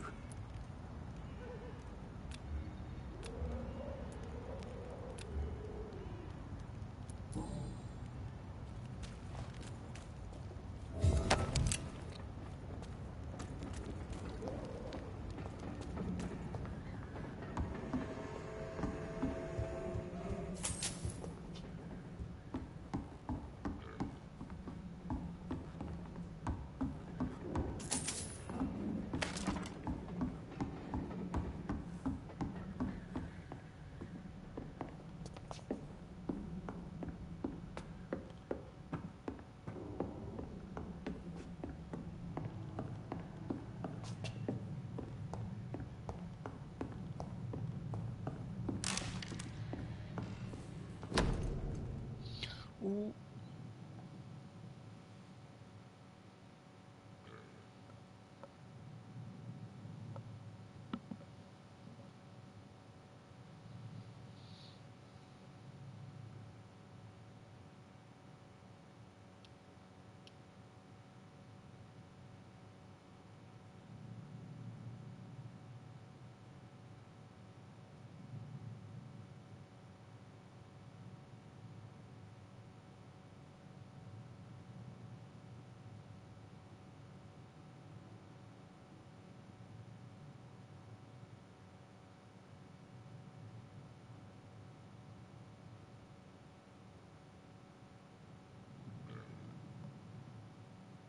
There is a name engraved under the blood on the...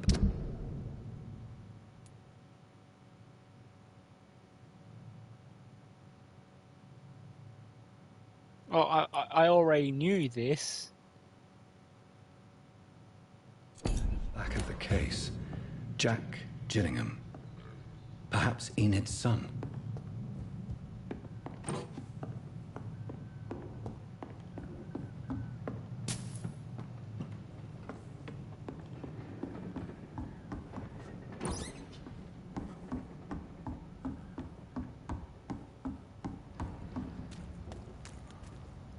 Are you sure you'll be able to reach the docks alone? Young man, I am perfectly capable of defending myself.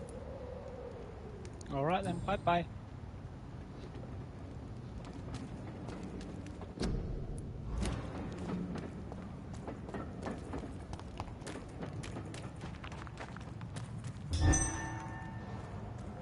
Oh, hello.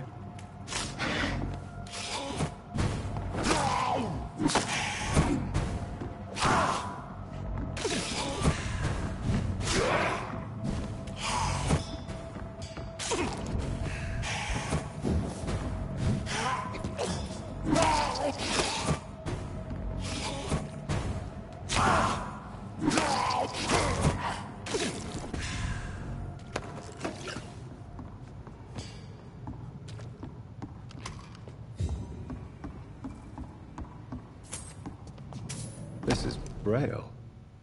I need someone who can read this.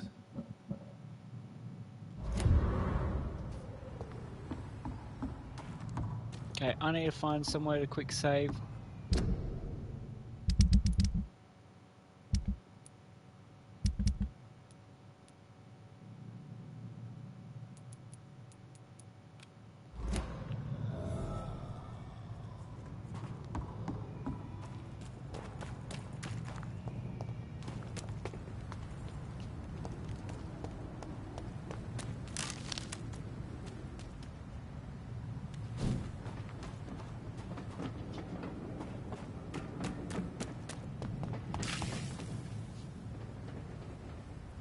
Okay, quick save there.